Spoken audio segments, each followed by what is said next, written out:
Give us a thumbs up in the comments if you can hear me.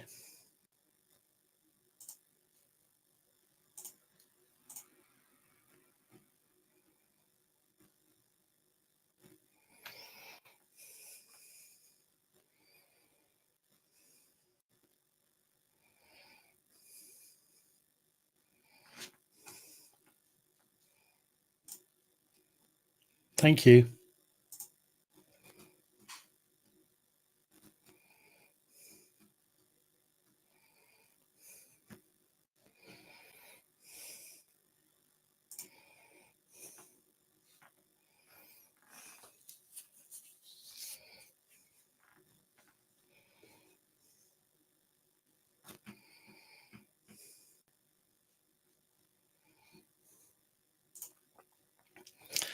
Hello, hello, hello.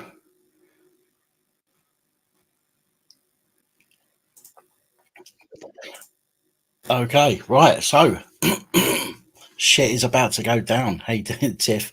Hello, Chrissy. Hello, Roger. Hello, Scott. Hello, Silas. Hello, Sonic. Spence. Bro Noun. How you doing? John. Craft and other stuff. Nice to see you all. Thank you for joining us this evening. Hello, bitch tits. Queen bitch tits. My apologies. How you doing, Rex? Psycho's missus. Hello. How you doing, Danny? Stevie Mac, thanks for jumping on board. Nice guy. How you doing? How you doing, Rob? Good evening, Steve. Hello, Kaz. Hello, James. Hello, Lisa. Born Free, how you doing? Thank you for joining me this evening.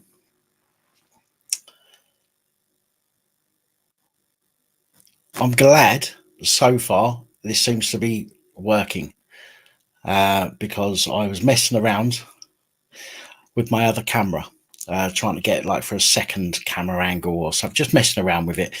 And when I plugged all this in earlier and got it started, it was picking up sound from the other camera, which it shouldn't be doing because I never even set it to that camera. So I was messing around a little bit trying to sort that out, and thankfully I've sorted that out. But let's hope that the rest of the tech works tonight. If it does, then we're on to a bit of a winner. Not yet, Nathan. Not yet. Hello, Princess Angela.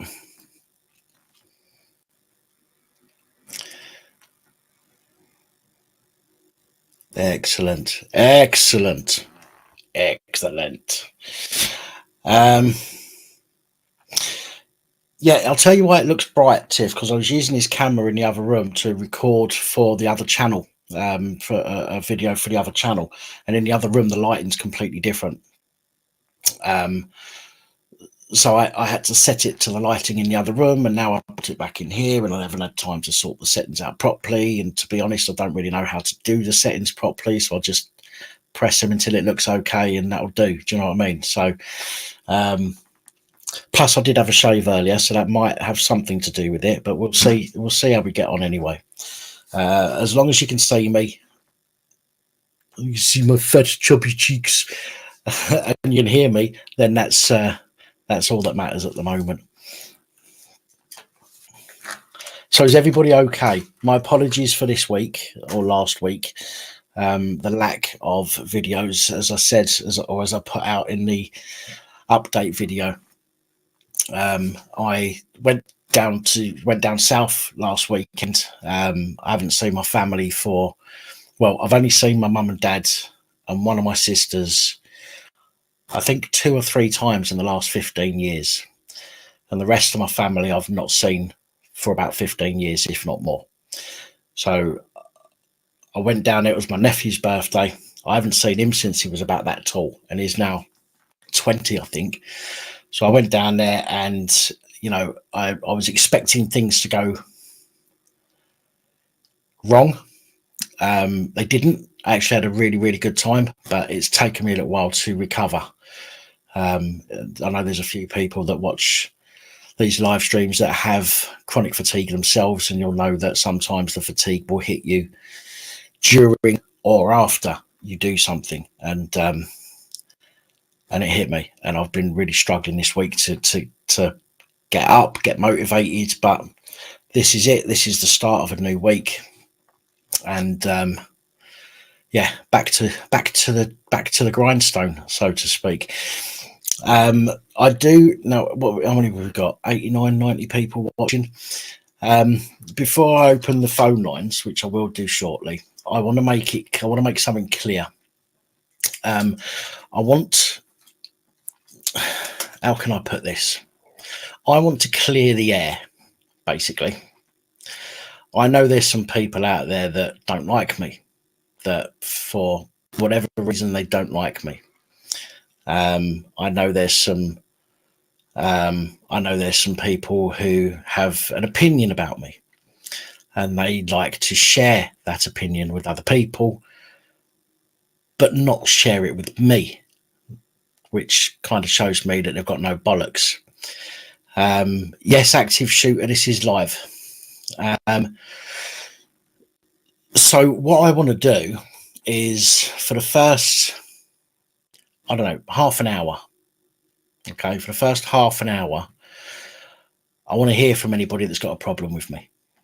If you don't like me for whatever reason, if you think I'm a scammer like Joe Public, call me out. If you think I'm a scammer and you want to try and confront me about that, please do try and have some evidence with it.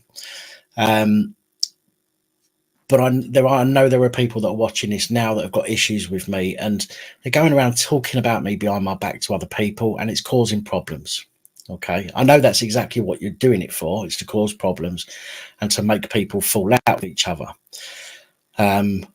Unfortunately, that hasn't quite worked this time round. But I do want to clear the air if there is anybody that's got any issues with me, we can either deal with it, okay, and say okay, fair enough, and stay, I don't know, not friends as such, but you could, whatever, or we can say, right, okay, see you later, you can unsubscribe or I can ban you or whatever. Let's just finalize some of this crap, shall we? Because it's doing my fucking nutting. Mr. Graham Nutt, happy birthday for yesterday, I believe it was. Was it yesterday? I think it was yesterday. But happy birthday. I know it was at some point. So, yeah, give you a little shout out there, my friend. But as I say, normally I wouldn't care what people got to say, okay, because it doesn't affect anybody else within the community. But there are some people that are trying to affect friendships within the community, and I'm not having it. I'd rather get it out in the air, get it over and done with. Okay, well, you can either sort it out or we don't, one way or the other. At least we know, and then you can fuck off my channel and go find something else to do and leave people alone. So there we go. So that's what we're going to do just for the first half an hour. We're only 8 minutes into the live at the moment, so I know it's not something I would usually do, and I know that some people will probably be thinking, fuck's sake, why bother? I bother because my community that's around this channel means a lot to me, and the friends that I've made through this channel, and I've made some friends, quite a few friends, and I don't want somebody who's got the arseache with me involving other people. Okay, if you've got the arsehole with me, have it out with me. Don't get other people involved and cause problems for them. Okay, that's what matters to me. That's where my problem is, because other people are getting dragged into problems that people have with me. So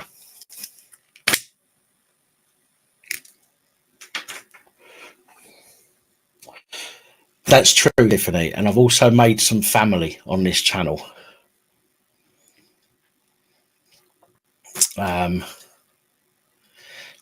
Crinkle's not allowed on the channel anymore. He can pop up as much as he wants. He won't get on. I told him that.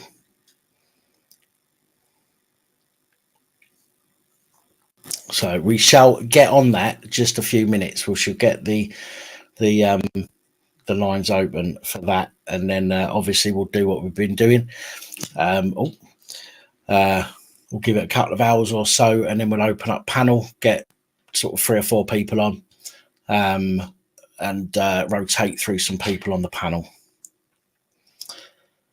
You're absolutely right, Chris. Some people do like drama. Absolutely. Crinkle is a dog's minge.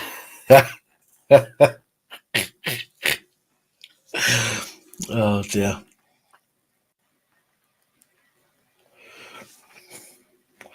No, and Lisa, you're absolutely right. You live your life to please you and not to please other people. As I say, the only reason that I've brought this up is because if these people had the bollocks to come to me instead of, saying things behind my back, if these people had the bollocks to come to me and deal with me, tell me they don't like me, that's fine. I would ignore that. I'll go, yeah, okay, whatever, see you later. But these people are going and involving other people that have got no reason to be involved, but they're involving these other people, and it's causing problems, and people are going to fall out over it. So I want to make it clear that I've got nothing to hide. I want to make it clear that I will, discuss any fucking problem that somebody's got with me. And I will say it now, if those people don't want to come on and front me about these problems, then they can pretty much just go fuck right off, to be honest. Actually, do you know, this is looking a bit more, it's looking brighter as we go on. Let me try lowering see if that makes a difference. Has that made much of a difference? Or is that too dark? I think that's a bit too dark, isn't it? We'll try that. Anyway. Crinkle. I did hear Crinkle's channel got the boot, but there are ways for people to get back on, unfortunately.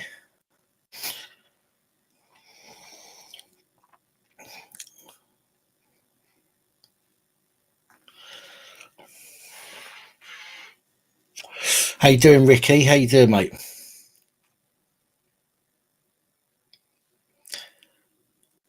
How you doing? Yeah, Warrior, you're right. You're right. Listen, I don't...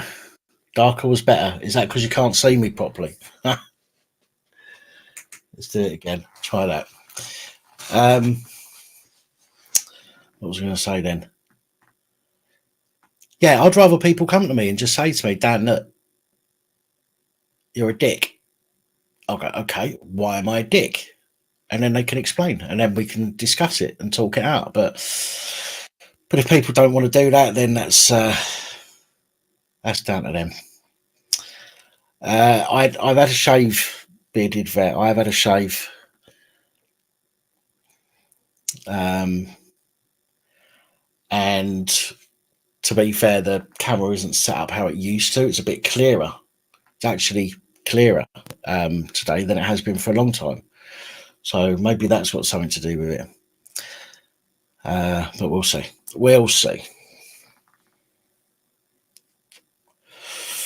Yeah, I'm not doing too bad, thank you, Ricky.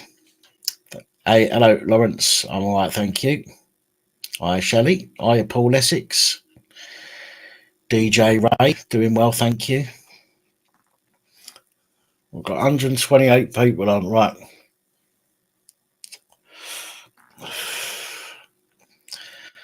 Shave, you missed a bit, says DJ Sonic. Well, at least I didn't think I had a pube until I pissed out of it.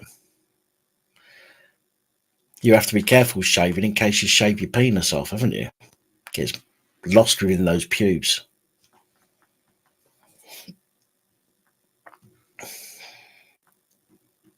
Hiya, Tony.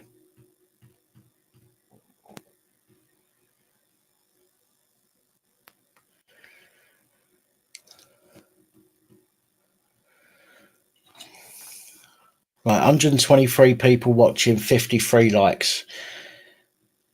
There can't be 70 police watching.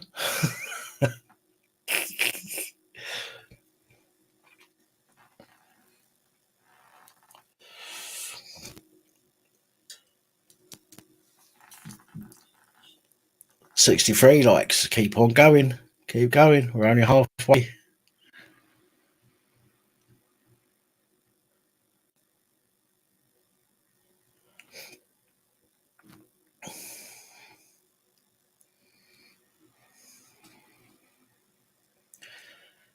$76, getting better.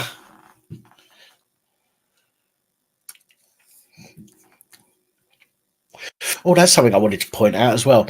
I did say before the stroke, I said once I get to 50,000 subscribers, I'll go and get the channel logo tattooed.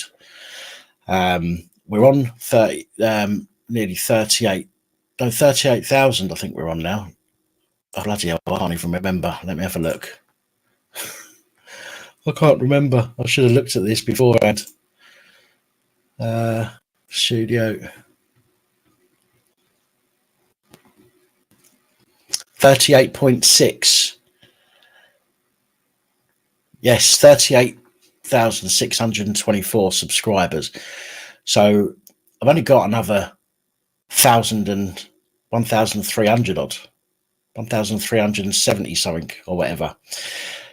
If we can get to, sorry, not 1,000, 10,000, 1,000 till we get to 40,000 and then 10,000. So 11,300 and something. So if I can get to that by Christmas, that would be wicked. That would be absolutely wicked. So if anybody can help out by sharing the channel, by sharing the videos, by asking people, you know, like-minded people to come and check out the channel, and if we can get that, we can get that magic number 50,000, and I'll go and get channel logo tattoo. Mark Dover just joined. What a dick! Who's just joined and who's a dick, Mr. Dover?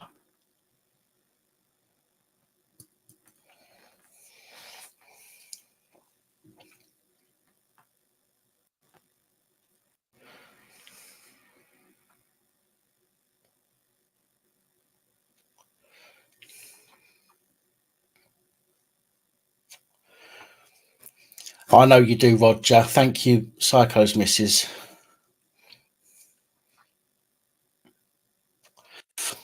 I don't think the family is subbed. I know one of my brothers watches the channel.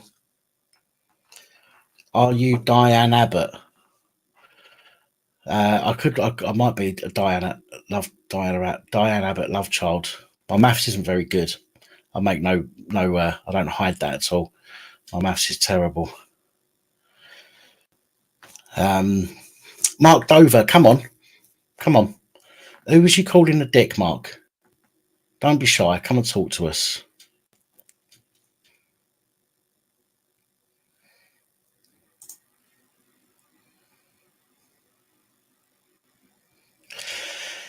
There will be nods, yeah. There will be.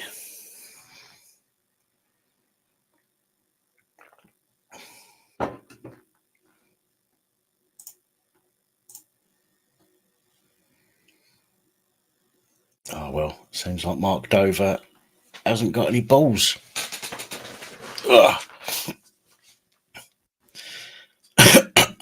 Okay, well.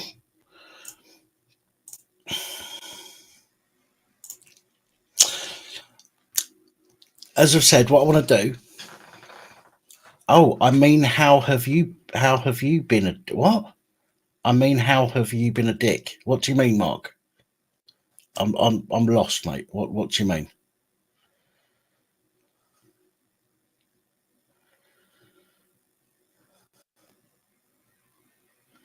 Anyway, guys, I'm going to open the phone lines now. As I've said, anybody, if you've got an issue and you want to clear the air, okay, if you've got an issue with me, if you're one of these people that are going around behind my back to other people and talking about me, then let's hear it. Let's hear what you've got to say. You know, don't be shy. Let's talk it out. And if we can't sort it out, then at least we know that you can fuck right off the channel, or I can block you. As simple as that, isn't it? Really. So let's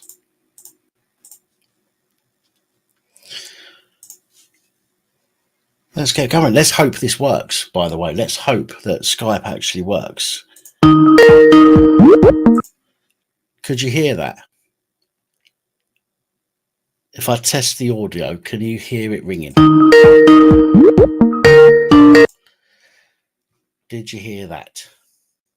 Yes. Yes, thank God. Here we go. First call. Hello, good evening and welcome. And that, Dan, is the most beautiful of introductions. That, honestly, that's got me at the vinegar stroke. That was lovely. Oh, dear. Oh, dear. Dan, I'm glad I'm on first. Yippee-ki-yay, yippee-ki-yay. Faster than the average bear, my fingers, weren't it? That's nothing to be proud of. I told you. Yeah. Only sometimes, Dan, when you're seeing a woman smile. Just wanted to ring in. I'm in a tremendous place. And Good. you brothers and sisters of mine have... This is clear my throat, excuse me, side chat. I've been in a terrifically bad place, as you all know. And you all have been absolutely amazing for me as family from afar.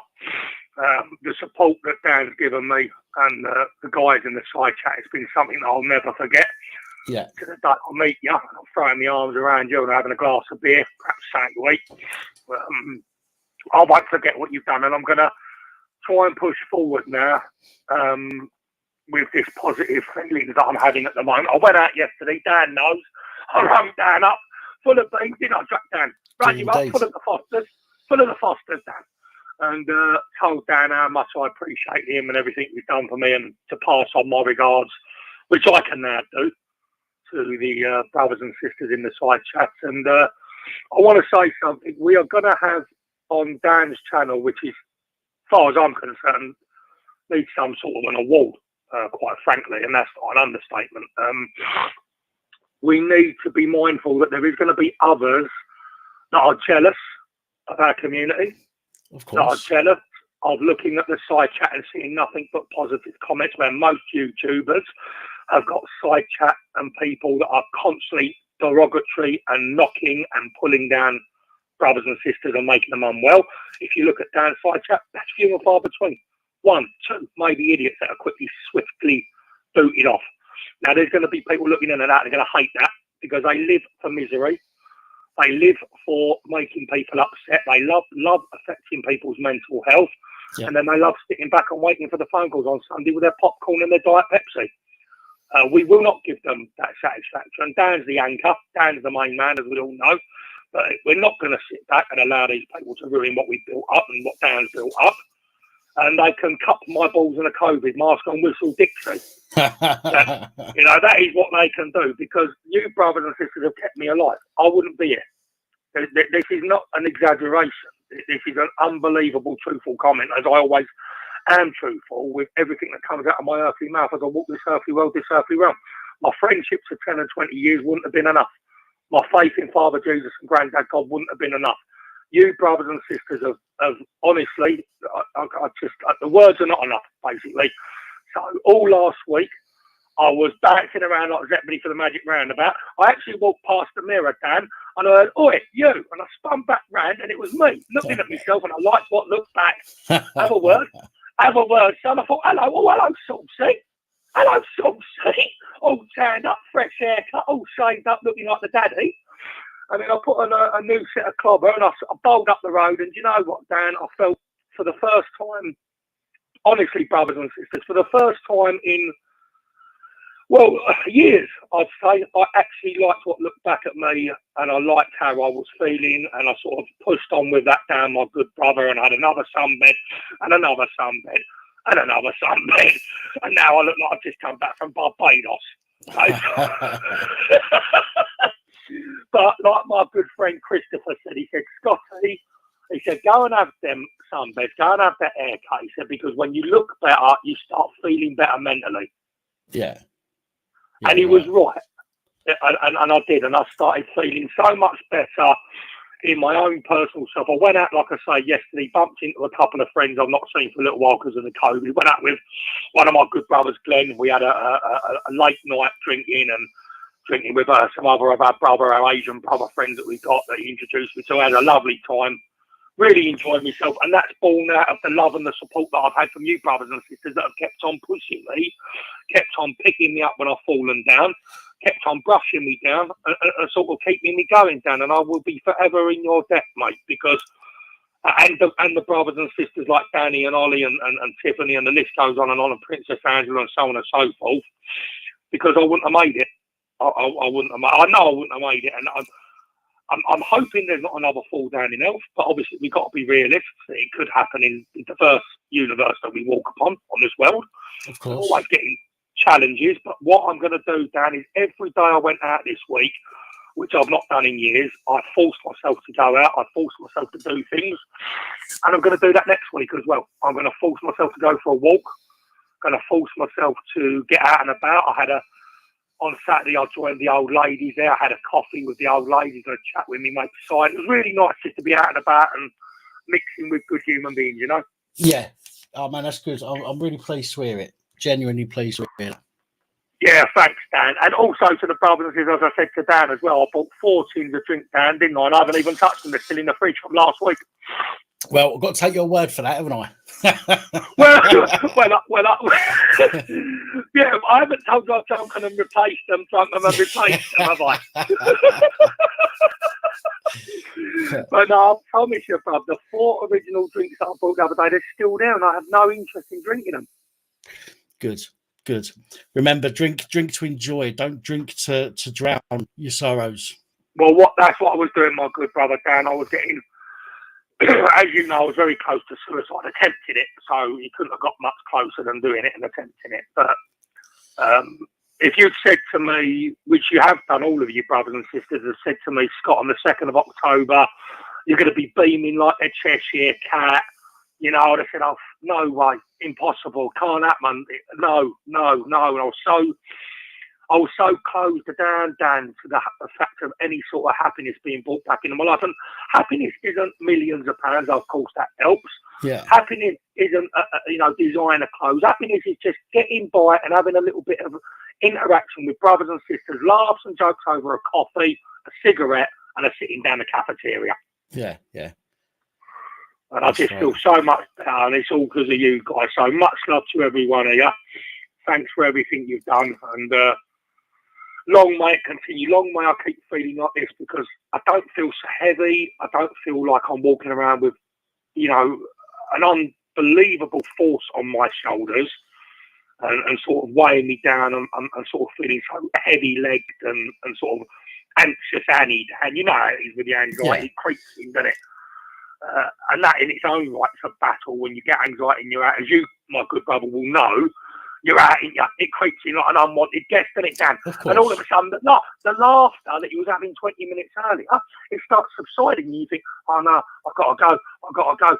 And that's all you're telling yourself in your brain while everybody's still talking to you, and you're trying to mask the attack of anxiety. And sometimes it has forced me home in the past. Yeah. And I refuse to let it happen again. So yeah, I'm in a good place. Cool. And it's been for a few days now, and long may it continue, Dan. Right. Well, I'm glad you're better. You sound a lot better. Just remember there's only so much we can do. You're the one who has to take the action, and you're taking the action. You're not listening to the negativeness. You're looking for positive stuff. That's all on you. So you're the one, you give yourself a pat on the back. All we can do is remind you to look for these things. You're the one that has to go and look for them. So that's it. You pat yourself on the back. Do you know what I mean? Don't blow smoke up my arse. I don't see that I'm doing anything that I wouldn't do for anybody in your situation. For anyone else, yeah. But you're the one that's taking the steps to make yourself feel better. We're just giving you a bit of direction, a bit of support whilst you do that. So, pat yourself on the back, my friend. Yeah, no, I will do, brother. Don't do many pats on the back, Daniel. But I'll tell you what, my brother, I am going to pat myself on the back, because I don't lie. I tell it how it is. I call a spade a spade. If you don't like it, you can F off. But, I am proud of myself, and I don't say that lightly, because there has been times, Daniel, I've let myself down, like we all do. sometimes turn into bottles of drink. Like you quite rightly said, it's been done out of necessity because I've not wanted to live. So I've been wanting to drink myself literally to death. And I just can't wait to meet you. So I hope that I'm going to, obviously, it's only 2 months, left to the end of the year. I'm hoping that we can do something, all of us, around about December, even if I have to come up and travel to Liverpool, stay in an hotel or something. You can give me an hotel number, Dan. And then I can come up for a day or two, have a breakfast with you the day after the going out, Dan, and come and meet a few of you for a Christmas gathering if everyone's up for that. That would be nice. That would be nice. Because I definitely want to do it, Dan, because I'm in a good place now. I'm going to keep pushing for these next 8 weeks, not just 8 weeks. I don't just when I'm going to push for the rest of the year. I'm going to push forever now and get myself in a really positive place for Christmas time and go into the new year positive, Dan, as opposed to going into the new year negative. That's well, we've got to, haven't we? At the end of the day, look, you're in a position now, okay, where you can see things for what they are. Okay, it's easy for that. It's easy for that veil to fall over our face and start seeing things through fuzzy and getting a wrong impression and seeing things negatively. That's easy for that to happen. It's harder to persuade yourself to come away from that. But you've done that now. You've pulled yourself away from that negativeness that you was going through. So you can do it. And although it'll be difficult, okay, even me, I hit that wall sometimes and I think to myself, what's the fucking point? And I'll reach out to Holly or to Roger or whoever comes to mind. We'll have a chat and they sort of make me realise that it's not all as bad as it really is. And we'll do the same for you as we'll do the same for anybody else. But again, it's you're the one that's taking the action, so you're the one who needs the praise. So, of course. And also, Dan, if you don't mind, I want to just give. Obviously, it's my Jimmy Joe's birthday on the 1st of November, so I'll say an early happy birthday to him. For his 18th, and I want to thank Angela. Angela is one of the most wonderful human beings born on this planet, and a very difficult time with regards to what the mother of my son and her friends was doing a few weeks ago, which you guys know about. Angela's been a rock for me with some of the most beautiful worded text messages that I've ever received in my earthly life ever. Really touched my heart with some beautiful words and so beautiful that I haven't deleted the messages, and I normally clear my inbox because I get a lot of messages from the week.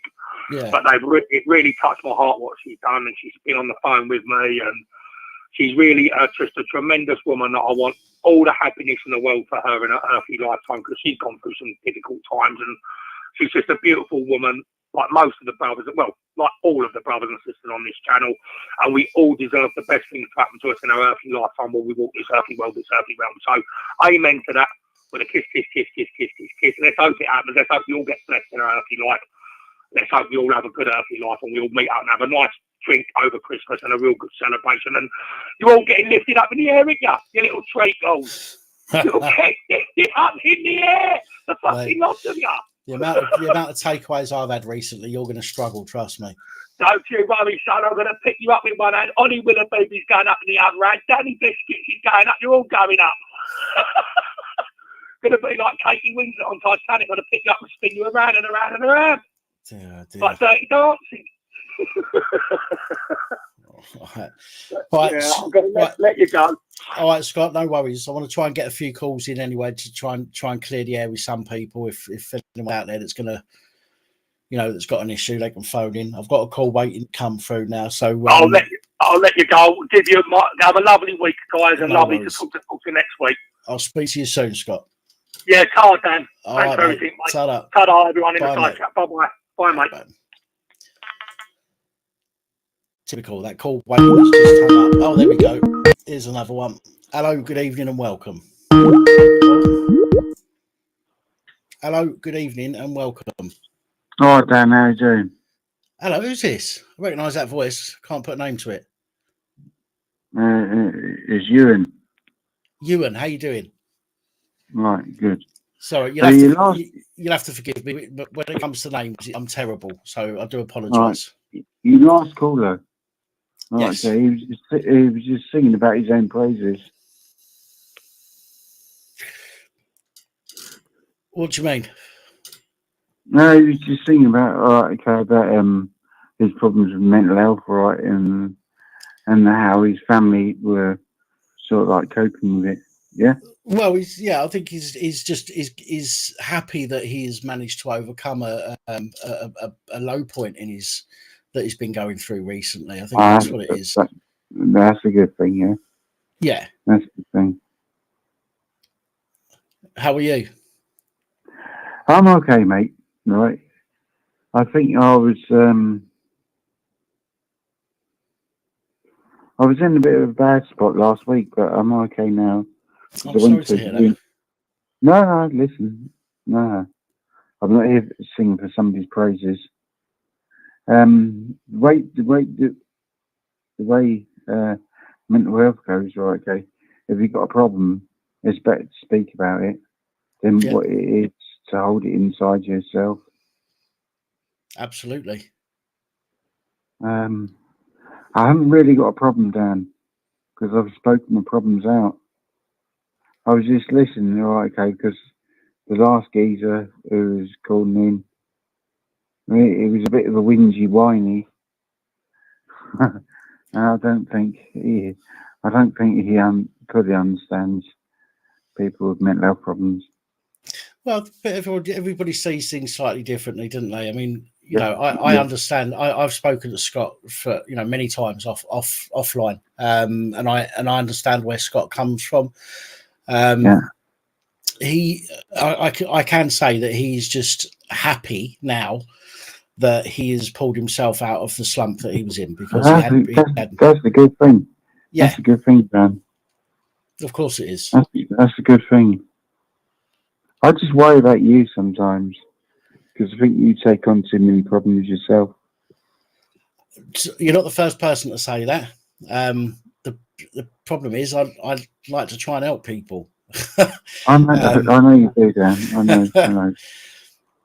I seen you at the hospital, right? Okay, you didn't see me in the background, but I saw you when you was doing your bits of the camera. Right. Over in Liverpool. Right, okay. Listen, you got to take care of yourself, mate.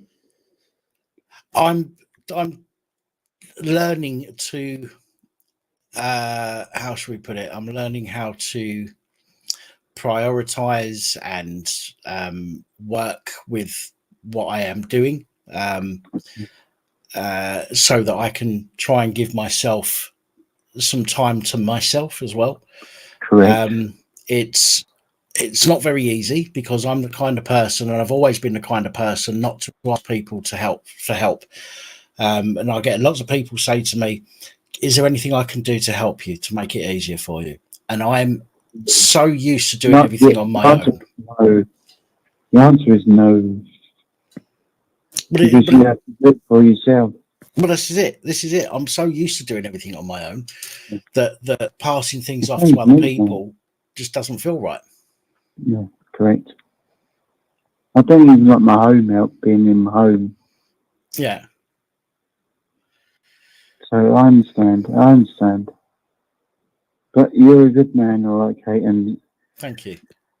Listen, I know you give a lot of time to people, all right, Kate, and you do a lot of great stuff for other people, but you need to take a bit of time for yourself. Okay? That's all I've got to say. Right. And I will take that on board, promise you. Okay. Thank you. Bye-bye now. Thank you. Take care.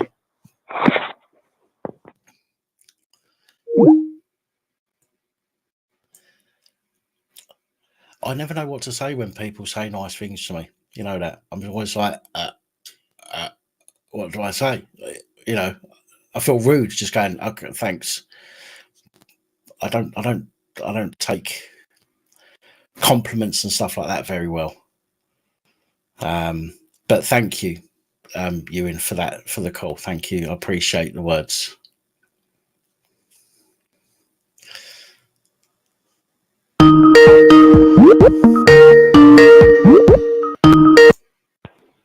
Hello, good evening and welcome. Hi.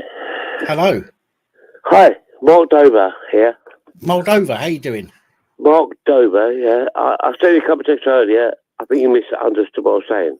Right. Okay. I think that because did see your comments after that, and you said you was lost as well. Well, I was lost because I was only just joined, and you were saying Right. that you done something wrong or you'd upset people. Yeah. Well, Listen, my apologies. mate. My apologies for misunderstanding you. Yeah, I didn't know. I didn't even know what you were saying. You were saying that you'd upset people. Well, I do. I upset people. I upset my fucking dogs every day. Cause they look at me and say, "What dentist?" I'll say, "No, you can't have one." You know, they go away with their tail between their legs and say, "Fuck you." They say, "Fuck you," and they just like their beds and look at me like I'm a cunt. You know. Yeah, damn mate. Yeah. Your channel is informing. Okay. Yeah, I've been jailed twice. Okay, and I watch your channel, mate, and it really helps me to. It guides me a lot, because I know what I can and can't say. If the police turn up, or I hate authorities, obviously, because I've been through the mill. But look at your channel. It helps me to, to know what to say. Do you know what I mean? Dan. Yeah. No, it helps me to know what to say. It's hard to know what to say, Daniel. Yeah. Because it's hard. There has to be a name, and is this your house, and everything else. I'm not the only comment. I'm talking about something else. And it helps me, Daniel. And your channel helps me. That's what I'm saying. Well, I'm glad it does. It's really helpful for me and obviously other people as well, because when you put under that pressure, there has to be a name straight away. Everything about you, and you let me know. I don't need to give out the information that they want. Yeah. Do you know what I mean? So they want that information so they can look at their computer and say this, that, the other, and about you, even though you might not live there. Do you know what I mean? It might be nothing to do with you. Yeah. But they want the name. They can tie everything in and stuff, even though you might be nothing to do with anything. Everything's gone in the house. It might be nothing to do with you. Yeah. Yeah. So you shouldn't be tying your name into anything that's going on anywhere. You are a single person, and Daniel, mate, your channel will just it shows it. It just shows it. It shows it as it is, mate. Well, I appreciate that. Thank you, and I'm glad. So please don't go on with text, okay? I just joined. I didn't know what you were saying. You said you pissed people off, but I pissed my dog off tonight. It's not a problem. As I said, I apologise for misunderstanding. I think that's the problem when it comes to text and text chat. It's very, especially in a fast-paced live stream where there's lots of comments going through. It's easy to miss something, and then you might take something the wrong way. Obviously, when you're in front of somebody, you see the body language, you see the tone of voice, and you can understand. But when it's just text, it's black and white, and it sometimes can be misconstrued. So my apologies for misunderstanding your reply to me. All right, mate. Yeah, I know, mate. You got my phone number. I'm in South Novel. That's my real name, Mark Dover, sadly. And but your channel, it's helped me a lot. Okay, because I know what I'll say again. I know what not to say and what to say, and it helps me. Okay, and I think your mod understood what I was getting at. So so I don't know what's going on in the past. So, but Dan, your channel has really helped me a lot. I can't say that anymore. I can't say anything better than that. All right, I better go. Yeah. No worries. You look after yourself, all right, Mark. Cheers. Take care, mate. Yeah. And you. Yeah. Goodbye. Have a good one, mate. Cheers. You too. Bye now. Yeah. Bye, mate. Bye.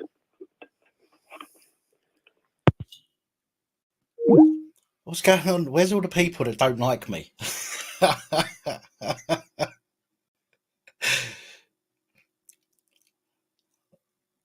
Wow, that's three nice calls in a row. I couldn't ask for 3 better calls to start the night off with. So thank you to all 3 of you.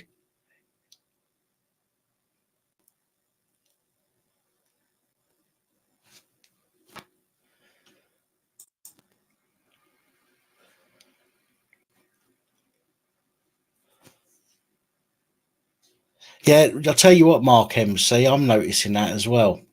See, everyone's talking about chicken and Chinese and all sorts of stuff, and I can feel my stomach going, "Has your throat been cut?"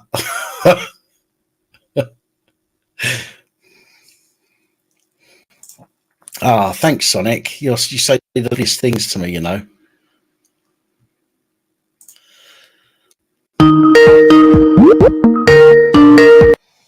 Oh, I missed you.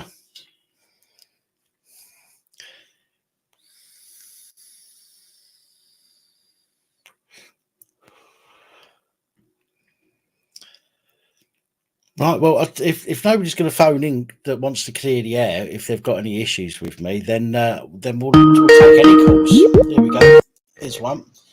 Hello, good evening and welcome. Hi, Dan. How's it going? Not so bad. Who's this? My name's Paul, mate. Hello, Paul. Sorry, go on. Go ahead. That's cool, man. I had the YouTube thing going. It was fucking making double noises, wasn't it? No worries. No worries. How you doing, Paul? You all right? Yeah, cool, man. Been watching you for years, dude, and respects on what you've done. I've been, not consistently watching, just from time to time. And I do like the podcast as well. And some stories are quite interesting. And you do pull the cover off, you're waking people up. But I wanted to ask a question that's really bugging me at the moment. It's got nothing to do with you or anything. It's about what you're doing with the police and everything. Yeah. Okay.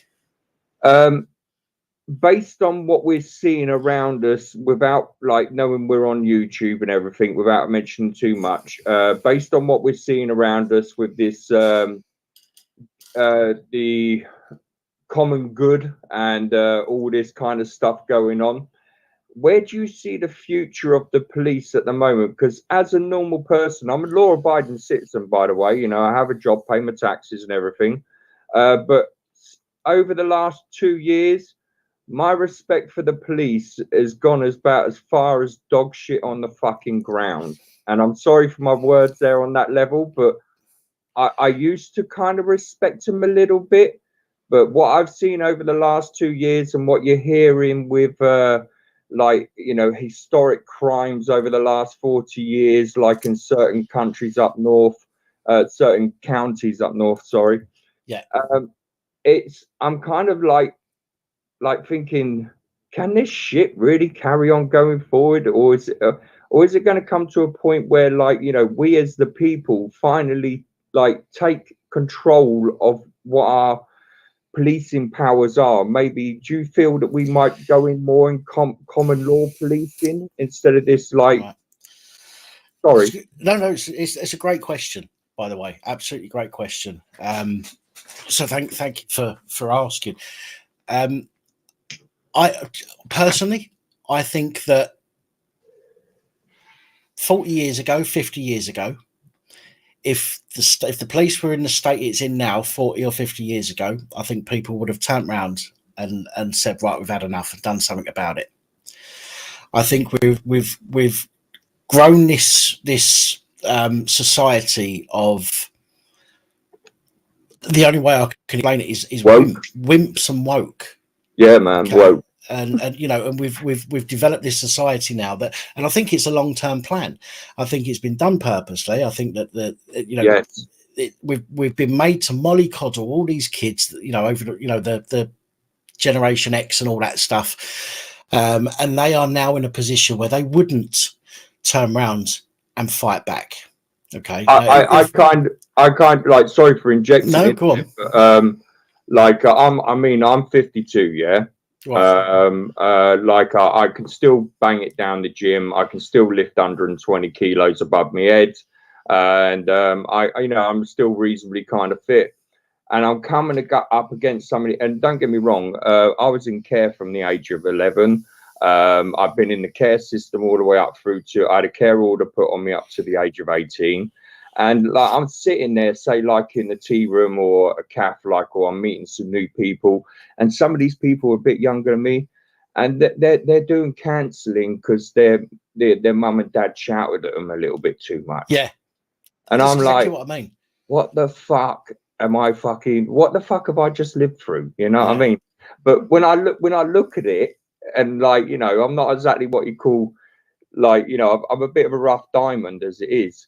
But when I look at it, and I look at some of the wokeness, like of you know, this gender bending stuff, and again, I'm only taking it from a point of view from a layman who doesn't understand what's going on. So if I'm offending anybody, I do apologize in some sense. But like, you know, I've been looking over especially the last 2 years, and a lot of stuff kind of worries me. The certain attraction to children is really pissing me off, like with these drag queens and stuff, and our councils that are allowing this. To be honest with you, I live in a district, right, where there has been this gang rape culture going on. Yeah. Right. Now, I moved in here 2.5 years ago. I kind of picked up on the whole thing, what's going on, that civil disobedience is the way forward. So I took it on. And I suggest everybody does this in areas where I live and other areas where it's going to be discovered. I phoned the council up and told them that their ideology was a little bit beyond the pale from a normal taxpayer like myself. And due to the fact that I've moved into the area and their ideology still carries on, I'm refusing to pay council tax based on their ideology. And 2.5 years later, we're kind of just getting letters from the council because they know what I'm talking about and they know why I'm angry.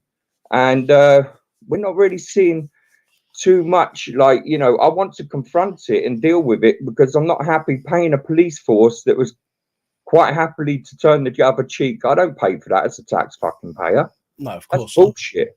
Of course. And then, like, you look at the authorities of the council, they were just complicit as much as the police and the mainstream media in the area.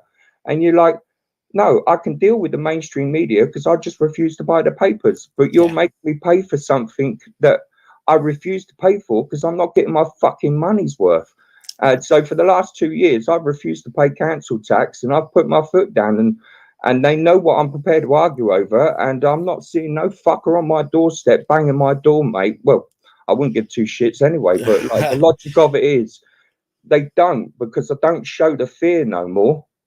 Yeah. Yeah. You know what I mean? And I phoned them up and confronted them. I told them, your ideology, this ideology where it's good to turn your back on something and just pretend it's not fucking happening. Yeah. But that's I don't pay taxes for that shit, and I pay £200 a fucking week in taxes, mate. So like, and the logic of it is like, no, fuck off. You can stuff your council tax, and I've been like that for 2 years, well, 2.5 years, and I think civil disobedient. They can't lock us all up, people. No, you're right, 100%, 100%. You know? And I've said that the thing is, the thing is, as I said, my apologies for interjecting there, because the society is, as they've, you know, they've bred this woke society now. Okay. Yeah. And it's all about virtue signaling, and it's all about, you know, nobody will give to charity these days without taking a photo of them doing it because they just want to look good. Okay, these are the sort of people that would not stand up for themselves. Okay, if the government turned now and said, "Give me your house because I want it," they go, "Yes, sir. Oh, please take it. Please take it. We'll happily live on the streets, and you know, because you need it." Bollocks. You know, my nan, if my nan was, or my nan and granddad, if they were alive today, okay, and they saw the state of the world today, all right, if Russia tried to invade us today, we'd be fucked. I'm telling you, because there's not enough people that would actually get their hands dirty and do what's needed for this country. Too many people would bend over backwards and ask Putin to stick it in with some lube so it doesn't hurt too much. Well, I'm having a giggle. I'm having a giggle over this Russia thing, yeah, because I have an online community, and I talk to a few guys. I've got a few good mates in Holland, and I'm winding them up like a bitch, yeah, right. Where I'm just sitting there going, "Yo, man, you know what mobilization means, don't you?" And they, "What do you mean?" And I says, "Well, mobilization is like when they mobilize a country, it means they grab every able man and woman ready for the front line." Yeah. You're closer to the motherfucking front line than where I am. And like, literally, I'm winding these guys up, and they're loving it. But what they're not understanding is over the last few years, our governments, and it's all governments in place, have put legislation in for emergency legislation. Yeah. And when you look at it's martial law. And when you look at the fact that when you look at the banks with the bail-ins that were constructed in 2010 kind of era after the 2008 shit show with the money. Yeah. Bail-ins. Okay, you people with mortgages, you might think you're funny and clever because you're going to get out for free because if the bank goes bankrupt, who do you owe the money to? Don't work like that, mate. There's a company called BlackRock and that they're going to come in and they're going to kick you out your house if you can't pay your bill off instantly. Yeah, BlackRock own practically fucking everything, didn't they, these days? Yeah, BlackRock and Vanguard, man. They're like again, it's going down. Well, it's not conspiracy no more, is it? You know what I mean, they're running out. I mean, Alex Jones is running out of conspiracy theories, to be honest with you. and fair go to him. He's the next. He is the next Nostradamus at some levels. Yeah, but let's not go into that area. But the logic of it is like. Yeah, me as a normal person, I hold my own, and I just look at the police force today, and I'm just thinking, God help the next copper that fucking pulls me over, because I just do not have no respect for that clown suit that they fucking wear, and the policies that they represent. Not the policies that I want my taxpayer money to be fucking paying, because they're some woke agenda bullshit that I've had a fucking enough of now. And it's like the old line, innit? The line of England, man. It's fucking waking up, and it's people like us. We've got the power, bruv, and we need to wake up and say, nah, we can't deal with this shit. The Eastern world ain't dealing with this shit because they're telling us they're not dealing with this shit by not dealing with us in the manner of what's going on, because they're sick and tired of our woke bullshit trying to turn people into whatever. It's crazy, man. And I just had enough of it. The really. thing is, as well, Paul, it's not just society that's being changed. It's the people that are taking these roles, like the police. I mean, I've got a story I'm going to put up tomorrow. Is just briefly is about a female copper, okay, who invited another colleague back to her flat, I think it was, or his flat, and he told her that she said she didn't want sex with him. He said you can't say no if you're asleep, and that's given her anxiety attacks. Now, this is a policewoman this is a police constable who is supposed to be out on the street dealing with some of the nastiest people in society generally, okay, protecting other people. And yet she's had a PTSD anxiety meltdown over a colleague saying, if you're asleep, you can't say no. Do you know what I hear them, Dan? Yeah, right. And I'm seriously, that's a claim fucking culture, bitch, that, mate. Yeah. Yeah, right. Check this out. I work for a biggish employer, one of the best in the UK, I think, for what I do. And basically, I'm on a 0-hour contract, been sat on it for fucking 7 years. Stone the crows, mate. In the Department of Trade and Industry, it clearly states 14 weeks of continuous employment on a 0-hour contract, you should be given a job. Right. Yeah. And the Equal Opportunities Act at work as well. Yeah, I'll get that. My employer even has that in their policy. And stone the crow, mate. Yeah, they can still pick whoever they want for a fucking job, whether you're fucking them up, fucking them or doing them a favor. Yeah. And yet I'm still sat there, and I said to my union, do you know he sat on the sidelines waiting for years for a job when we just seen this last wave of jobs going through where people were personally picked and there was no equal opportunities because we didn't even get this on the employment we didn't even get a chance to have an interview. Yeah. And basically I just turned around and said to him, it's a load of old white gammons.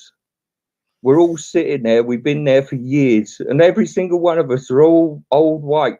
Yeah, I'm not being racist or nothing, but I'm just showing you what I've viewed and I can factually prove over the last 7 years, us that have been sat on 0-hour contracts, and some of them have been on for 10, 12 years, mate. Yeah, right.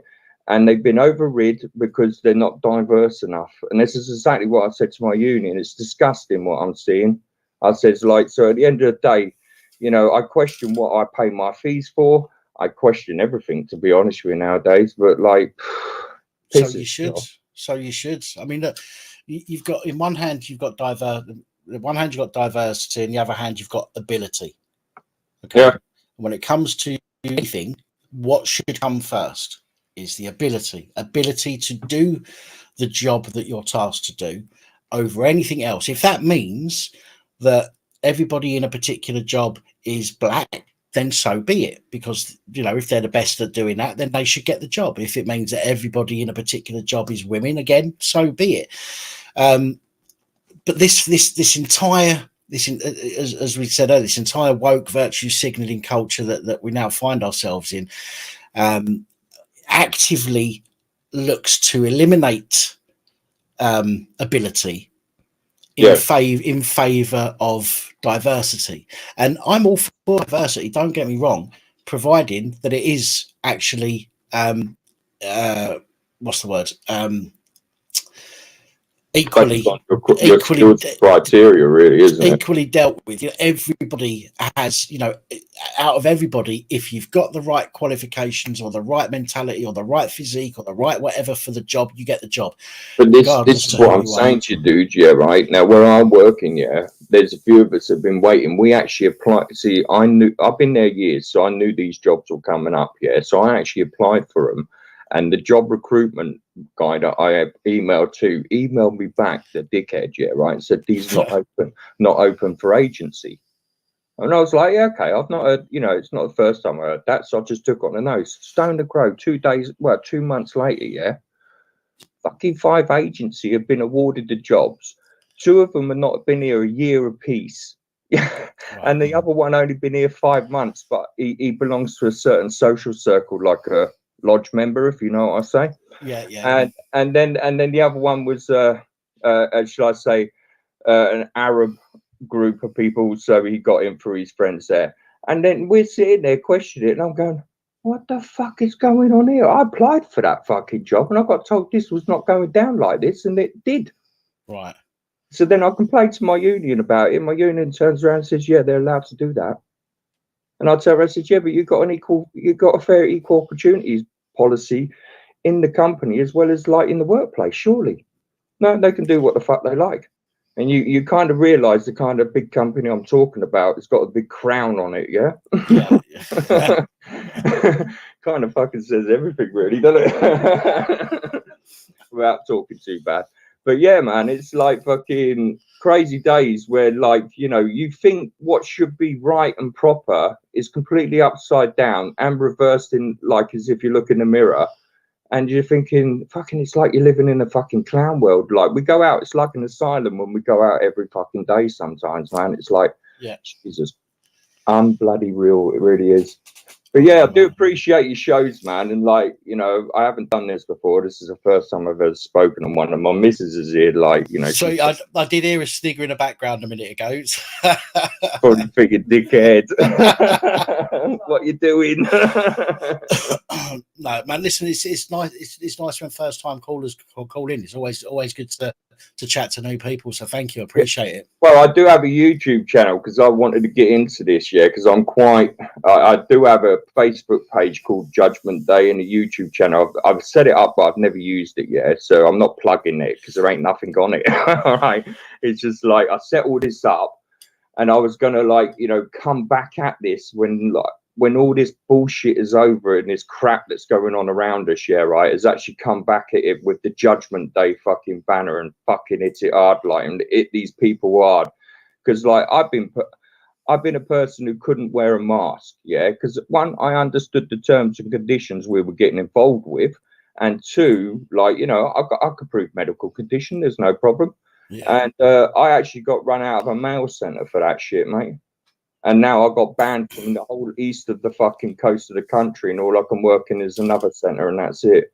It's fucking unreal, mate. Yeah, right. And when I turn around and say to my union, you know, we're your paymasters, and then we look at our masters, and then you guys took orders off our masters and demanded that we had to fucking wear this and with the mask, and then like almost like the jab all your job on the level. And you just look at it and think, did you do any fucking health and safety on the mask at all before you allowed your paying masters to wear this shit? And then no, there's complete silence, man. I'm like, yeah, because we're going to ask these questions. Because if you go on the Alzheimer's website and look at the most leading cause of dementia to accelerate dementia to a level in a later age is continuous face covering. And you're like, what the fuck? I've a few people asking in a comment what your Facebook page is again. Yeah, I've got Judgment Day. I haven't been on it for about a year or so, yeah, because like, you know, COVID and everything, and I've got other bullshit on my plate. Right. And I am going to get back into it, but a lot of it, I don't know, it's very young, naive beginnings of this social media stuff. So some of it might offend, but I did put a post on the top of it, yeah, saying, look, if it's going to piss you off, then fuck off. Like, you know, it's as simple as that. So, like, but it's just I put my own personal opinions and feelings of what I see around me and what I see in general. And, like, you know, but when I slowly started seeing all this censoring and, like, I kind of backed off it a little bit, thinking, okay, I might have to redo this. But yeah, I just like wanted to do like a YouTube page, and I started off with a Facebook page, and you know, they're nice people, and then no one really commented, really, to be honest with you. I left comments open and everything, but they just looked at it. I did that design work in t-shirts to get my picture across, like, you know, instead of just putting it in text, I put it as like a logo on some bullshit on a t-shirt and that, because I do a bit of Photoshop and stuff like that. But like, yeah, I just thought it was all right, you know, a little bit, you know, risque, I suppose. I kind of like Tommy Robinson. He's not a racist by any way whatsoever. If anybody actually did his own work, yeah, right, he was the guy that told you in 2009 what the fuck is going on in your own backyards. Yeah. And if that was any racist, then like, no, fuck off, mate. He's actually slapping a codfish round your fucking face, and it's time to fucking wake up. And tops to the dude for what he's doing for the last fucking 7 or 8 months over in Telford and shit, mate, because I've been following that as well. Yeah. But like, you know, but at the same time, I'm just a normal bod out there, mate, and I'll pay my taxes like anybody else. But I'm getting fucking sick and tired of fucking paying this bullshit, because I'm not getting my fucking money's worth. And no matter what these toffs say, and they're saying, well, it's inflation, you're only getting so much of a copper per pound, go fuck yourself. We're sack copper and go and get a fucking better one. Maybe common law as well, not this fucking maritime law bullshit that we're sitting under either. But that's my own personal opinions, people. You know? No, listen, man, I respect everybody's opinion. You know, whether I agree with it or not, there's a lot of what you said that I do agree with. Absolutely. Much appreciated, sir. Thank you. But what I'm going to ask you to do, because as I say, there's quite a few people that are asking for a link to your YouTube. In the description, there's a link to not YouTube, Facebook. In the description of this video is a link to my Facebook.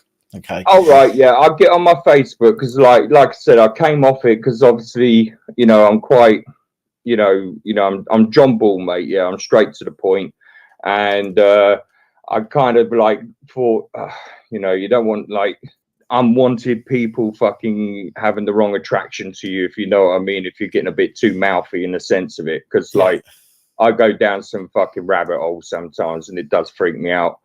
But again, it's just opinions. Yeah, none of it's true out there, guys, unless you do the research yourself. But again, you look at people's shit, it's opinions. Yeah, it's not fact. Yeah, so like, don't think people are rolling around off it. Just go and check it out yourself if you think there's any smoke to the fire. But my logic, yeah. So what I will do is get on there, put my Facebook thing on there, like, and then I'll do that. I've got it on pause, man, because I thought the speakers might be coming through and that, because I ain't got headphones and shit. Like, I've just got speakers, yeah. No worries, man. No worries. Just drop us a message on my Facebook with a link to your page. Oh, nice one, Dan. Yeah, I'll do that, man. And I'll stick that up on my Facebook page, and then anybody that goes on there can come over and check you out as well. Yeah, it's just my own personal thoughts of what I was thinking that day when I've seen something that's just gaslighted me and pissed me off, like, you know. So it's not offending anybody. It's just my own personal opinions. Yeah, that's all it is, really. But yeah, I'll crack them on there, man. And but I appreciate the time taking the call as well, mate. No, mate, thanks for calling in. Appreciate it. All right, much appreciated. And yeah, sorry for the people. I'm not reading the text because it's on pause on the YouTube thing, yeah. But I'll have a little read through, man, and I'll get through to it. But it's quite weird that, isn't it? People wanting to talk to you, don't they? All right, do appreciate it, and thank you very much for taking the time, sir. Thank you. All right, man, you take it easy. You too. Thank you. Bye. Mate. Bye now. Bye. Oh, Jesus, that was loud. Hello, good evening, and welcome. Yeah, Dan, sorry to have to call back in again, mate. I've had to call back in again. What's up? That caller after me, yeah, that was saying that I was talking about myself. Well, I don't know if he needs to go to Specsavers and have an hearing test done, because all I was doing was talking about the thanks and the praise to the brothers and the sisters in the side chat and yourself. So right. I wasn't praising myself. Secondly, about I don't understand mental health. Yaris, yeah, slow yourself down, because of your dopey comments, right, I've been self-harming again. Yeah, so shut your stupid fucking mouth. All right, Scott. No, Dan. When you come in on the show and you're saying that you've got mental health, like what he's saying he's got, right? But then you're telling me that I ain't got mental health when I fucking attempted suicide last year and nearly died, right? I have got mental health. It ain't a fucking game, right? People don't make up, Dan, they've got mental health, except some brownie point scoring system where people are running around and I've got a great big badge of honour above my head. It's an embarrassment. I don't want to be mentally unwell. It's a strain. It's an upset. It's an upset to any brother or sister in the side chat that suffers mental health. And the last thing I want when I was in a good place when I rang up is someone that's making out they've got mental health. If they have got mental health, I'm ashamed of them. I don't go down the road and speak to my sister or my brother and they tell me they've got depression and I call them a whingy bastard. Or I sit in front of them over the coffee shop and I tell them that they're blowing smoke up everyone's arse and talking about their earthly family. They weren't talking about my family, Yaris. I haven't got a family. Okay. So he didn't listen. The geezer didn't obviously listen, did he? Well, because of his comments, Dan, unfortunately for me, I've been lying here with my finger on my forehead, poking and prodding my mark. Right, but and poking and prodding the side of my head. Okay, again, well, you're in control, okay, of how you feel, okay.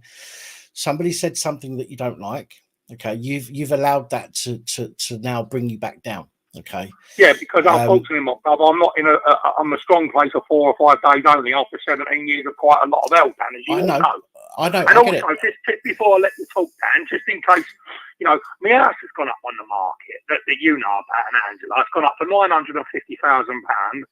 I've obviously, like we all do, I've gone and done a virtual tour of my own home last week, which really upset me, to walk through where I used to live and obviously, you know, where I used to reside, and memories of Jimmy Joe there, and memories of Lee, and memories of Laura before Lee, and memories of good times, Dan, and obviously memories of some sad times. And then you've got to have people coming on that ain't got a Scooby-Doo. You know, I'm sorry for this Yaris if he's going through his own mental health, but you want to slow yourself down, mate. You know, and I'm coming on the show saying I've got mental health when I ain't got mental health. I've got the worst mental health, you know, that I've ever had in my life. Remember, people see things differently. People digest things differently. People deal with things differently. We unfortunately, we're not all the same, which is why it's very difficult sometimes to help somebody who's got mental health issues, because you need to try and figure out what their particular trigger is and all the rest of it. Okay, but I think, and I've got to be honest with you, I think you've allowed this comment from somebody to affect the way that you're feeling. It's only down that I'm coming from a place. If I heard a caller on the phone talking openly and candid and cordial about their earthly life and the way their health has been affected, whether it's physical or mental, the last thing I would think of to say, because I come from a good place, I represent heaven, like most good brothers and sisters do that walk this world and this realm. I wouldn't then think about, oh, you know that last caller? Yeah, he's a bit whingy and moany and he don't know nothing about mental health. He hasn't even got mental health, and words like that, he said. Right. Well, does he know me? One, he don't know me, and two, I've got mental health. That's why I haven't left the house for as long as I have. That's why I've been in a very bad way for the last few months, if not longer. And that's why I attempted suicide last year. And people like that get on my fucking nerves. But I want to get hold of him. Personally, I want to get hold of him and say, hang on, Dan. I want to say, you've got something to say, okay, you're better to talk to me like I'm some sort of mug across the phone line, then come and see me, sit across the table with me, and then you'll see the man I am, and you'll see the man of integrity that I am. Because I don't lie about nothing, and I don't find it very funny that someone's coming on the phone to try and browbeat me down. That one, I ain't got mental health, two, that I'm not ill, and two, that I don't understand things of mental health, and I'm sort of talking about myself when I've actually spent the whole feed on the first call complimenting Holly, you, Tiffany, and everybody else has helped me for the last few months, if not years.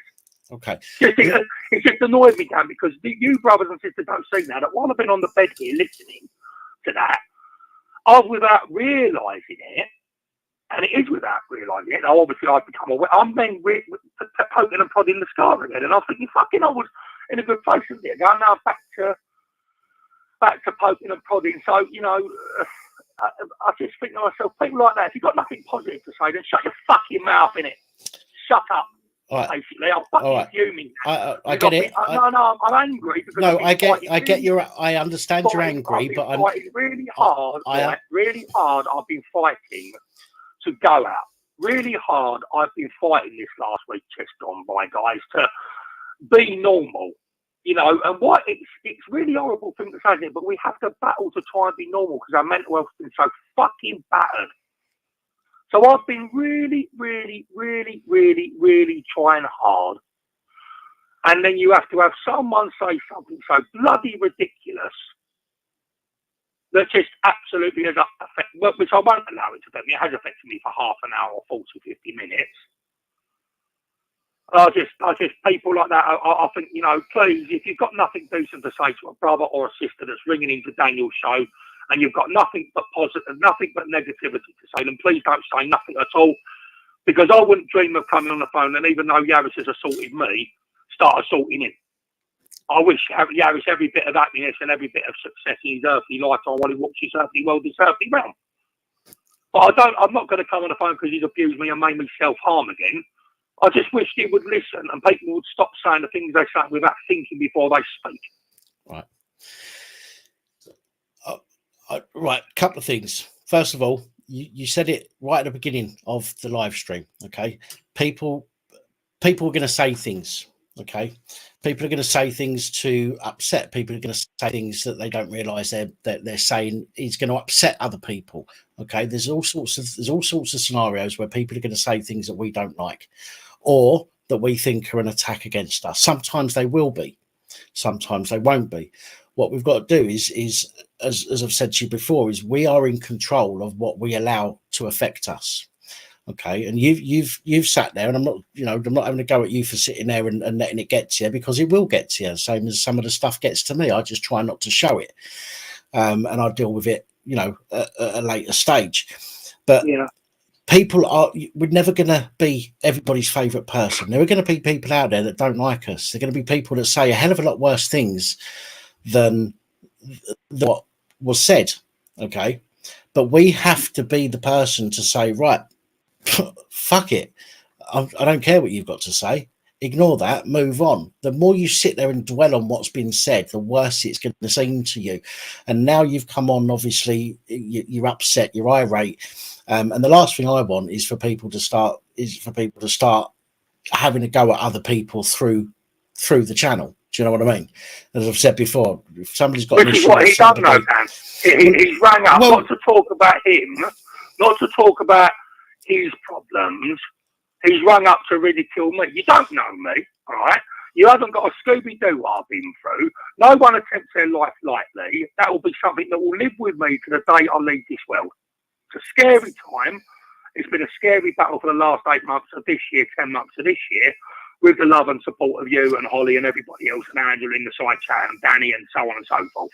I don't appreciate these sort of people coming on and making up stupid things. All right, yeah, maybe I shouldn't have let it got to me, but it has got to me because I'm not in a strong place at the minute. I've had 4 days out of 17 years of feeling half normal. Right, and what you need to do now is now you've got that off your chest. You need to now forget what's been said, and you need to go back to doing and thinking how you was half an hour ago. Yeah. All right. Yeah, I'm sorry, guys. I'm sorry. I apologise. I had to ring in because otherwise it would have bothered me all night, Dan. Right. Okay.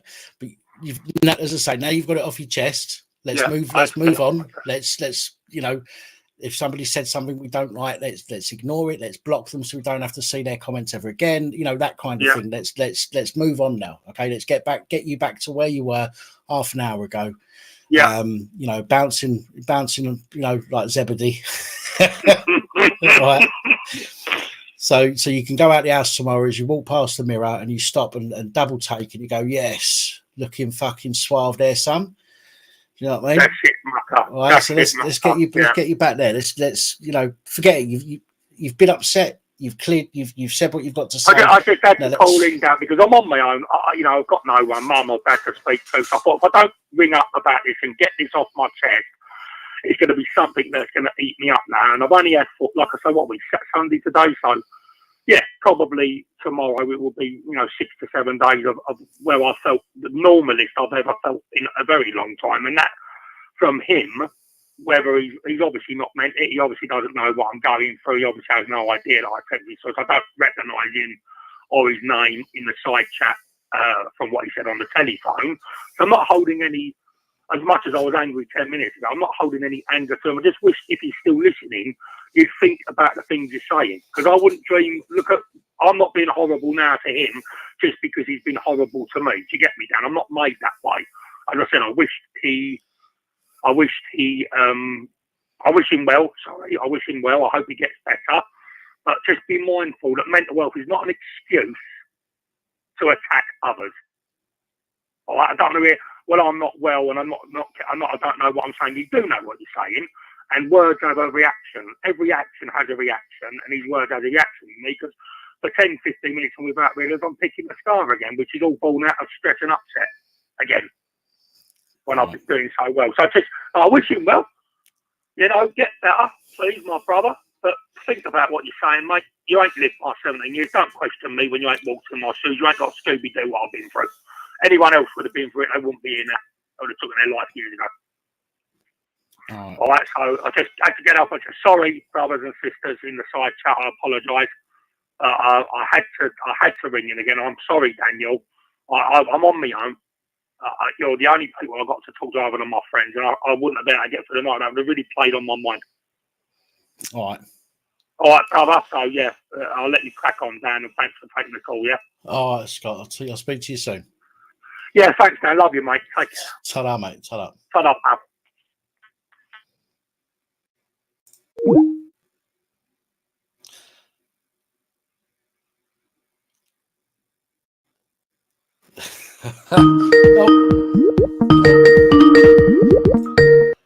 Oh, hello, good evening and welcome. Hello. Yeah, I want to get me the thing straight, Dan. Hello, Bobby, you all right? No, not really. Okay, talk to me. I have got a problem with you. I've got a problem with a couple of people. Week in, week on, Dan, you're slagging me off in your chat on Facebook and Discord. And right. Also, Dan, you asked me to prove what I said to Tiffany on Facebook. I sent you the screenshot what got said and what happened. She's using a fucking fake account, ringing me. I was in the hospital at the time, Dan. Ringing me in fucking hospital. Now, what would you do if somebody said to you, "You're glad your daughter died, having a fucking dad like you"? What would you say? Come on, what would you say? Well, I wouldn't be very happy about it. I don't know anything about it. Calm down. Okay, all right, calm down. That's what I got told. Okay, that's what I got told. All right, calm down. From Tiffany and a fucking boyfriend. I sent you the proof. I sent you the proof in Facebook. She was using a fake account. I don't know anything about anybody saying that about your daughter. Okay. Yeah, I told you weeks ago. I even told Lots So Paranormal. No, all I remember being told is that you said you're supposed to have told Tiffany to go and play with the traffic. No, if you look at the proof I sent you, she's on a fake account. I told you on Facebook. I heard it in the background, so I screenshot what was said from that fake account. Messaged there and said, "Why are you calling me an SP?" She turned around and said, "Well, you told me to go and kill myself. You should go look at your Facebook." And it's not only once, Dan, it's every fucking week. They're only the lies in your group, and the two-faced. The reason why I'm in this shit, Dan, because I called Lotto Paranormal out for being two-faced. As you know, and I know, she was slagging everyone off in those private chats. Who was slagging everyone off? Lotto Paranormal, and you don't say she wasn't, man. She was. Not slagging everyone off. I don't know anybody that's been slagging anybody off. People have been brought. People have been brought. People. She didn't even have to go with Scott. She didn't even have to go with Angela. People have been brought up in conversation, okay, but nobody sat there and slagged other people off.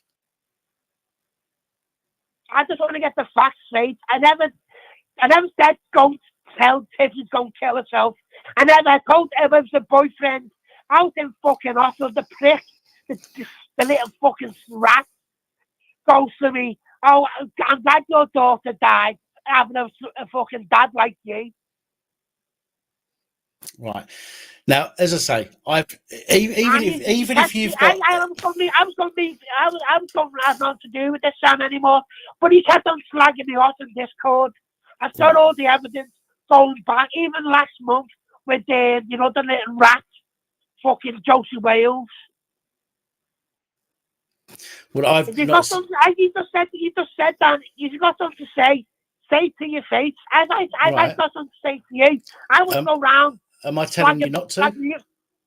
What? I'm not telling you not to, am I? No, but that's what you've been doing in Discord.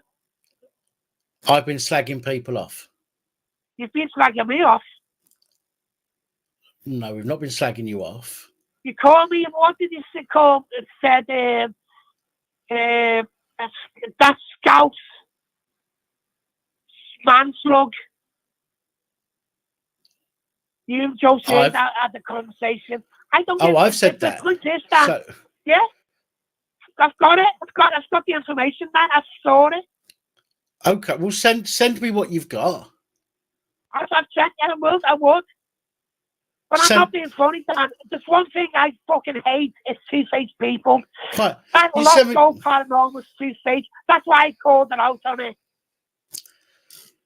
Right. And she's even I messaged on Facebook about when your cat died. Now I said to him, "Why did we put together and buy him a new cat?" I've got fucking loads of it. If you look at the chat in your chat over the week in, week out, slagging me off. And like last week when you had trouble with the echoing, I guarantee you would have blamed me. Every week, Dan, week in, week out, that's harassment, stalking, and cyberbullying. Not only have I told you, other people told you it was happening. Sorry, I'm just looking. You said I will never put up with people being bullying or targeting. That's what's been happening. Something I've never done. If I said to Tiffany, "Go and kill herself," I would have said yes, done it. But I never said it to her. It was the fucking boyfriend. And I've sent you the proof on Facebook. You asked me for the proof. I sent you it. You can see where the chat started. And she came back to me and said, "Why did you call me an SP?" She goes, "Well, you told me to go and kill myself." So she's admitting that she's used the fake account. But she said it on her account. She set up a fake account. I told you this. You go and have a look at your Facebook messages. I sent you them. You was called, as far as I know, you was called a SP. We'll use those. No, things. if you look at the Facebook messages, when you were just ringing me fucking hospital, then I was sick and dying, and the super fat cunt was ringing me with a boyfriend or a male friend in hospital. And I tell you something else, Dan, if I get over the fucking boyfriend, I'll smack the cunt out. Right. If I just say to somebody, "I'm glad your fucking daughter's dead, having a fucking father like you," what would you do if I said that to you? Well, I've had people say shit like that in the comments on my YouTube, Yeah. to be honest. I've had people make up Oh, accounts no, in my it's not kids' on. names. Well, no, it's not on. But I choose, I choose to ignore, or I'll call it out if they don't want to fucking front That's it. told Then them out. That's why screenshot the fucking messages and sent it to her. as I was saying, I'm not so paranormal. It's every fucking week, Dad.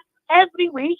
Right. Like when I was pissing myself laughing, she had to go a week before. Starting that, us got Tiffany and fucking what's his name? Sorry, was pissing herself laughing. She said fuck all. She said fuck all. But if I done something, she mouths it. Right. Now, bearing in mind, if I don't see something happening, that's bullying, and that's stalking, and that's cyberbullying. That's the law. Just the fact she's your moderator, you're responsible for what she does. I'm not responsible. I'm not responsible for anybody. The law's quite specific, Dan. You're responsible. No, I'm not responsible at all. And there's nothing in the law that says I am. It doesn't matter. There's nothing in the law that says I'm responsible for their opinions or what they say. It's just stalking and bullying. And that would be down to them, not down to me. It's got nothing to do with me. Are you allowed to happen? Even I said to you loads of times. Hang on. Right, I'm allowing it to happen. You've been into the chat on this channel before, okay? Yeah. And all of a sudden, it's going off in the comments between you and Los Souls Paranormal, for example. Yeah, or because you, that or is don't week. shout, What don't shout. I'm talking. do? Don't shout. I'm talking. Or between you and Tiffany, okay? Yeah, what now, the best do Dan to sit there and take the fucking from the two humans? That's all the odd, Dan. Block the block button. That's what it's there for. We can't listen. I'm sorry, but just don't fucking text me on Facebook. I blocked it. Blocked on Facebook everywhere. Like I thought of doing a nice thing. I say to you, say you should put to get a new cat. If anybody else said that, she wouldn't have said fuck all. Do you know what? Right, this is somebody called you what? Sex pest. Okay. Hang on, just chill out a minute. Just hang on a sec. I'm talking. Somebody called you a sex pest, and you're going off on one, right? If I showed you and everybody else the comments that I get that don't make it onto YouTube, okay, and you think that comment that you've received about that, and you think that's bad, and you see what I have to put up with on a daily basis. I told them to fuck off. Why didn't the fella said to me? Don't forget that when I was at that time, I was in hospital, fucking dying, and the stupid cunt had a boyfriend making fake fucking count up, and met phoning me from Discord in hospital. Now I told him to fuck off. Now he goes, "Oh, I'm glad your fucking daughter's dead and having a thought like you." That's what I said. I didn't say don't kill herself. It's going to pay tick with the buses. That means where I'm from. Don't fuck off. Right. Okay. And it means something different elsewhere, and we've discussed that. It comes from high business. It means go take your business somewhere else. Right, go. Technically, that's what it means. That's what it means. And go take your business somewhere else. Right. Do you know what? When I moved to Liverpool, there's some words I'm used to them now. I can't even remember what words they were. But I moved to Liverpool, and there was words that people used here that I thought, what the fuck? That means something completely different where I come from. And unfortunately, that is part of the human language. Up and down the country, it means something different. Okay, lots of words. All right. All that needed to happen at that point is if she turned around and said that to you, and you said I didn't mean that. If you didn't want to accept your apology, then you should have moved on. You should just say, okay, fuck it. I fucking did, Dad. I did. But every week after that, it's months and months and months. Right. But I see the same from you in the comments occasionally. Right, I saw it. Listen, hang on a minute. You went over to TC's live stream the other day, okay? So, talking to Nikki, okay, who's got some fucking bee in her bonnet over me for some reason, okay? Calling me about how I'm a fucking cult leader and all the rest of it. I've seen the comments on that video. Did I say that? Yeah. When? On TC's live stream. You was on I there. don't have a You was But on. the thing is that You was on there the thing saying, is "Oh, that's what I feel, man. I feel that You went- if you say that the daughter not so paranormal doesn't think you, and that's something else, Dan. If you look at the Discord chat, she was going around me to fuck her, and I tell you the reason why I was going to, because she said she was fucking married. That's a fucking one of the biggest lies going.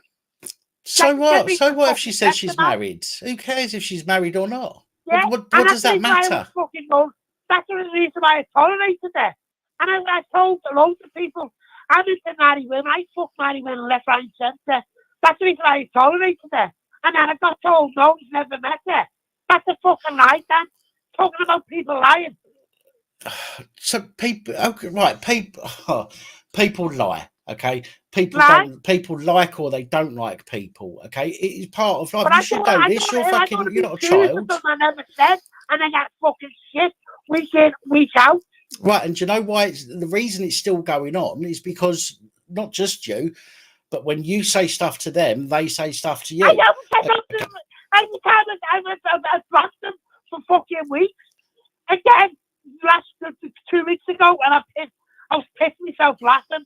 I haven't mentioned them for weeks, but they still blah blah blah. And not only I've told you that, other people told you. Where is it? I'm sure I've got a It's screenshot harassment here and somewhere. stalking and cyberbullying.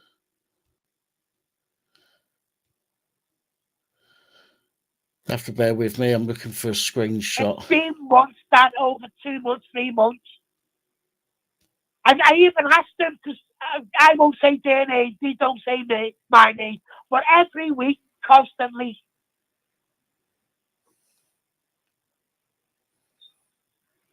I fucking deleted it. I had some screenshots, but I've deleted them for some reason. Listen. I'm sick to death. And even on Facebook, that constantly blah, blah, blah, blah, blah, blah. This is gonna sound a bit wanky of me, but I'm gonna have to say it anyway. If somebody doesn't like you, then I won't leave you alone. I don't give a fuck Okay. to like me and love No, because just listen. To be honest with you, I don't give two fucks if she likes me.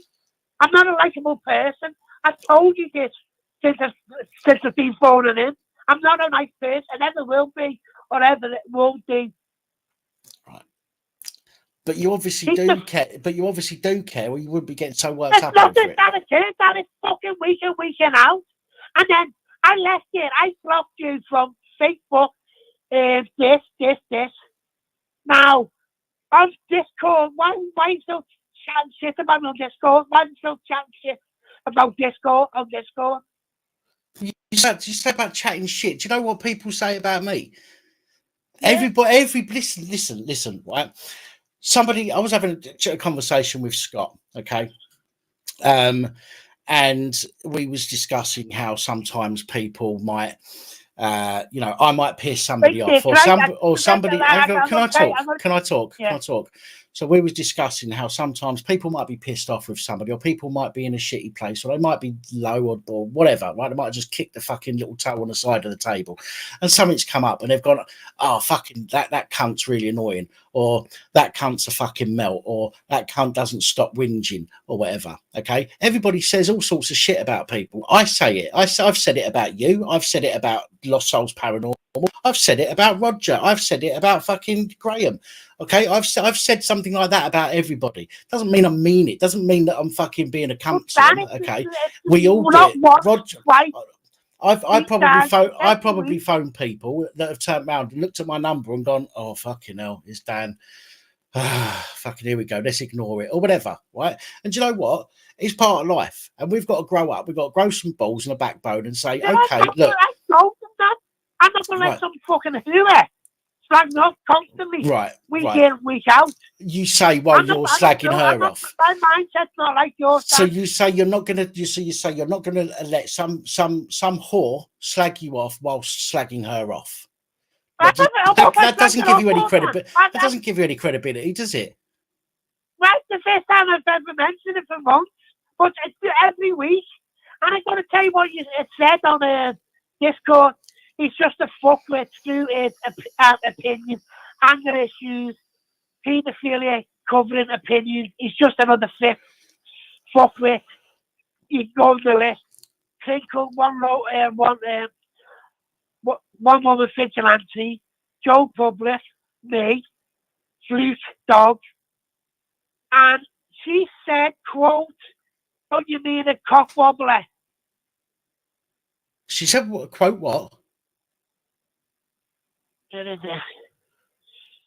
Cock wobbler. Cock wobbler, sorry. Where is it? Yeah, don't. Sure, you must mean a bubbling fucking cock wobbler.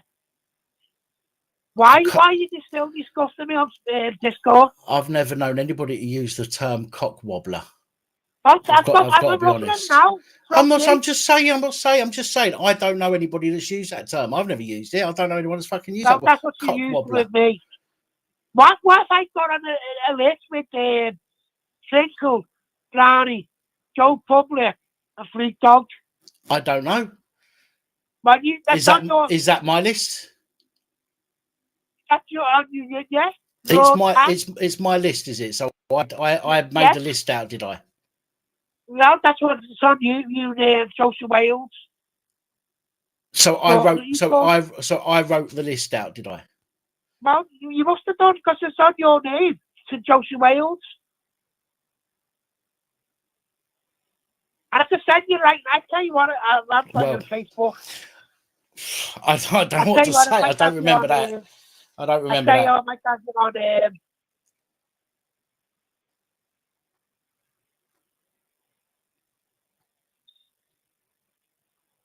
on WhatsApp.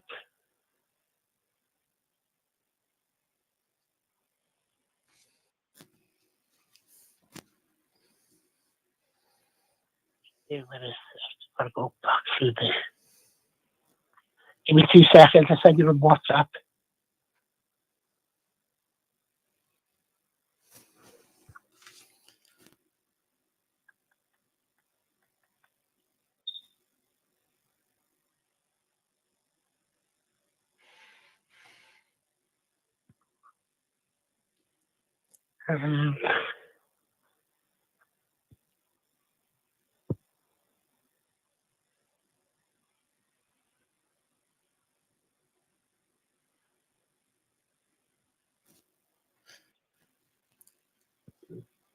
Sending. Evening, Tina.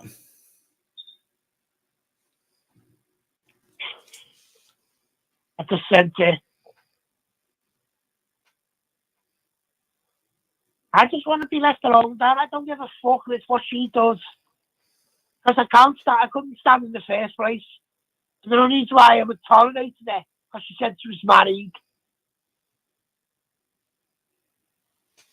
And I'm not getting accused of something I've never done.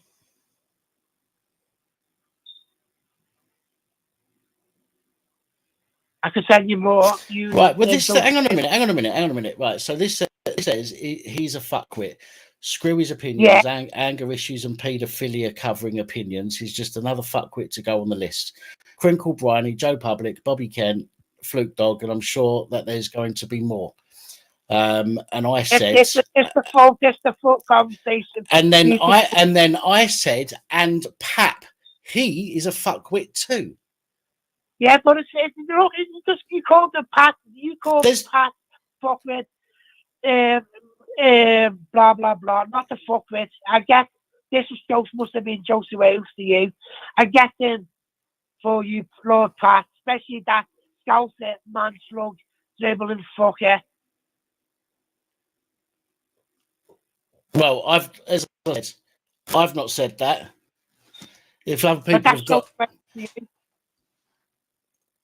Say again.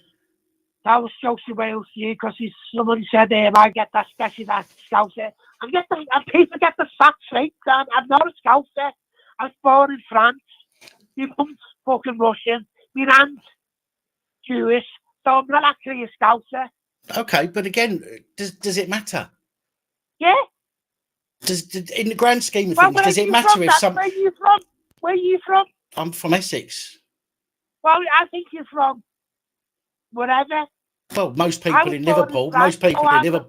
most people in Liverpool say that I'm from London. And what? I just say, yes, I am. I couldn't give two fucks. It makes no difference to my life whether somebody thinks I'm from London, Paris, Rome, But or you're Peckham. calling me a liar all the time. Liar, you're lying about this, lying about that. And There's one thing, Dan. There's two things the most important to me. Is my honour and my integrity. Now, I don't give a fuck you call me all the sick bastards going. But you question, man. I don't prefer. right, you talk about honour and integrity, and yet Yeah. your integrity goes out the window in the way that you're dealing with this issue. Because then I put this to bed months ago. But it's every week. And that was only a month ago. Right. You still chatting shit.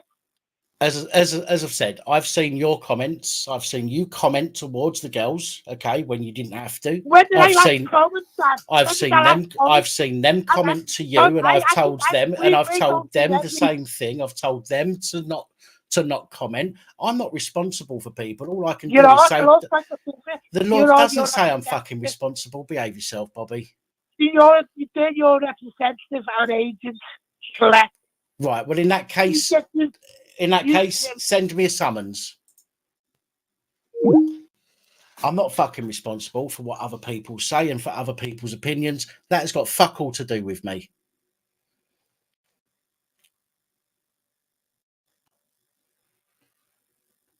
Now, even if I've turned round and said, and I didn't, by the way. Hold on. The comment that he was talking about me.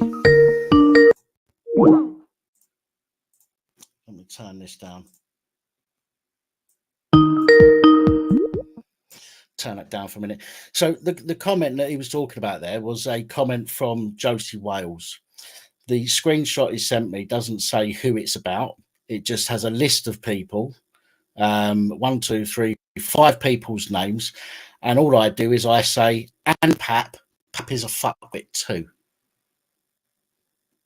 So I'm slagging myself off. I'm joking about myself. This is what happens. People talk about, people do talk about each other.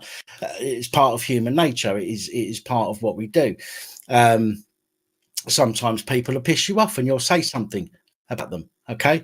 Doesn't mean that you fucking hate them. Doesn't mean anything sometimes. Okay. If I don't like somebody, I won't talk to them. Right? Like Crinkle, I've made it clear now that I won't talk to him, and I'll never talk to him because I think he's an absolute fucking cretinous piece of shit, and I will not talk to him anymore. Okay, but I will talk to other people. Okay, who haven't stitched me up like a kipper, like Crinkle did.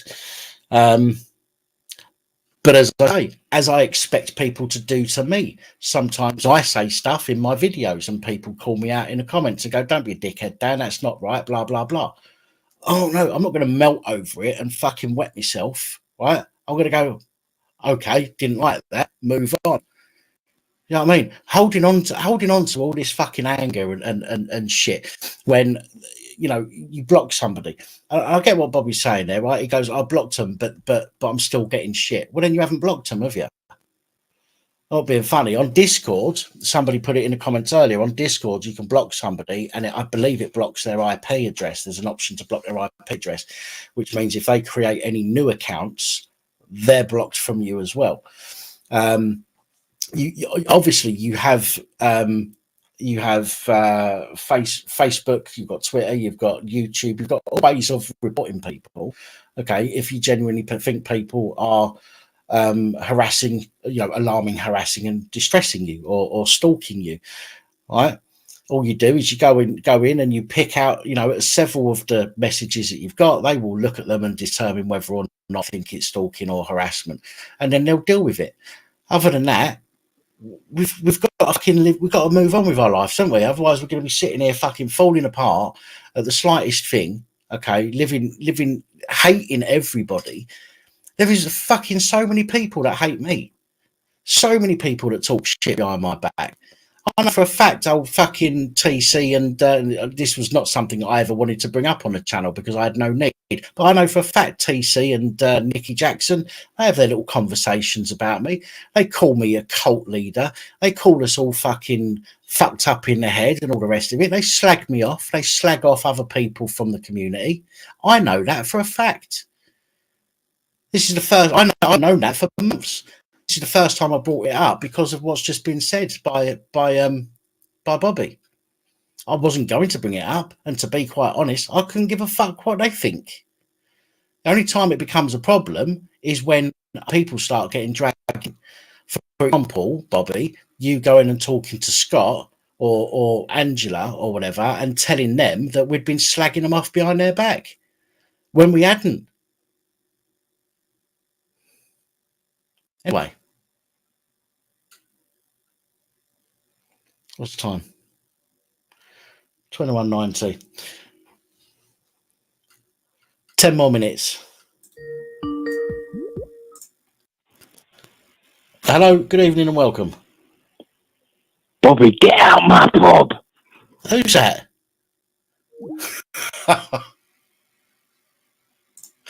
Well, I don't know what that was all about.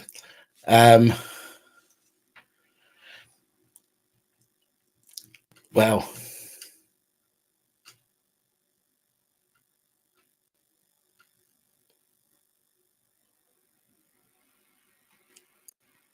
yeah. Well, sorry guys, I'm just debating what to do. That doesn't sound very loud. Why does that doesn't sound very loud? Hello, good evening and welcome. Hello, Dan. Hello, who's that? It's Alan. I'm the creator. Hello, on Alan. YouTube. How are you? Hello, mate. Right. Yeah, not too bad. How are you? Good. I'm not so bad, mate. Thank you. I was ringing up firstly to say sorry to hear about Smudge. Because I'm a cat lover. I appreciate that. Yeah, and also lovely videos. Thank you. And your pap cards as well. Oh, have you had some? I did, yeah. Jolly good. Excellent. Thank you. Yeah, are you going to be selling them again soon? I do still have some. Most of them were because it sort of dried up and people, I think everybody that was going to buy them sort of brought them at one point. But the last batch mentioned about COVID and stuff on it, which obviously is kind of irrelevant now. So I need to go back to the original ones. But I can get them, absolutely. Excellent, brilliant. Well, I'll definitely buy some more because I gave a load to my friends and they've been putting them in their wallets in the where the photos go, and then if you open up your wallet, it looks like you've got a police badge in your wallet. It's quite funny. Love it. So yeah, no, I just thought this is my first time calling you. I've been following you for ages, watching a lot of your videos. And I saw some of the calls today were quite upsetting and distressful. So I thought I'd come up and just give you a ring and cheer you up a bit. No, it's all good, man. It's nice to hear a new voice, from somebody that's been sort of following the channel for a while. I know a lot of people get embarrassed about calling in or worried for some reason or another, but as I say, I'll accept everybody with respect when they phone in. I know you do. Nobody's got anything to worry about if they're a first-time caller, so it's all good. Okay, all right then, Dan. I'll let you take another caller. I just wanted to ring you up and say hello. No worries. Well, thank you. Appreciate it. Thank you very much. You too. Okay. You take care, mate. See you later. You too. Bye. You too. Bye now. Bye bye.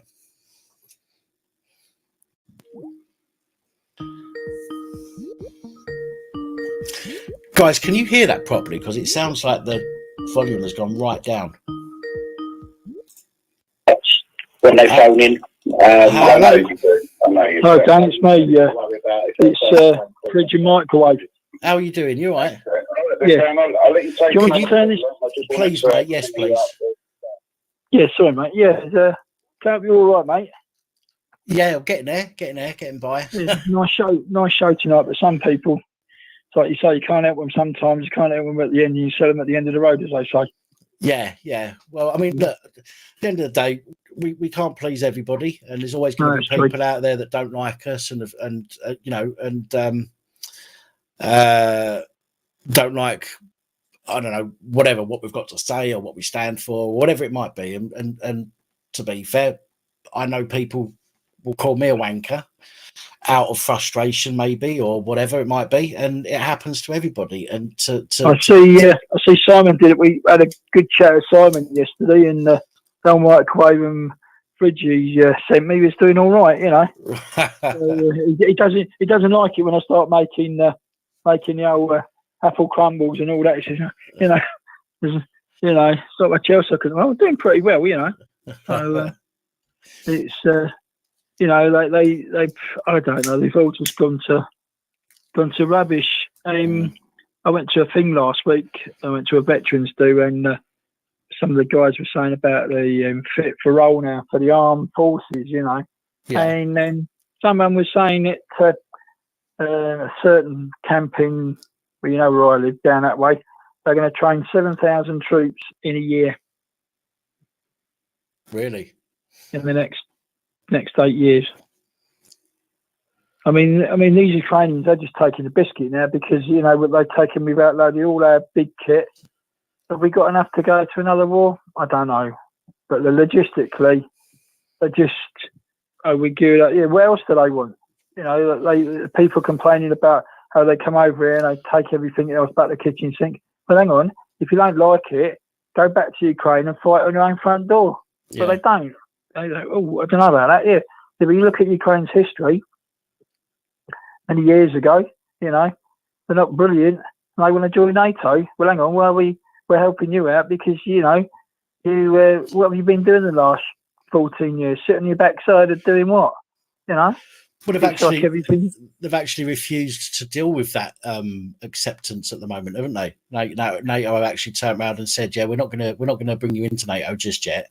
No, we won't. Do you know what I mean? That's proper stitched them up a bit, isn't it? Well, they like, you know, it's like, oh, well, Ukraine, yeah. So we have a Ukrainian population over here, small or whatever. But at the end of the day, you go there, or you go to the post office, or you go to the doctors. You see the wife there, 2 young children, and her husband. Well, hang on, isn't your hubby meant to be in the front line with the Russians, fighting the Russians? Oh, I don't know. Well, hang on, I paid in all my life, so I've got like 40 odd million or whatever they pay in this country. Yeah, and it's like you say, the police when I was in our game, when we were doing the odds and sods in the old early like 80s and 90s, 80s. We used to do our riot training at Lydd Knive in Kent. A lot of squaddies probably know where that is. Yeah. We used to do our riot training. They used to use, such and such. Right? Yeah, they didn't use fucking wooden blocks. They used fucking half-house bricks. And you knew if you got hit by a house brick, mate, you were going down. You know, you were going like, oh shit, there comes a house brick. Proper petrol bombs and all that. I can't do that. Health and safety. There was no health and safety when we were in. There wasn't. Oh, you've done. We had, you know, that lot and LNG. We had them in the army for years. They've been in the air for years. You know, you come out of training, you go down the old garrison disco, you know, eat and pray Monday morning. Oh, you met the local guard dogs in because your one's got a black eye, the other one's got a broken jaw, or you know, busty fingers. Then you go down, they give you the tour of where it was, and that was it. You go home, say, well, I won't do that again in a hurry. Yeah. But our police today are soft, you know. Oh, that's what I was saying earlier. Sorry, go on. It's like you say, oh, I shot that guy, shot that black guy. Yeah, all right, but hang on. We used to carry weapons all the time, like I used to do. But sit down, well, hang on. If you don't want to carry it, why are you carrying it? Yeah. And it's like the gun. It's easier to get a gun license these days than it is to get an HGV license. Yeah, it doesn't surprise me, to be honest. And DVLA are putting out, you know, you're going to have to have an HGV for driving across farm, you know, driving a tractor and trailer. Cyclists are the same. oh, we can't do that. Yeah, well, go down some private roads. They don't want to do it. And I wonder why, oh, we can't do this. Well, I live in Surrey, and I live, well, it's got up where we are, but I go down the road and think, well, you've got to stop here, mate. And a guy the other day, he went straight for a red light.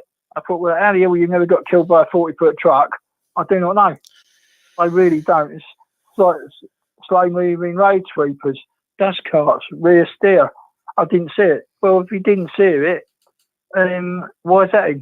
Because you weren't paying attention. You had your headphones in and listened to your radio or whatever, your phone, and you deserve to get killed. I'm sorry, but at the end of the day, why are you playing silly buggers? Life does matter, be it white or black. That's all I'm going to say. Mate, have a good day. I really enjoyed your thing this evening. Hope things get better for you, mate, and more profitable, as we say.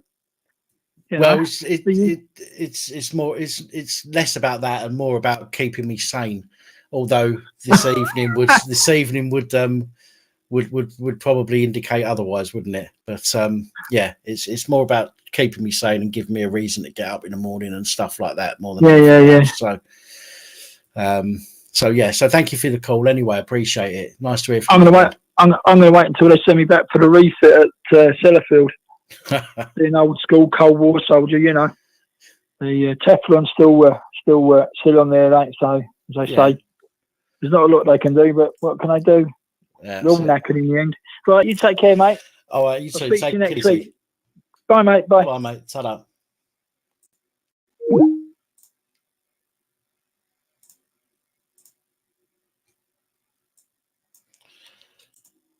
Right. 10 o'clock. Take them off for a minute. Oh, God. Sweaty ears. In fact, I feel bruised now. So it's 10 o'clock. I am going to go and make a brew. Have a quick rest break, shall we say. Make room for my coffee. I've got a bit of fluff on my head there, and or have I? No, it's just a mark on my head. I'm going to go make a coffee, go and empty the main vein, and then when I come back, I shall open the panel. Excuse me, and we shall see how this turns out. So I shall be back in just a few moments. Don't go anywhere.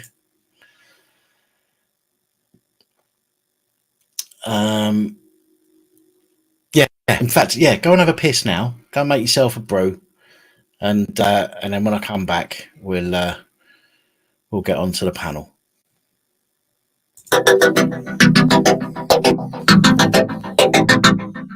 You are watching the Police Abusing Powers channel.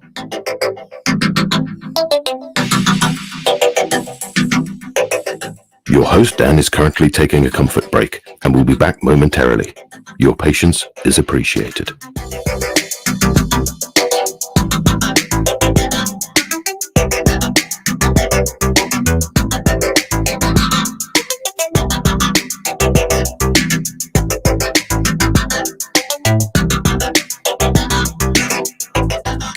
Please check the video description for channel social media links, where we share alternative content, not necessarily in video format.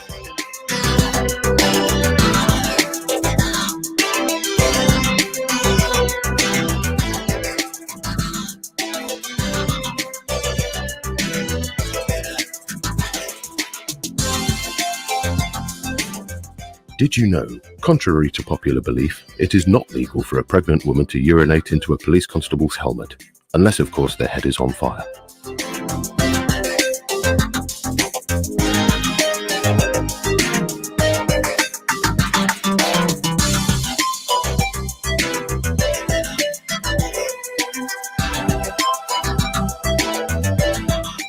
Due to the nature of the content and limits YouTube place on freedom of speech, your support is important.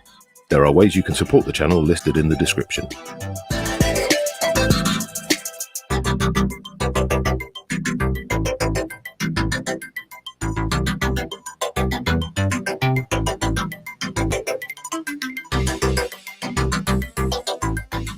Why not participate? You can contact police abusing powers using the phone number on your screen when the lines are open, or you can Skype using Dan Pap as the contact. That's Dan P-A-P.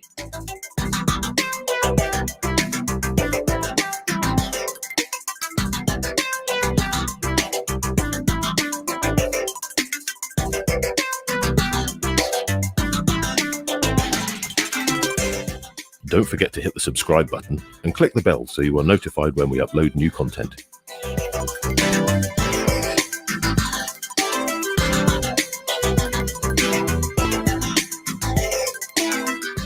You can also join our jovial and supportive community by participating in the live chat, and please don't forget to share and like the stream.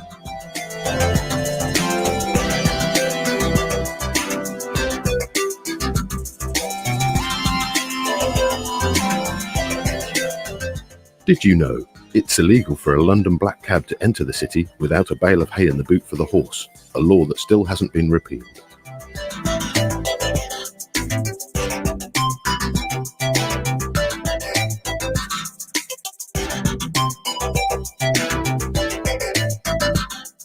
We recommend callers take part in the phone-in before consuming vast amounts of alcohol, although this is not a rule.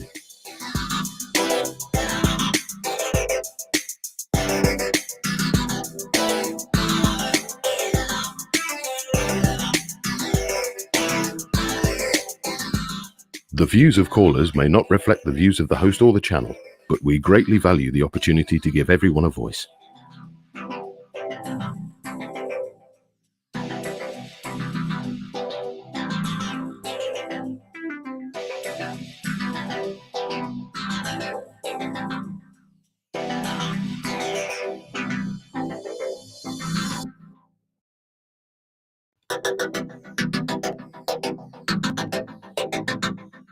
You are watching the Police Abusing Powers channel.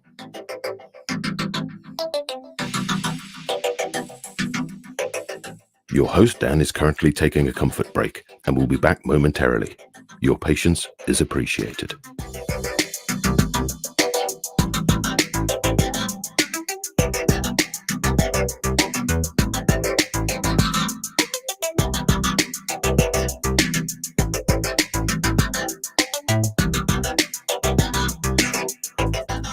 Please check the video description for channel social media links, where we share alternative content, not necessarily in video format.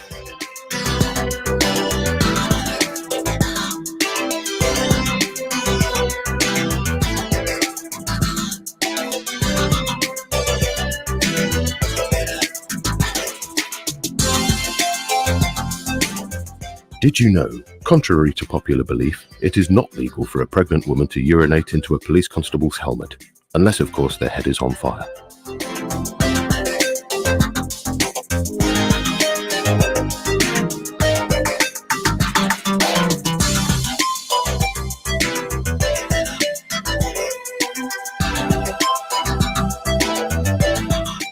Due to the nature of the content and limits YouTube place on freedom of speech, your support is important.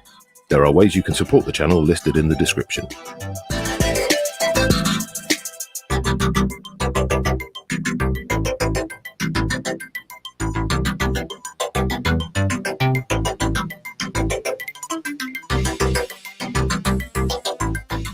Why not participate? You can contact police abusing powers using the phone number on your screen when the lines are open, or you can Skype using Dan Pap as the contact. That's Dan P-A-P.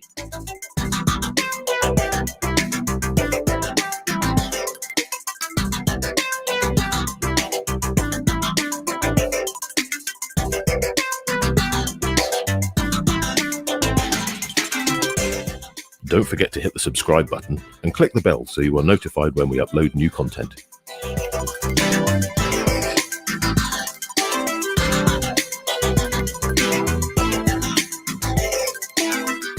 You can also join our jovial and supportive community by participating in the live chat, and please don't forget to share and like the stream.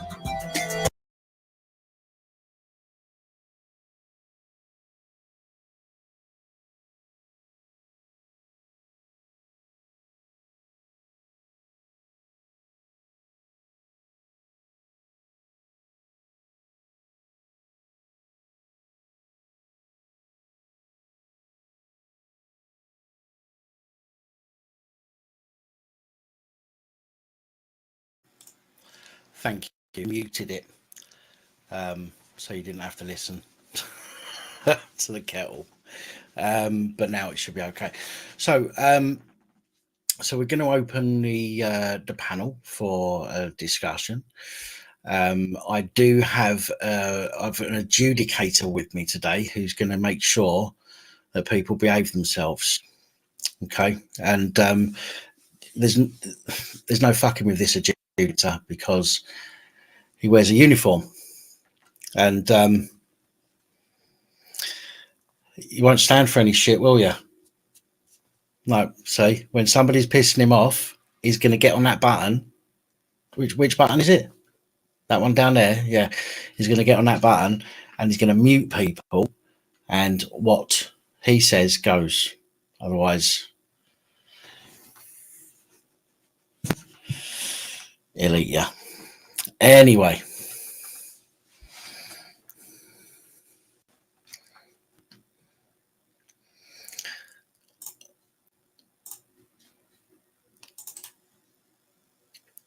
Do you know what? Do you know what I forgot to do?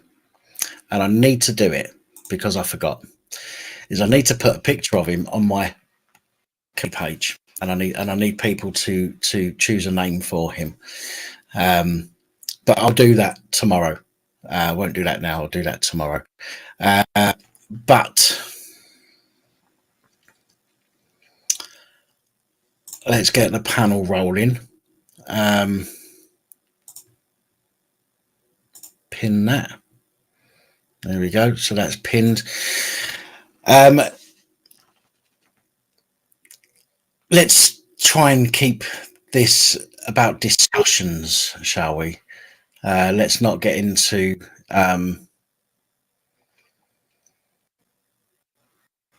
calling people out. I mean, as I said earlier, if you've got an issue with me, come and talk to me about it. That doesn't mean come on and have a go at other people. In the chat. If you've got an issue with other people, then go and speak to them. If you've got an issue with me, come and speak to me. And that's what I said at the beginning of today. If you've got an issue with me, let's clear the air one way or the other if we can. And if we can't, then we can't. But I don't want people coming on and having a go or slagging off other people. Okay, so let's not come on and start talking about Bobby, for example, or let's not come on and talking about anybody else. What's been said has been said. Let's move on. So,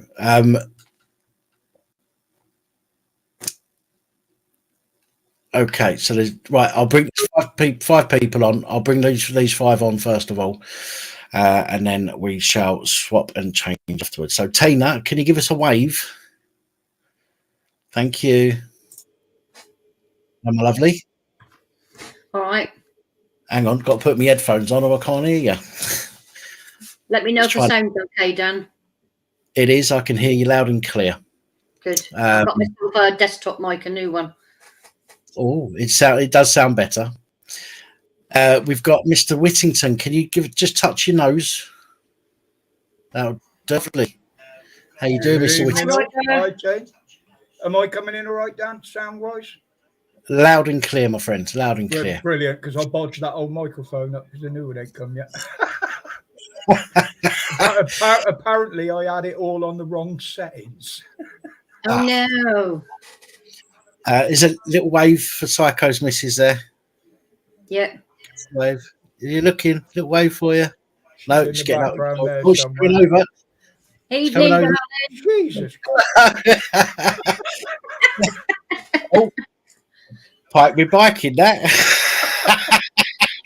Hey, I got a dozen bikes, mate. I ain't lost one yet. Right, Mr. Jackablaze, just stick your left hand up in the air for us, fella. That'll do. You all right? Yeah, all good, all good. Hi, Tina. Hi, Roger. We've got Gerches. I struggle with the pronunciation of that. But give us just a favour, give us a thumbs up. Go if you give us a thumbs up. Like that. Go like that. All right, we'll come back to you in a second. Can you give us a thumbs up, Ger? Just like that, so I can see your thumb. Just so I know you're a real person. All right, we'll come back to you in a second. Sonic, you've had a haircut. Give me your 2 fingers. Fuck you too. Hi, Sonic. Keith. Hey, guys. Oh, sorry. How you doing? And Active, do us a favour, just touch your nose, fella.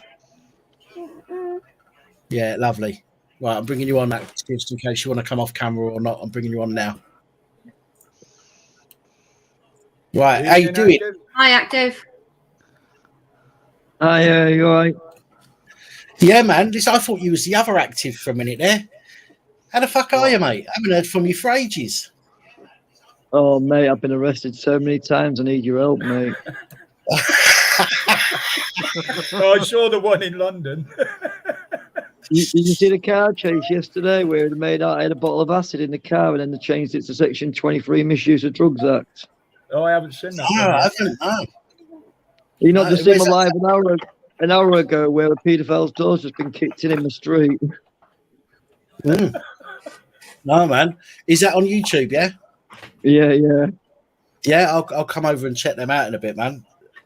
I'll come over and check them out. So what trouble you been getting yourself into, lad? I heard you've been up north somewhere, haven't you, recently? Yeah, I went to Bradford. Oh, sorry, mate. Yeah, go on. No, go on. I went to Bradford Magistrates Court to report on a grooming gang trial, and I asked the police a couple of questions, and I didn't like it, and then they came out and arrested me for a racial public disorder. But when she arrested me, my shoe come off, so she smashed my foot into the wall. I had to go to hospital for 5 hours, which didn't come off my custody time limit, so they kept me in 30 hours. I had soft tissue damage, and they've got 2 statements from security guards saying that. I don't know if I can say this on your live stream, what they're accusing me of saying, but can I say it? Well, it's only an accusation, and as long as we don't discuss it on here, but you can say what the accusation is. Right, so one security guard, even though I'm live streaming the all event, I'm live streaming it. One security guard said I called all Pakis pedos, and the other security guard has put in a statement saying that I called all Asians pedos. Right, is this the one where the policewoman walked past you and you tried to ask her what she thought? Why there's only been one trial out of all of the grooming gangs that have been sort of highlighted, and she walked off and went inside. Then she come out a few minutes later and grabbed you. Is that the one you're talking about? Yeah, that's the one. Yeah. Yeah, I saw some of that. I don't know if I saw all of it. I definitely saw some of it, but I don't recall any. I don't recall any of that language being said. But I might have missed some, obviously. But we can talk. We'll talk off air about details and stuff. Yeah, I also got arrested on Saturday on a bus roof in London during a demonstration, an open-tour bus roof. I got on the bus roof to film the crowd, and they arrested me for interfering with a motor vehicle. Interfering with a motor vehicle, really? Yeah, well, that's where they fucked up, because I'm an ex-car thief from the 90s, so I know the Motor Vehicle Theft Act, and I know that it didn't fit the criteria, so I tried to educate him all the way to Charing Cross Station, and he was telling me I could try a car door handle and that can be interfering with a motor vehicle. And I said, I know it can. I said, if I've got the intent of stealing that motor vehicle. I said, yeah, I've gone on there with a camera. The bus driver's given me permission to go on to the top deck. I said, and I filmed the crowd. I said, your custody sergeant ain't going to authorise this arrest. And I went, the custody sergeant doesn't have to. I went, it's just suspected. I went, he does. I said, if he needs to keep me in custody, he needs to see that it's lawful. So we got to the custody, and I explained to the sergeant, and they explained to the sergeant. He got a piece of paper out, and he turned around to the cop and he said, he's right. You're going to have to let him go now. And she turned around, right, listen to this. This is where it gets even funnier. She turned around and went, well, can I not do him on a public order offence then?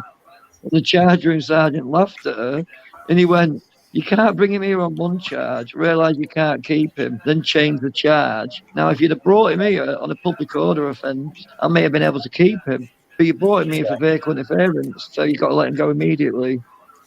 Well, fair play to that custody sergeant. Fair play to that, because I know that doesn't always happen. There are some out there that will just agree and go, yeah, right, fuck it, we'll have him for that. But yeah, fair play to that custody sergeant for that. But you have been busy, boy, right? Yeah. Oh yeah, like you say, the police swooped on us when I come home from a demonstration from Hull yesterday, about 2 minutes away from home, and Melton Police, North Bank Police, and Grimsby Police swooped on us. Armed Police. They jumped straight to the passenger door. They dragged the driver out, and they said to the passenger, "We've got reason to believe someone's carrying acid in this car." They took a plastic container off him. Well, not a plastic container, a McDonald's drink container off him. And I said to the copper, I says, "I'm not being funny, mate, but if it was acid in a fucking paper cup here, don't you think it would have melted through?" And he's like, "Well, Section 23 misuse of drugs that. So I can smell cannabis in the car." So, that old chestnut. Yeah, the thing with it is that, and they've been told not to use it anymore as well. They can only use that if there's something else to back it up. They can't just base it on their smell anymore. That'll get chucked out if it's just based on a smell.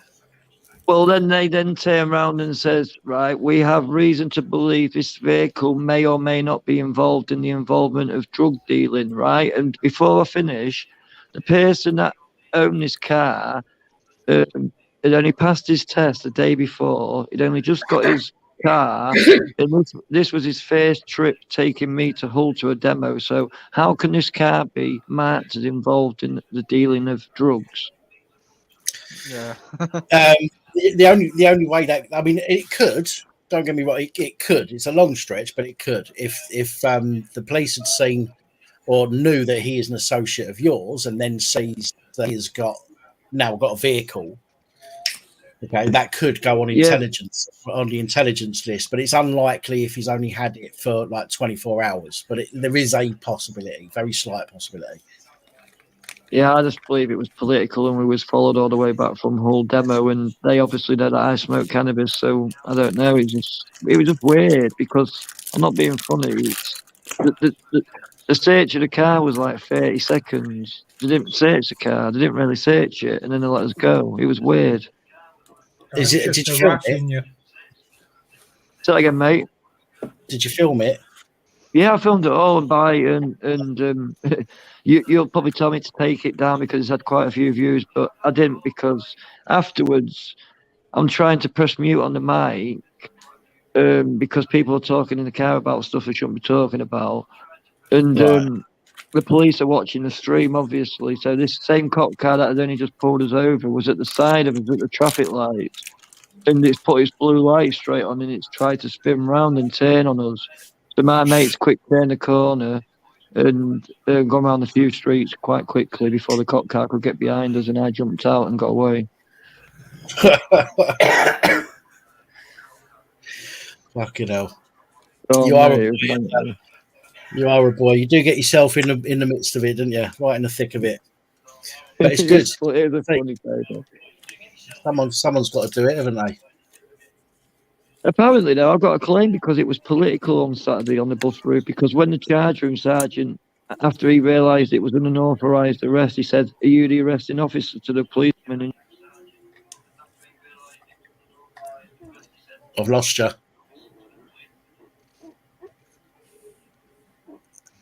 Active, I've lost you. You've gone. Can't hear you. They probably blocked him.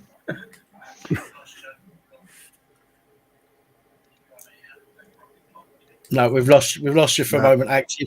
I know Jack Ablaze has got something he wants to ask Tina while we're waiting for Active to come back on. I do indeed. Just give me just a moment. Hold on. Right. You know what we spoke about on Discord last time we spoke, Tina? Yes. Why do I hear like background noise? I could get echoing as well. Probably just me. It might be. I don't know. It could be Roger. It might not be. No, it's not me. I got a perfect setup now. Yeah, fair enough then. I don't know I think, who I can. I think it could be active still on the background. I'm back now. Can you hear me? Yeah, I can hear. I can hear some Yeah, echo in the that was background. it. It was active coming back in. That's probably active then. Because they're, but No, it's not me. I've got nothing in the background. I don't know then. You Anyway, were cutting in and out, active. I'm sorry. I'm on good Wi-Fi. I shouldn't be. I don't know why I am. I don't think it's me. Oh, it's not me. Everything's muted. So All right, it's anyway, it's not too anyway. bad, Aside from that, so what I asked you, what is, because I'm still a bit confused. What should I go about doing, Tina? Because I don't know whether or not if switching over or just completely stopping carers allowance is a good thing, or if it's a bad thing down the line. I don't really know what the best. Right. I think what we need to do, Jack, is to make some time. Dan, have you got contact numbers for me for my IAN? I think we need a telephone call, Jack, to go through it rather than on here. Yeah, I'll send it through to Jack. Yeah. Yeah, I'll send him. If we've got some time tomorrow, Jack, then we can talk about that privately. Okay. I don't think this is enough to do it. Mate. Yeah, that's not a problem. It's a personal thing for you, and I don't want that to go all over the world, kind of thing. So yeah, that's not a problem. That makes sense. Yeah. So we'll talk about it in detail tomorrow, mate. All right. Yeah. So what's been going on today then? Because I came in like halfway through the stream, and there was lots of let's use the word quabble going on. People with issues, Jack. That's all it is. People with a certain individual. I know who it is. With a certain individual that is blaming people, etc., etc. I'm not going to say the name because it's not relevant. It's not needed. But let's just say there was something in the no to a distant kind of like past. That was I know who. Yeah, I know who it is. Yeah. Can I answer that? It's a statement from me. I loved my great-grandparents and my grandparents. They went through the war. They were peaceful people. We trusted each other back then. We really did. Your neighbours became your auntie or your uncle. The policemen were friendly. What's happening now is the government are using everything to turn us against each other. Childish behaviour has no place on an adult site. It doesn't. And especially if its intention is to offend someone. That's not what Dan's site's about. We look after each other. We protect each other. If you have an issue with an individual, contact the individual. Discuss it. Don't have an argument over it. If we don't start backing each other up and start helping each other out, the world's going to turn nasty. We actually have more power than any government. There are 68 million people living in England, Ireland, Wales, and Scotland. There are only 400,000 troops, maybe a few more in a couple of years. There are only 2,500 police officers, including their clerics and door staff. 68,000 people. We have the power to stop this nonsense. They bring in all these new words, all these new instructions, woke, and all the rest of it. They are turning us against each other. Remember, every single person has a right to an opinion as long as it's not rude and derogatory. You shouldn't hurt someone else's feelings. You don't know what that person is going through. You don't know what trauma they're suffering behind the scenes. Be kind to each other. I've given my life to public service. I've come across crazy people most of my life. It still doesn't stop me doing it. I'm a Buddhist, a practicing Buddhist. My faith is based on helping my fellow man or woman or individual, whatever they want to call themselves. I don't care. But to go after somebody in a public realm like this, it's not acceptable. But we've got to stop this or the government will win because they are turning the people against the people. Learn from that. We need to give love and respect to individuals and not hate. It has to stop. That's just my opinion. Okay? And they're breaking us down even further with what they're bringing in across the channel, as Active knows. Well, hey, what have I missed though? Have I missed some kicking off? No. Tina was on about the government breaking this up into little groups, and they're doing it even further by bringing those in across from the channel. Oh yeah, most definitely. We are being divided by the government, and that's what that's got to stop. Start using your head. Don't believe what you read. Don't believe what you see. Do what I was trained to do. Investigate. Do what Dan does. Investigate. Go in behind the scenes. Find out the truth. Not gossip. Not hearsay. Not what they want you to believe. The newspapers, they're all owned by the government. TV channels. Absolute bullcrap comes out of their mouth. Do your research. Learn. Yeah. It's us that run this country. See, I tell my parents a lot about the news and about how much of pretty much 99.9% of the news is gospel, rubbish, irrelevant, unnecessary, or it's just trying to actually. Most of it's fake. Yeah, they're trying to push aside what's actually going on, and they're trying to create fear into the people that are watching it. Right, not just necessarily like the local news channels. You talk even like the local newspapers and like all these local like you got all these different Birmingham Live, Leicestershire Live, all these different, you know, like a digital newspaper kind of thing, if that's what they call it, I don't know. All these different outlets, sources, you know, most of it's gospel anyway, because they're just trying to cause fear, trying to make things worse. You mean gossip? Gossip. There you go. Not gospel. Yeah. But yeah. So. But yeah, like, and I tell my parents all the time, why do you watch the news? Why do you? I mean, they can watch the news if they want, and then because we want to see what's going on in the world. And I'm like, well, but most of the thing on there, it's not as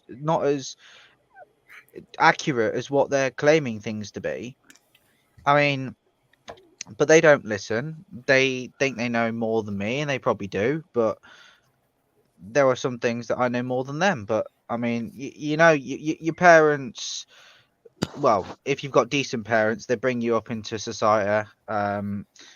If you've got good parents and you've been brought up good, you know, you'll be just like me and my brother. You know, we've been taught, you know, to do the right, not the wrong, and all this kind of stuff. And you try and basically tell them what is not necessarily right, but what is basically, don't believe what you always see in front of you. You need to what we call do more research about things. You don't just take something at face value and just assume that that's the truth in anything, right? But you know what parents are like. They won't listen. They think they know better. They think they know more than you. They think, oh, I'm the world. I know more than you, this and that. But that's not always how the case is. The problem is most parents do. There has been lots of changes over the last, you know, decade or so. But most parents, you know, as a parent, I'll tell you, and I'm not just saying it because I'm a parent, but even my parents. They were 9 times out of 10 bang on the money every time, and I ignored, and I used to ignore because I used to think I knew better than them. Mm-hmm. And I think any other parent that's watching this will probably tell you the same thing. When you're growing up, you do think to yourself, "Oh, what do you know? You know, things have changed, and it's been that long since you was in my position, and this, that, and the other." But most parents are bang on the money when it comes to, you know, knowing what's going on. Yeah. No, I get that, you know, like, I mean, I'm not saying that I'm a know-it-all. I don't know everything, you know. I would say I specialize in certain aspects in terms of like computers. Like I know quite a bit about computers and IT and all that, whereas my dad and my mom might know, you know, my mom knows more about like hairdresser and stuff, and because she used to be a hairdresser when she was younger, and my dad he's obviously he's in the construction industry, so he knows a lot about that stuff. So, you know, and it's not like I can say to him, oh well, you thought about doing it this way, because it's like you're trying to teach someone that has more experience than you, which I get it. There's skills that people have learned over time. It's not, you know, we're talking about life experience as such, and dealing with certain issues as they crop up. You're talking about a particular set of skills that some people will not have learned and some people will. you know, because they go to university or they find a hobby in it and they learn more about it. Not everyone knows every bit of information of every little bit of aspect in that. Of course not. You know, like you're not going to know everything. I mean, as they say, every day is a school day in terms of like learning new things or learning additionally to what you already know. Because you could wake up the next morning and be, oh, I didn't know this, and that's all well and good and all in terms of like having certain specializations within specific jobs or skill sets of yours. But when it comes to actually reading up about facts and knowing what is accurate, what is false, what is misleading, can sometimes be difficult to know. Sometimes, most of the time, you can actually tell if it's gossip, not gospel. You'll find a lot now is, and you know, I know there's some people on the panel that will agree with me, and some in the comments. What you find now is that as I say, we know what we've been taught, okay, or what we've learnt. Yeah. Okay. The majority of people, well, everybody learns what I say they, as in they that determine the curriculum. We learn what they want us to learn. Okay. Most of that, as many of us that watch this channel and many other channels on YouTube know, is false in the sense that it's been set out in a way to make us think a certain way. I'm getting a bit confused in the way that I'm talking tonight, so you'll have to excuse me. But we're taught stuff in a certain way to make us believe a certain narrative. There are a lot of people now, okay, that are coming through the school, okay, that are being taught things that we never were. Okay, for example, this, and don't get me wrong, we were taught inclusion. We were taught that everybody has the right to join in the games. Everybody should be nice to everybody. Yeah, that's inclusion. Yeah, we were taught to respect the coppers. How bad did that turn out? But now it's this whole, you know, like people are being taught now about inclusion, and it's this positive discrimination. It's all right to include anybody that is of a particular characteristic, apart from somebody that's a white straight male. Okay. And what we're seeing is more and more of these woke virtue signalers coming up, you know, coming out of school. Yeah. How old are you, Jack? 20. 20. So yeah, around your age, you know, up to about 30 years old. Okay. We're seeing a lot of people that are coming through who are virtue signalers. Okay. Yes, there's people like yourself who have opened their mind a little bit more than other people. But so many people going through school, they're being taught a certain thing that we were never taught at school.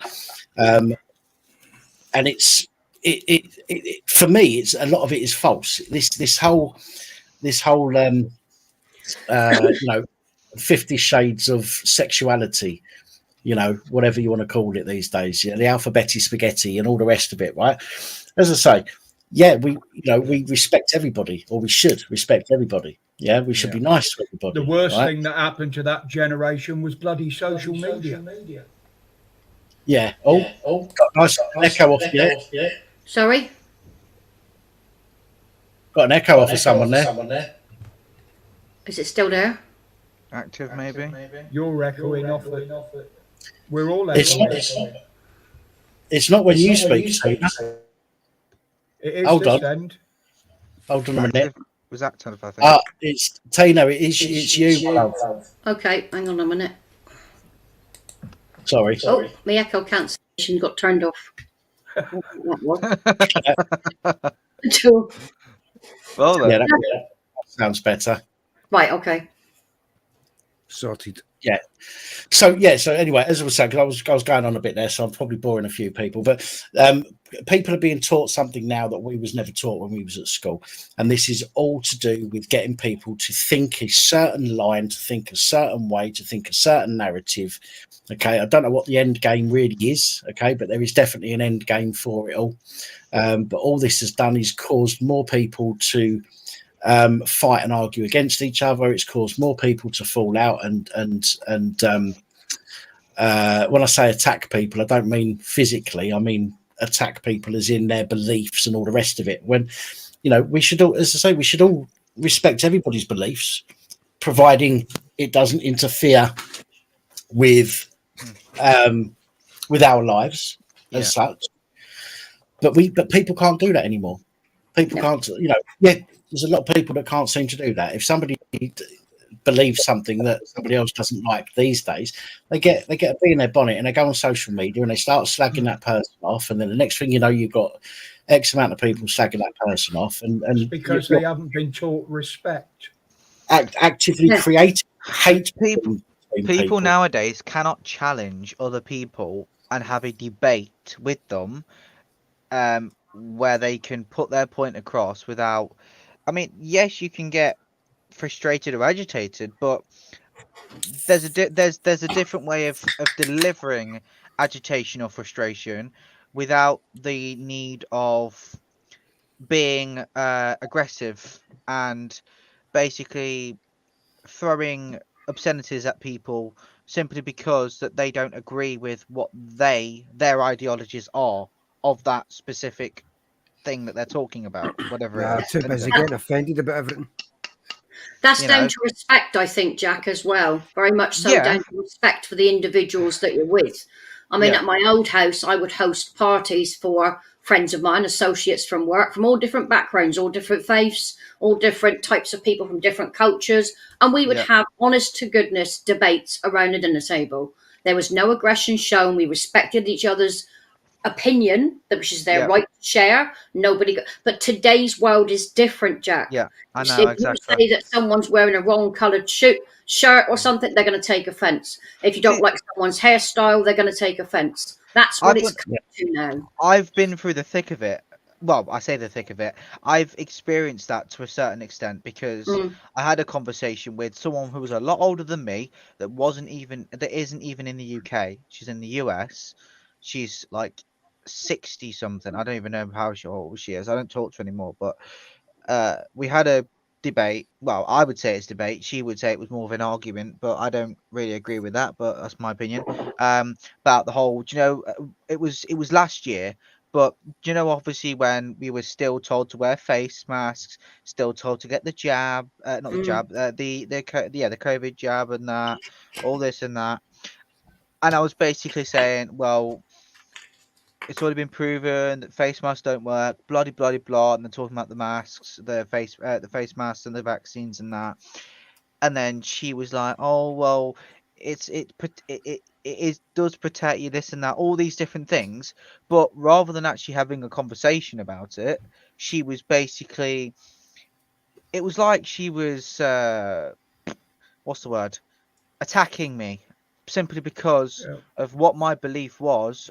Well, not necessarily belief; it was more facts than belief. Well, as you know, Jack, I got some Americans that come onto my channel and they get that all the time over there. They're so paranoid about it. They've been so brainwashed about it. Yeah. They've been persecuted for not wearing them more so And she's than we older were. than me. She's way older than me. I mean, That's why she believes, Jack, that she can tell you what to do because you're a youngster. How could a youngster know more than she does? But that's her opinion. Now, funny enough as well, when we was on that topic, she had accused me of doing. Obviously, we used to play a game together, right, on the computer. She accused me of doing something I never did, and she basically said the only way. She said apparently I put a virus on her server. I don't know what she meant.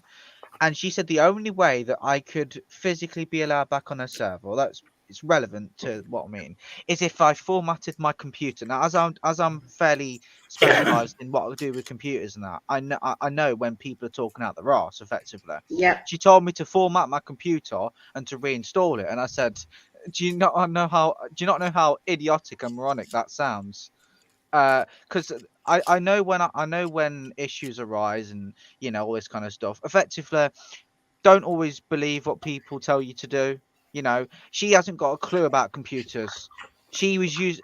This is how old it was. She was using MS-DOS. That's how Oh my old God. she is. That's how old she is. MS-DOS. I haven't got a clue about MS-DOS or any of them old operating systems. So when she's I telling ain't got a me, clue what we've got now. so when she's telling me all this stuff, I'm like, do you even know what you're talking about? and when I said that to her, she didn't like it. And rather than me carrying on the debate argument, I just said, I'm not going to talk to you anymore because clearly you cannot have a debate. You know, yeah, that's right. Yeah, they have. Well, clearly they have been very much, because if she can't think for herself, you know, even she says, oh, her daughter and every family member that comes around her house has always got a face mask on, is all jabbed. I'm like, yeah, that's surprising, isn't it? Yeah, ironic. You know, but people don't use their brains, right? After the first vaccine I took, bearing in mind it wasn't even, I didn't even take it on my own free will. I was manipulated, let's just put it that way.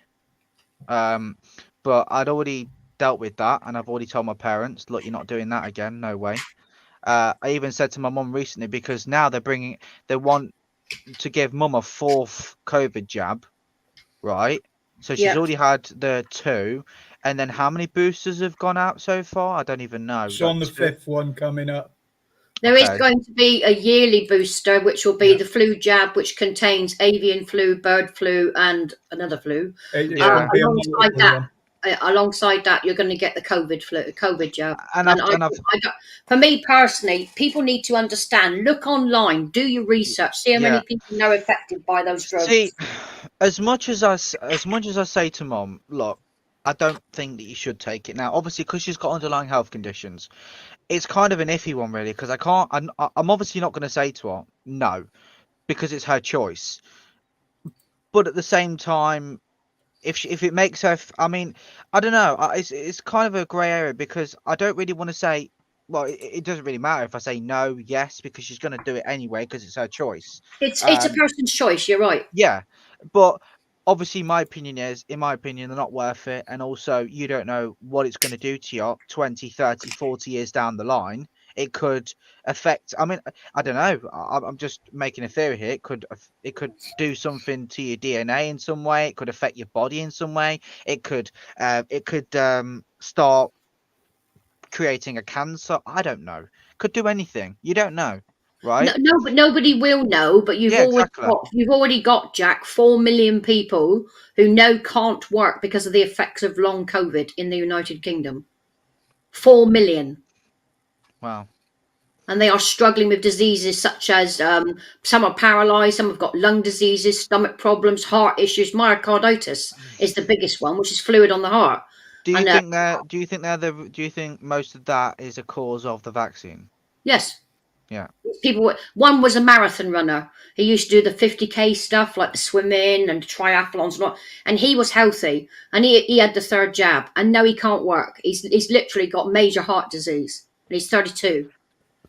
Wow. And it was within 2 weeks of having the jab. There's one doctor online who's produced the Office of National Statistics. They were given these jabs to 8-year-olds and 15-year-olds in schools. They've now got 8-year-olds. Yeah, 8-year-olds up to 15. They've now got 52 children with heart disease. Tina, you'll remember this one, Jack. If you want to see what these things do, I'm still go here. and watch a video that I put up a little while back on the flu. Was it bird flu or no swine flu? Yeah, swine flu, avian flu, and research on what happened with the vaccines from that. Yes. The government only finished paying the £60 million in compensation in 2019. Aye. If you think that be twat at the front looks like Biden. Fucking hell, man. And that was one called Pandemrix. But you have to think about it's your body, okay? Yeah, of course. On the NHS website, it clearly states no individual with mental health or any other illness can be coerced or bullied into taking a medication. You have the right to refuse. Yeah. So why during COVID was all this hate going on about the people that didn't want to take the jab, the Calling them disabled, the elderly? anti-vaxxers, yeah. Yeah, exactly. But the thing is, it's a choice. You don't have to take. And then, if you remember, I mean, I think you might have reported on it a lot, both of you, Roger and Dan, about how, it wasn't people being like forced to do it. Oh, what was it again? Persuaded. Literally, it's just gone out my head. Hold on.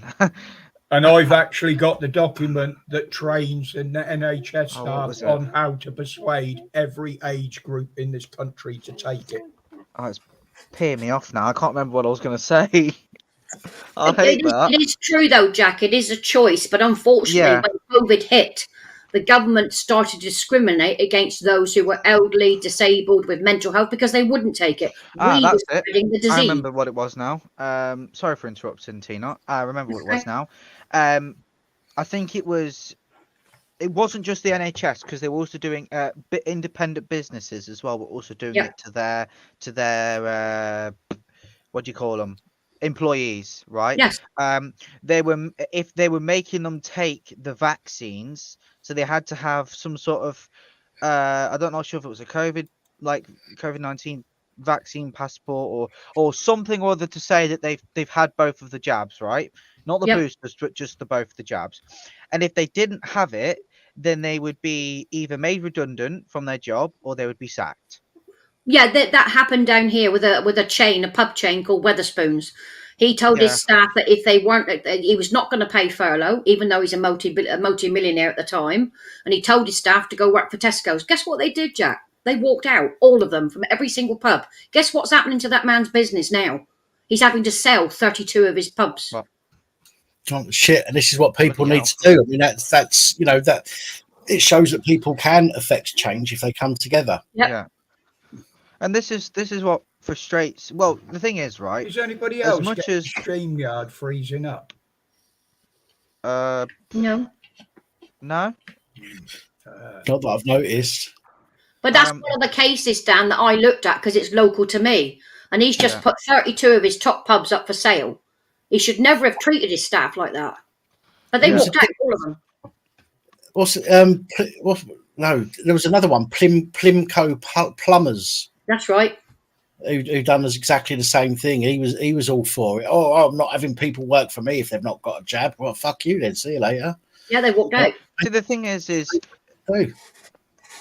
just like the face masks, although that was more of like, you don't have to wear one if you've got a medical exemption. Well, most of the people didn't wear them anyway, because because wearing a face mask, as much as they say you have to wear one, it's a choice. Because the thing is, people, well, not really now. I mean, I still see quite a lot of people now wearing face masks, but mainly, from what I've seen, mainly it's the elderly.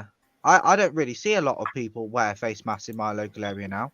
It's mainly the elderly, because they're scared. They're scared. That's why they're frightened. They're frightened. And there's one that lives like round the corner from me that still wears one. Even she wears one not just inside shops. She wears one everywhere she goes. I don't know what countries that were, but there were certain countries where you had to wear a face mask even outside, walking about the place, not even in shops or anything. It's fear. It's fear from the government. I don't get people's brains. I don't get how people can't see through the government's lies, but because they've lost the will. They've lost the will to do so, Jack. They're browbeaten. They're down on their confidence is gone. You've got a government that's been manipulating this country basically since the war. They're on their hands and knees, and they're basically that's exactly what take anymore.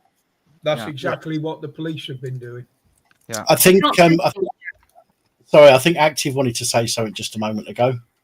Sorry, all I was going to say is that what I did to embarrass people that are still wearing face masks, I go up to them and I go, "Can you smell a fart through that?" When they go, "Yeah," I go, "How's it going to stop COVID then?" You've got a point though, because the thing is people always say, "Oh, that phrase, that's literally that doesn't even make sense." Well, it does, because like. Well, to be honest, I thought Active was going to say he goes up to someone and says, "Can you smell a fart through that?" And when they say yeah, he drops one. And also, I did want to say, like, when you was on about the COVID jab, my 21-year-old daughter has been fit and healthy all her life and probably been to the doctors twice in 21 years. Yeah. She was coerced into having the jab for working in a care home. And now she's at the doctor's every week. She's got low fatigue, suffers from headaches, and has to have a vitamin D or a B injection for the rest of her life now. But they're trying to say it could be hereditary where she's got it from, but she's never been to the doctor's before in her life until the jab. If they're giving her B12, it sounds like she's got anemia, which one of the side effects of the drug was people becoming anemic. Yeah, that's what they say. Yeah, that's what it is. Yeah, exactly what you just said. I've got to love the irony. But they're trying to say it could be hereditary. Does anyone in your family suffer from it? And it's like, hold on a minute. You can look through a doctor's records and it can be proven she's never been here for any illnesses in her life. Yeah. Only since the jab. So don't try and blame it on, it's passed through family. There is a lot coming out now to protect the public in Truth, which is the Office of National Statistics, of all these things that are now coming out, which happened during COVID. So basically, there's a lot coming out now that you can research online. So look for the Office of National Statistics and research yourself. It describes how many people actually have been affected. The government also promised anyone who suffered from long COVID would get disability payments if they can't work. Now they're being denied. I find it interesting that they've released this information so soon. Yeah. Normally, they leave it, as long as they can before this information gets released. And all of the organisations that deal with releasing information seem to work hand in hand most of the time. But for this, they seem to have come out much sooner than I would have expected them to, with, as you say, with the statistics of, adverse effects and things like that. You look at everything else, and they'll keep locked up for 20 years until everybody's forgotten about it. They'll out, and hope that nobody fucking remembers. But this time they brought it out for a few years. Yeah, they had to bring it out for one reason, Dan. You know the two scientists that would stand next to the Prime Minister with their little charts? Yeah, them. Yeah, they had to admit to a committee and a panel, which came up in the press, but very little last year. They had to admit that everything they talked about at those podiums was guesswork. Yeah, they admitted that the modelling was wrong. It was completely wrong. Yeah, I've got to love the irony, though. It's like when everybody started wearing their masks, and like the odd person here and there, like myself, who never wore one, and like the dirty looks and shit like that we used to get from not wearing a mask. And then now the tables have turned.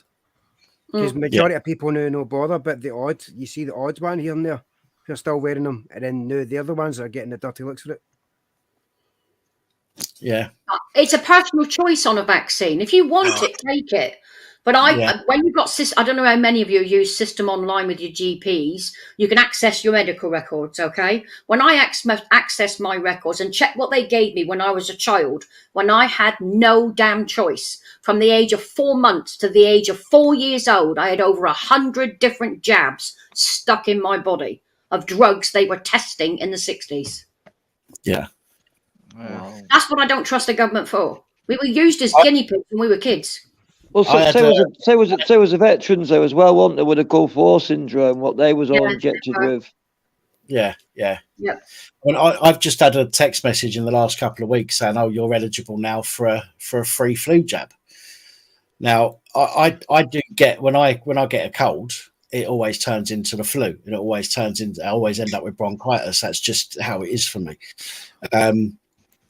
But I've never had I've never had anything other than fucking over the counter stuff to deal with it. That's right. No, I've not had any messages from them. But you see, I'm at the age now, not just at the age, but I've had a stroke and everything else, and I'm susceptible apparently to this kind of stuff. But there's no way I'm going for a fucking flu jab. If anything, it's going to make you 10 times or 100 times worse with the flu jab.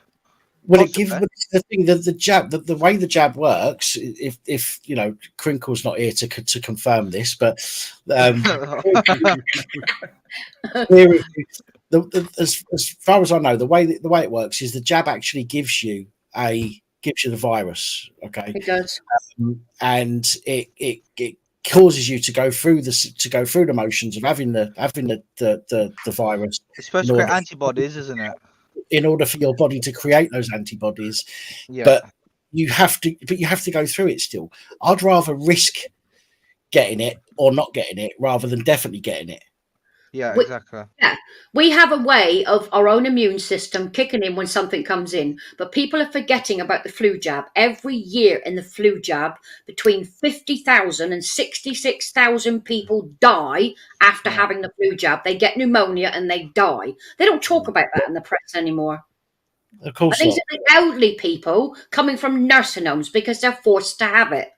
Yeah. Yeah. Well, last week I was feeling very under the weather. I mean, Roger and a couple of other people know about that. Let's just say I woke up in a terrible way, and I was sick.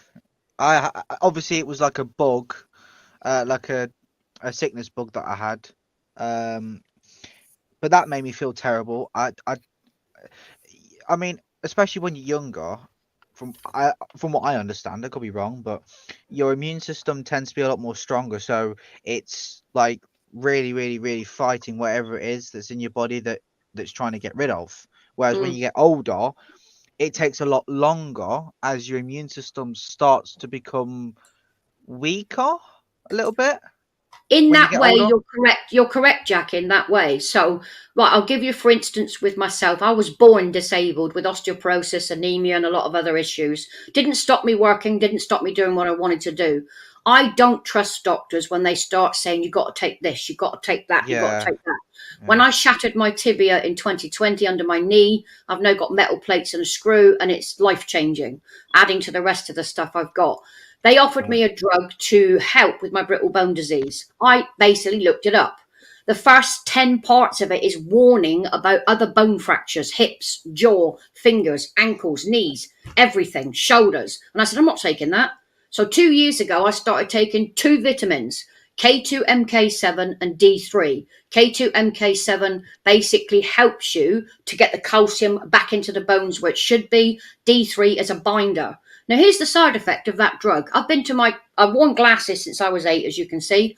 Now I only need these for close-up work. I've had 2 eye scans. And in the 2 years I've been using these 2 vitamins, my eyesight is improving to the point by the end of next year, I will only need to wear these glasses to read. Work that out. Wow. Mad. There's always a cure in nature. You don't need a chemical to sort out your health issues. Find something natural. It's less harmful.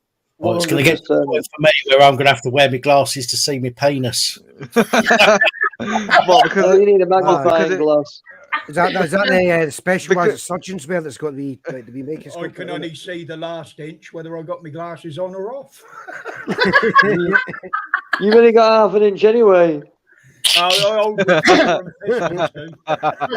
There are alternatives to chemical drugs, and that's why they push these drugs. They're trying to get as many people as possible on their books as type 2 diabetic. My doctor put me down. I've had blood tests done. I've had all the checks done. I don't have type 2 diabetes, but she won't take it off my record. But she keeps trying to pawn the tablets across. Then it's cholesterol. Then it's your blood pressure. My blood pressure is 120/75. You can't have that. That's somebody that's in their 20s like you, Jack. Why can't I have that? That's my blood pressure. And I've taken proof in with the readings from my blood pressure machine. Yeah. And the reason why it's done, think about your doctors. They get paid a wage. There's brown envelopes being passed over the counter by the government. The numbers of people they get with diabetes type 2, dementia or Alzheimer's, they get extra cash for an extra input to the doctor's surgery. Yeah. That's all it is tablets, tablets, tablets. Yeah. And if you're paying for it, it's even worse because yeah. Like you've got Janine in the background there, Dan, and then Jesus in there. Deadpool's back in the house, so we're going to bring Deadpool on. And, Do you want me to bring Ger on? So I need to make some room for them, folks. So Do you want me to leave? I don't mind. Okay. I don't. Thanks for the chat, guys. Stay well, stay safe. Remember, do your research. Good night, everyone. Take care. Oh, you cut yourself off a bit quick there. Just in a hurry to get out. Did you want me to leave, buddy? Listen, Active, I need you to. Have you got a pen or something? I messaged you on that phone number, my new number. Have you? Yeah. Have you still got my number? Oh no, shit! No, I need a pen now. 1 minute.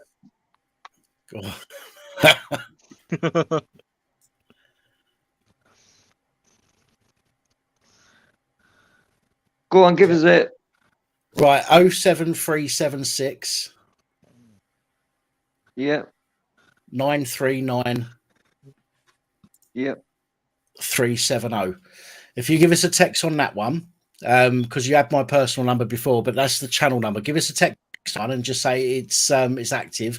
Then what I'll do is I'll reply on my personal number to you, so you've got my personal number. I was gonna say there's no way you're giving out your real phone number on the live stream. Right, nice talking to you all, and I'll catch you all later. Yeah, you look after later, Active. Keep it up, nice mate. to see you again. You too, buddy. Take care, mate. Ta-ra, matey. Right, so let's bring on Ger, because Ger's been sitting in the background for a little while, and we've also got Janine. Deadpool, I'll bring you on in just a few minutes, mate. So, right, so Ger and Janine, hello. Hi. How are you, folks? I'm good. Dan, I know you had a lot of bad comments earlier on, right? Yes, go on. Right, but social media have took over, haven't they? It has. Right, it's took over it's took over everybody, and a lot of it is that they're brainwashed. Right? Yeah, I agree. Yeah, they're totally brainwashed by look. If they take offence from someone, it's not your fault. It's theirs. Right? It's totally theirs. Right? I was in Ireland, in Londonderry, right, and they took all the paving slabs off the streets, right, because they was breaking them up and throwing them at the troops. Right. Okay. Right. So it's like, how can I put it? You could throw stones, but you can't throw a comment into the arena, like. Yeah, sticks and stones will break our bones. Words but will they never kept hurt on us. checking them of the troops. And words will only offend me. You know what I mean? So Words will never hurt words are me. nothing. Words are nothing. Actions speak louder than words. Yeah, no, I agree. precisely I right. agree. I mean, I was saying to Santa Holly earlier, or Lost Souls Paranormal. Some of the comments I get that don't get onto YouTube because they go into my. I've got two boxes. I've got the box that allows all the comments, and I've got one which are held for review. Okay. Now I don't delete them. I let YouTube deal with them. Okay, but if I leave them in there for, I think it's 30 days, then YouTube will delete the comments that are 60 days, then they're deleted. So if I show people the kind of comments that I get that don't make it onto YouTube, okay, people would say, "Oh, so somebody calling me a twat isn't such a bad thing." Do you know what I mean? But if I showed that comment, my channel will probably get shut down.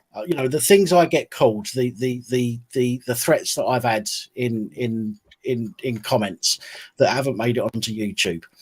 And as I say, and yet people lose their shit over somebody calling them a dick or fat or whatever. I mean, I take the piss out of myself. I took the piss out of myself a minute ago, saying I'm going to need glasses to see me cock.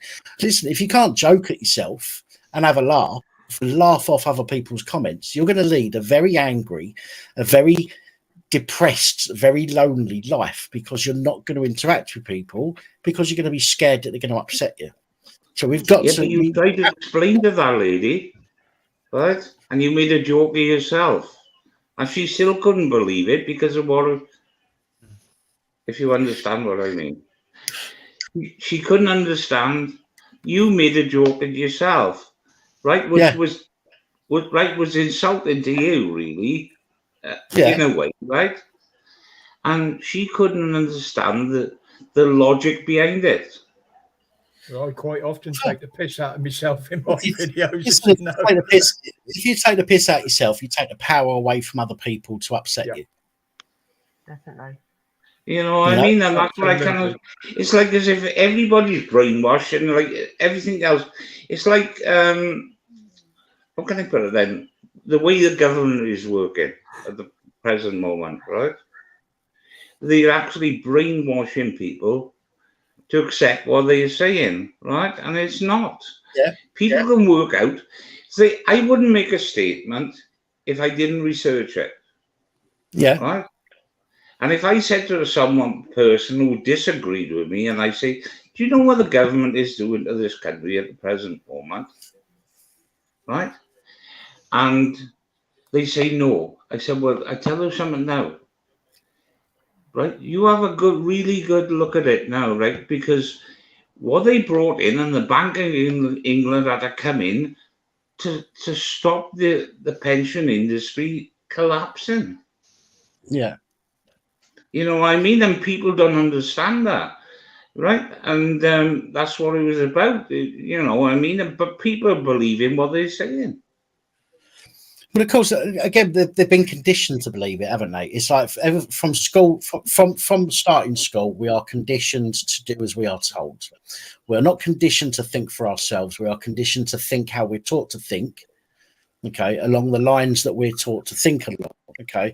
And there's very few people that, you know, for example, I believe, and I might be wrong, but I believe that people that make these discoveries, scientists and things like that, okay, they use what they're taught at school, but they think outside the box. They don't just follow what they've been taught.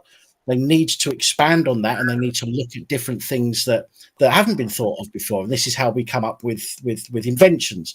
And it's the same as the rest of us. We have to look at all angles. We have to think outside of the box that we've been placed into. Okay, this 4 or 6 sided thing that our brain is stuck inside, and we can't. We have to think within those dimensions, and that's what we're taught from very early age. Yeah, but they're doing it to kids. Well, that's what I mean. Ever from school age upwards, even at work, kids doing it to kids who don't know that, who cannot, they haven't got a comprehension. No, you're absolutely right. Absolutely right. Just turning out drones. Yeah, well, of course they are. But the only trouble is this didn't just start overnight. This started right when Margaret Thatcher brought in a policy that people have the right to buy their own houses, right? This has started earlier on. When Margaret Thatcher brought out the thing that they could buy the houses, the only trouble was, you could sell them houses, right, council houses, to individuals, but the only trouble was everything that the council had was freezed. Right, the money that they had for them council houses was freezed. Yeah. Right. People thought, "Oh, I'm better than anybody else," but they are not. And this is where it was all brainwashed from. Right. People are thinking, if I own my own house, right. And this is the mentality of it. Right, and what they done from the start was actually lead people into a false sense of security.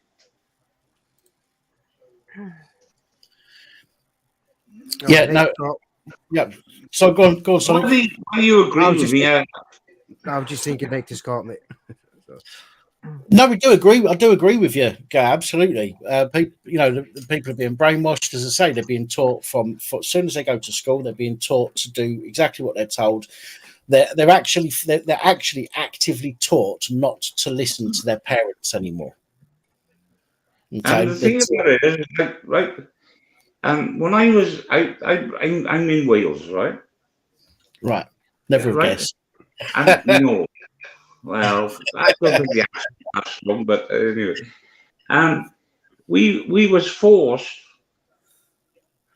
to sing the Welsh national anthem. right? Although I was not in a Welsh school. I can't speak Welsh for the life of me, right? But we were still forced to learn the Welsh national anthem, and this is like what they are trying to apply to children of these days, right? It's got to be this way, otherwise. Yeah, as I say, it's teaching people to think in a certain way, and it's very difficult to break out of that. I'm glad to see so many people are able to now they're older. You know, lots of people that follow this channel and other channels that I watch. People have opened their eyes. They have opened their minds to researching things for themselves and learning things for themselves. Well, the best thing you can do is research it yourself before you open your mouth, right? The best thing you can do is research it yourself. Don't listen to anybody else. Go there, watch the media, and watch what everybody else is saying, because there's lots of people on YouTube that got different opinions, and when you get to the different opinions, you know what's going on. You know that it's a distraction technique used by the government in a lot of their things. Yeah. And you know, it's designed to fool people. Yeah. You know what I mean? Do indeed. Janine's smiling, right? I don't know what she's smiling about, but it's a comment that Richard's made, saying I'm nipping away at the white lightning. I wish. No, but you think it's right, right? You can't tell, right? You can't actually, right? And this is what they're instigating in a lot of school boards these days. And they think that a kid can choose what gender they are. No, they can't. No, I've said this myself. I've said this myself as a couple of years ago when it was all going off in Brighton, around Brighton and Bournemouth area, and the teachers were saying, basically saying to the kids that you can be called whatever you want. And don't get me wrong, I think that everybody should, if somebody wants to be something else, that's entirely down to them. But the problem is I think that it's the confusion. Again, it's getting people to think in a certain way. It's the confusion. Start them off young. Oh, you're a boy. If it was born as a male, you're born as a male, isn't it? Well, you are exactly. Yeah, but again, it's just the same as we can change our name if we want to. It doesn't change who we are. Okay, we can ask people to call us what we want at school. No matter what your name is on your birth certificate, you can ask a school to call you anything you like, and they have to do that. Okay. Yes, you can. Right.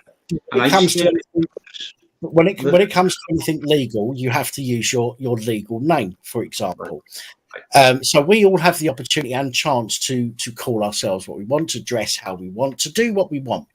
The problem comes is when that is forced upon people and when it is used to confuse people who are too young to understand the consequences of those particular actions.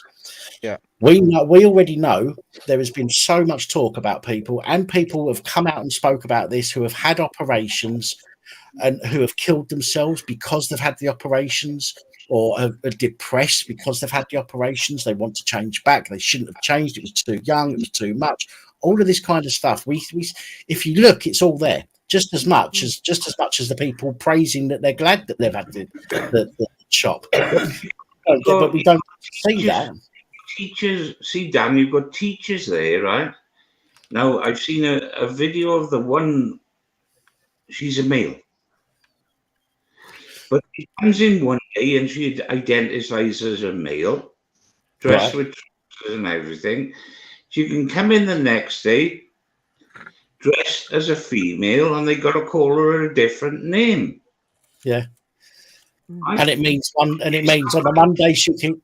Yeah, you're absolutely right. It means that Monday she can go, or Monday it can go in a men's toilets. Sandra, right? Stephen on the next day. Well, that's what I'm saying. It means on a Monday she can go in. It can go in as a male. Stand in the urinals having a piss. The next day it goes in the women's toilets. Sits down next to a genuine woman sitting in a cubicle next to them. And that genuine woman is then forced not to feel what's the word? Embarrassed or shocked by it. They're forced to agree to it, and all of that is wrong as far as I'm concerned. To say, I don't care. Complications to it. See, Dan, right in America in the 1970s, right when a baby was born, and they was born with an undersized penis, they automatically change their gender to female. Sonic knows all about this, but go on. There was court cases about it. They automatically changed their sex because the penis was not big enough. They automatically changed their sex, but then people still knew they was male. When they got to later life, they still knew they was male. Yeah. And they had to go through gender reassignment, because they forced the law that it was a bit of an experiment, I suppose, to them, but if your penis was not non-existent or near enough, they automatically change their sex. And there's a big law case over it, but then people still knew they was a male. Yeah, and as I say, people are forced to just accept it, even if they feel, aggrieved by it. If they don't agree with it, if they feel embarrassed by it, if they feel, I can't think of the bloody word I'm thinking of. For example, if you got women going, women going into a women's toilets, okay, or a women's changing room, for example, and you've got somebody who says, "Oh, I identify as a woman," but they've got a fucking schlong down, and they can't say anything about it. They can't go, "Oh no, you can't do that," because then they're classed as being discriminatory. So you are forced to accept something that you may feel uncomfortable with. Now, as I've said, I don't care. I think that people should be allowed to do and say and who the fuck they want. Whether that means they want. Of course they can. Of course they can. If one of my sons turned up one day and they was dressed in a dress, okay, I'd probably be a little bit shocked because they don't seem that type, but I would accept it. However, I wouldn't accept it if they started. Once I finished laughing, I wouldn't accept it if they started trying to push that onto other people. That is not how it's done. Can I explain? I'm 60 years of age, right? And I pushed a pram when I was a young kid, right? Right. Doesn't mean I'm right. Doesn't mean that it's just a thing you did when you was kids. Why don't they just let kids be kids? Yeah, I used to play with Barbie dolls. I used to take their clothes off and pull their legs apart and all sorts of stuff. No, I didn't. No, just plays with Hoovers. I used to have all the action men and all the rest of it. And I had three sisters. They'd have the Barbies and stuff, and I used to set them up and they'd fight each other and shit. Do you know what I mean? But again, just because it was a doll and it was wearing a dress, it doesn't mean anything. I used to use my sister's Barbies as air rifle targets. It's just like women that are tomboys. They might go out and get dirty and wear trousers all the time and build things. Doesn't mean a thing. It just means that they prefer to do something different. It doesn't mean that they're a bloke deep down inside, or it doesn't mean that a girl deep down inside is a boy. No. Of course, you're right. And I don't think they should force it upon people. They shouldn't force it on young children. It's a personal choice. As much as people would disagree, it's like I disagree with the whole 100 gender thing, where you can identify as any one of the 100 genders in that list. I don't agree with that because there's only 2 genders, male and female. But that is my opinion. But I'm not gonna go around and start dissing people and start disrespecting people because of their beliefs. As much as I Right, disagree with it. Do you know the good thing about that, Jack? Do you know because sorry, girl. I just want to say the good thing about that, Jack, is if you get stopped by the police and you need to get searched, you just tell them you're a gender neutral, non-binary fairy cupcake, and you only want to be searched. You only want to be searched by somebody the same as you, and then they'll find somebody.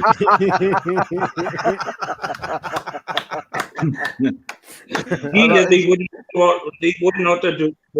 know what to do with it. But Jack, you realise if you was a male on a gender reassignment, right? You will be buried as a male. Oh, that's perfect. Because a gender birth certificate. non-neutral fairy cupcake. It's your birth certificate. You'll be buried as a male.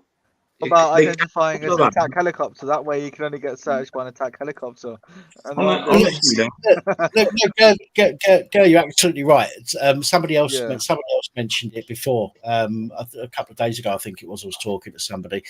If you get buried in 100 years' time, when your bones get dug up by an archaeologist, they're going to look at your body and they're going to go, "That was a bloke," or "That was a woman." They're not going to go, "Oh, you see this person here? This is one of the the highly sought after skeletal remains of a non-binary, fucking gender neutral fairy cupcake." They're not going to know that you are a male or a female, and biology has proven that. Yeah, but it's determined by your hip size, by the length of your bones, by everything. Size of your Also, male. It's been ages since I've done science, so I could be wrong. Male and female have different type of chromosomes. They don't have the same chromosomes. One has X and X, one has X and Y. I don't even know. Women have XX, man has an XY. That's right. So from that alone, they're not the same. Yes, all over the place because second test tube. There are theories that everyone is born to a certain degree, or everyone starts out as a female, because you actually have female body parts on a male, like man boobies, for example. No, it's to do with the ovaries. It's to do with the ovaries. Jack, do you know if it was in the womb? The different hormonal parts of your body when the woman's pregnant, right? First of all, if you've got more of a male chromosome, right? You were right. You were right. But do you know the female clit? Do I know the female what? The female clit, right, is a strategy, right? How many hormones you got in your body determines if you grow a penis or a vagina. Right. Dan thought the clitoris when you're in the womb, it's the hormonal thing that determines whether you become male or female. Yeah. Right. So if you've got more of a male hormone, right, in that body, then it determines your sex. Yeah. Right. That's why you use Emma differentiates. Yeah. Which is absolutely true. But what he was saying is that everybody, and it's true, everybody does start off as a fetus, as female. And the ovaries will grow, and then depending on how much testosterone you've got in your body depends on whether those ovaries get pushed down and out or not. It's right, but you've got a quite quirky thing is Hemodiaphytes, is it? They're born with male and female organs. Hermaphrodites. Hermaphrodite, that's right. Yeah, that's it. You've got it, Roger. I don't know whether that's just very clever of you, Roger. You ought to be worried about it. You know that. No, they're the ones that it don't matter what they are. We've all got to meat and veg. They've got both sex organs. They've got both sex organs. Yeah. Yeah. You know what I mean? So there's a mixed balance in the what do you call it then, Pap? Yeah, there was that young kid many years hormone? ago that Hormones, actually yeah. topped himself over it. He You know was what I all mean? in the news and famous.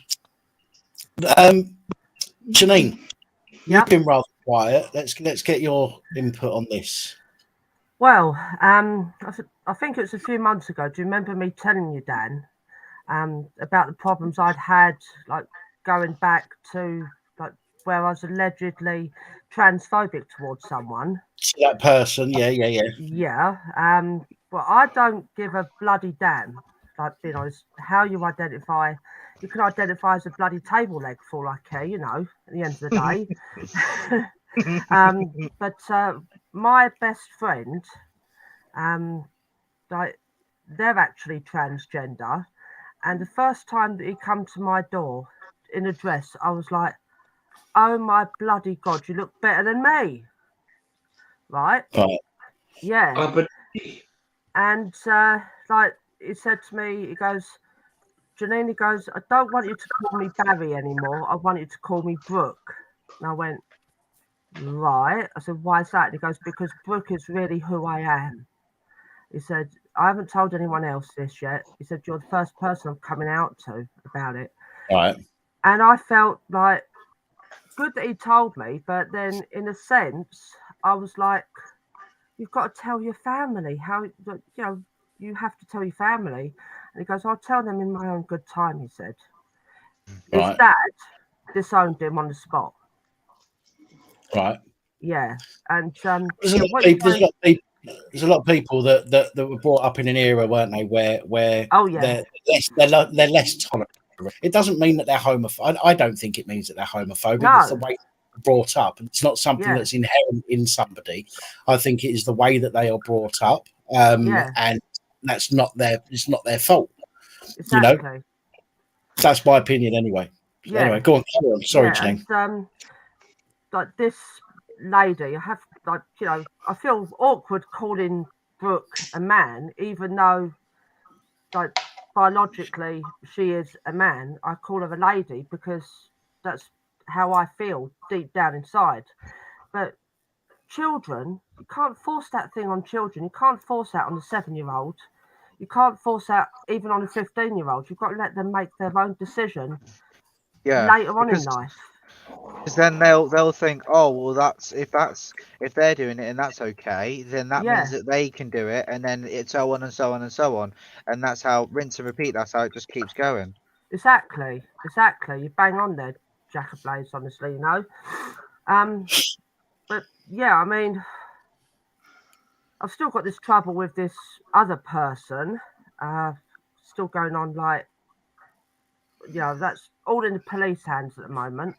But thankfully, Brooke is actually a hate crime ambassador for the police.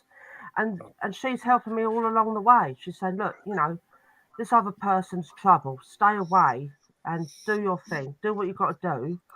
You'll be fine. But don't worry, I've got your back. And I'm like, I'm stuck in between, like, a rock and a hard place here. If that makes sense, you know, because I've got one person who's effectively working for the police telling me I'm doing good, staying away and everything else. But then this other person saying, oh, Janine keeps coming at me and this, that and the other. And I'm like, just breathe, just chill. You know, just like take deep breaths. But it's jolly hard. I know it's easy. It's easier than done. Unless you're in that situation, you can't really tell someone how to feel, how to take a situation. So you know. But yet, all these people who we have to understand might not know how to feel and all the rest of it. No. attack us when we are the same. We don't know how to feel about something, or Yeah. when we voice our concern about something, we then get attacked for it. Oh yeah, absolutely. And then another thing, I was in Sainsbury's, minding my own business, doing my shopping, and I don't have a thing against like blacks or whatever either. You know, I'm all for equality and God knows what. Yeah. And I said to this black couple, said, "Excuse me, please," because I wanted to get to the bananas. I was on my mobility scooter. They just stood there and looked at me like I was stupid. I said, "Excuse me, please," another 3 times. And then they decided to start calling me a disabled frigging, like, whatever.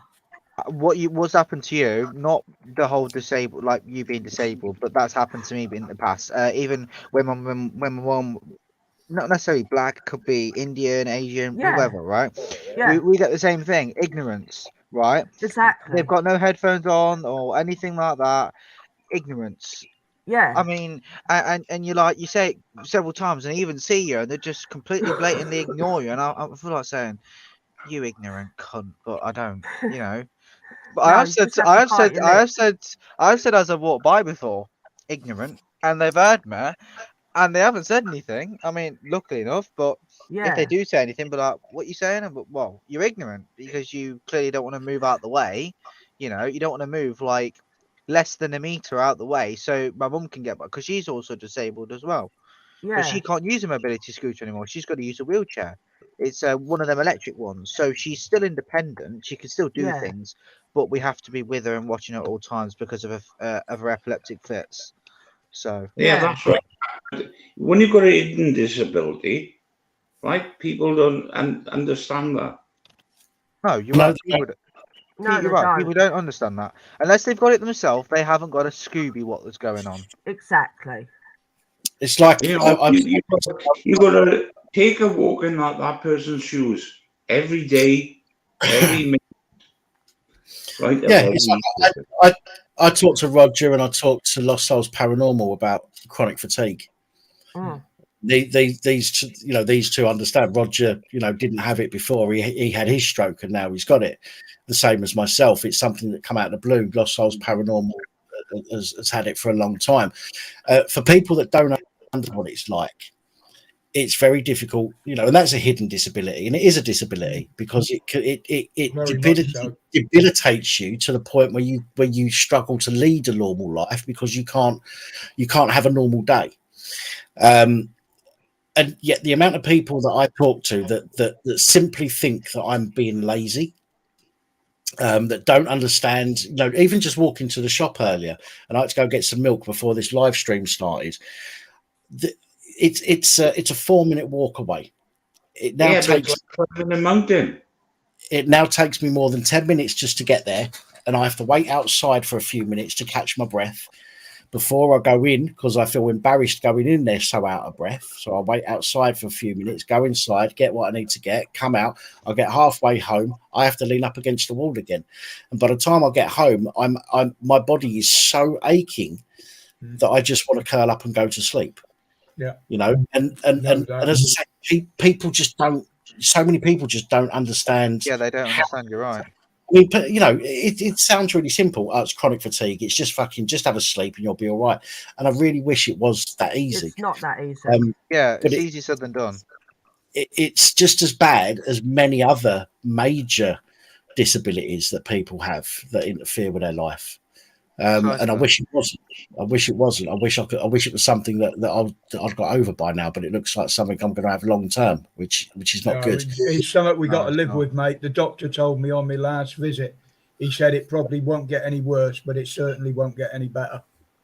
Yeah, well, they told me it could last a couple of days, a couple of weeks, a couple of months, a couple of years, or forever. That was their description to me. Now I've had it now since I had the stroke May last year, so 18 months ago nearly, or thereabouts already, and I've still got it, and it genuinely kills me. I sit here and do these videos. People can't see me yawning because I cut them out on my normal reports. All that stuff I cut out. Nobody sees it. So people just see me as a normal person doing what I do on here. But if if people could genuinely see the struggle that it is to go through on a daily basis, even then, I think people wouldn't necessarily understand. I think they'd just think, "Oh, you're a lazy bastard." But it's like everything. You talk about disabilities, hidden disabilities, and there are so many. Even just the mental health side of things, without the chronic fatigue. Again, it's something that can really fuck your life up, as many people watching this will know. I'm on 6 different medications alone just for mental health. Yeah. And out of all the medications, the worst one to take for me is the anti-sickness one that I have to take. But if I don't take that, I'm thrown up everywhere all the time. Do you take the anti-sickness because of one of your other tablets? No, it's because I've got a problem with my gut. They don't know what it is yet. They don't know if it's down to another tablet or not. I've got to go and have that investigation done on Thursday. But that's the worst one. It tastes like, well, what comes out your backside at best. Shit. Just say it. Shit. Dan, you know me by now. I don't swear very often, do I? Don't fucking lie. No.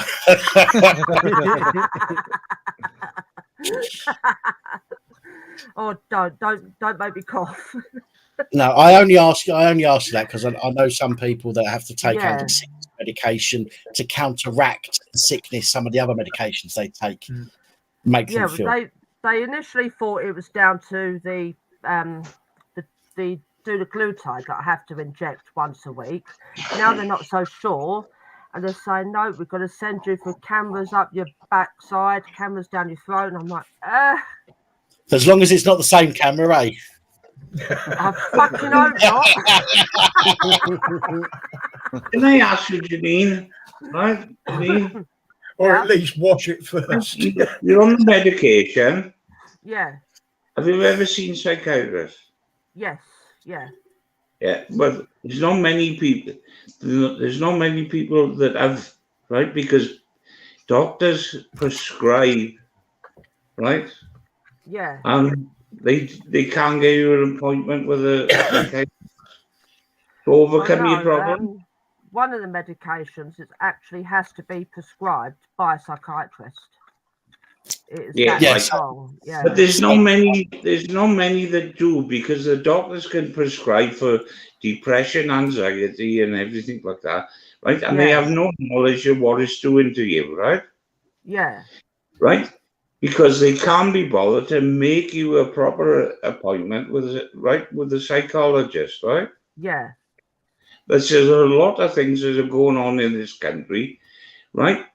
To stop people seeing people, right, with pure mental health, right? Exactly. Pure mental health problems.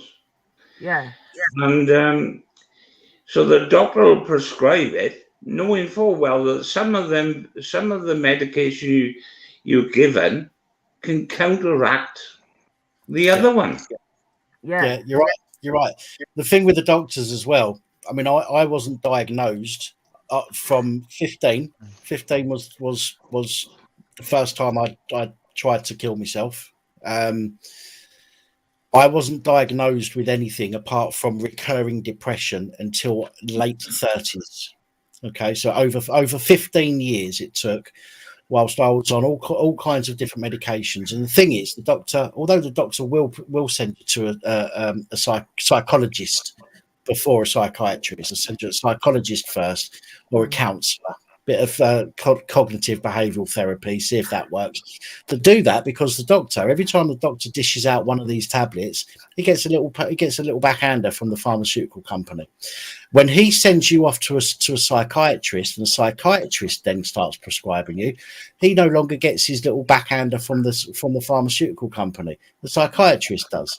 So they want to keep you with them for as long as possible if they can. Okay, so they keep getting their little bungs in their little brown paper envelopes. But as I say, it took, as you say, Gareth, it's very difficult for people to get to see a psychiatrist. I did, and it was only when I went to see a psychiatrist that I was actually diagnosed with something after nearly 20 But years. the doctor can't actually diagnose you. Look, it's got to be a psychologist or a Yeah, psychotherapist. that's what I mean. That's what I mean. They'll keep you on under the guise of depression, recurring depression, or something like that. And that way they can keep providing you with the prescription. Well, they provide him with a service, but they get paid for it. At the same time, they're still getting paid for that, right? For that resources. And this is where it's wrong. Instead of trying to make an appointment to alleviate the problems, yeah, you know what I mean? They don't, because they want to They don't keep you there. alleviate it; they make it worse. Exactly. Yeah, of course they do. Or they prolong the effects. So actually, yeah, it does make it worse. Yeah, over time. Yeah, well, Jack, you're a young boy, but I tell something now, you've got a good head on him. Very good head on you, because you understand that, right? You know exact, right? You don't follow the crowd. I can see that. You're Right? wise beyond your years, Yes, Jack. I'm not a very confident Yeah. person myself, so I don't really. I think you are. talk I a think you lot are or a anything like confident that. person. So yeah.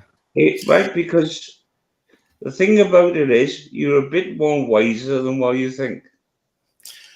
You're confident about the wrong thing, Jack, and I'll tell you for what. Because you was very confident in saying you're not confident. So you're confident. We're not having a go to, honestly, God. No, I know. Yeah, I know you're not. I know you're not. Your confidence is being channeled towards the wrong thing. You're confident that you're not confident. Yeah. Okay, I know that sounds a bit weird, but trust me, it's true. Okay, when somebody says they're not, I say it all the time. I'm not confident, and I'm not. There's certain things that I'm so not confident about, and the reason for that because my confidence is directed elsewhere. Okay, like I come on here, I'm quite confident when I'm on here, right? But when I'm in a more personal situation with somebody, my confidence can go out the window. Meeting new people, my confidence is shit. Okay, because my confidence is sort of targeted in the wrong areas, and it's difficult. But it affects you afterwards as well, don't it, Dan? Yeah. And it's about retraining. It's about retraining your brain to focus that confidence in the right places. But you are a confident person, Jack. You just don't. You think you are confident that you're not confident. Yeah. Because a young boy like you has got everything going for him, right? And you've got enough in that brain there, right, to overcome everything else, right? And you'll be confident in yourself. Yeah. You'll do a lot better than others of your generation because you are at least looking at the truth and starting to see it. Yeah. And yeah, listen, you listen to for starters, I don't go out. I don't go out smoking cannabis or doing heroin, doing doing cocaine, or anything like that. You know, I don't do any of that stuff. Neither does my brother. You know, we've been brought up very good. I would say, in my opinion, I would say both of us know that we've been brought up proper. We've got manners, unlike other families or other kids that are probably the same age as me or my brother mainly, that are going around in London, not necessarily just London but other places, stealing mopeds and then going on a mobile phone snatching spree and stealing people's phones, bags, all this kind of stuff. And the thing is, you think to yourself, I'm so glad, especially me and my brother, I'm so glad that we're nowhere like what they are, because we've been brought up good. And when people say, that it's, I mean, quite controversial, but I've always had the assumption, I've always had the opinion that it's not just the parents. It's mainly the parents, but it's not just the parents as well. aside from the actual kids themselves, it's not just the parents; it's the schools as well. Oh, Peppa Pig. He heard you mention. He heard you mention going out and nicking mobile phones, and he's come to check, make sure nobody's getting into trouble. It's PC pork truncheon. It's okay, Danny Pap. Daddy Pat. That is just so wrong. For those that don't know, we was having a bit of a me, Dan, Tiffany, and Holly was having a bit of a discussion the other day, and we were. Oh, and sorry, Sonic. Forgot to mention you as well. Cheers. We were calling him Daddy Pap, Keith Pap, Lord Keith. Oh, what else was it? I don't even know. Pappy Power. Pappy Power. There we go. There we go. There we go. That's another. Oh, yeah, I forgot to mention you as well, Janine. Ugh. I'm forgetting everyone now. On a serious note, I've been brought up in a very good background, right? I'm not going out stealing things. Princess Keith. Yeah, I'm not going out stealing things or doing anything untoward. I will be careful, Jack, because Pappy Pig's listening to you there. I can't help but not hear it with them bloody ears. Danny got bigger ears than you. I wonder if you could take off his bobby hat. Oh, he doesn't want me to take his hat off. Danny, what happened to your flag in the background, by the way? I don't see it. It's still there. It's just the camera's at a different angle tonight. Wait, hold on. If I say fake Paddy Pap, I don't even know what I'm saying now. Paddy Pap? No, I'm thinking of the betting company now. Pappy Power, not I'm thinking of Paddy Power, the betting company. Pappy Power. That's quite a good one. Oh yeah, we was talking the other day, and just out of nowhere, the pig bit his arm. Where'd you put the batteries in that, Dan? Pocket. Not my type. Too much fur stuck between the teeth. So then, Paddy Pig, what you been up to? He's on duty. Well, he's not allowed to get Are you like the King's Guard? Yeah. The bottom of the pig is a bit like Dan's ass, but he can only fit a fist in the fucking puppet. I'll tell you something. Oh, there we go. If that's not a gaping hole, I don't know what is.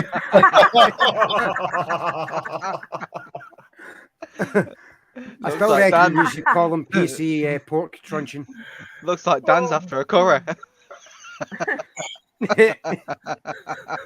Nah, it's him after a normal fucking night. I could stick the inside of my fleshlight in there.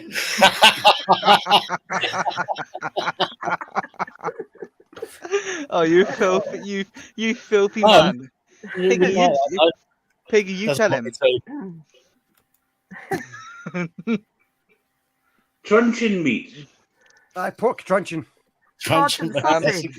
PC But pork yeah, truncheon.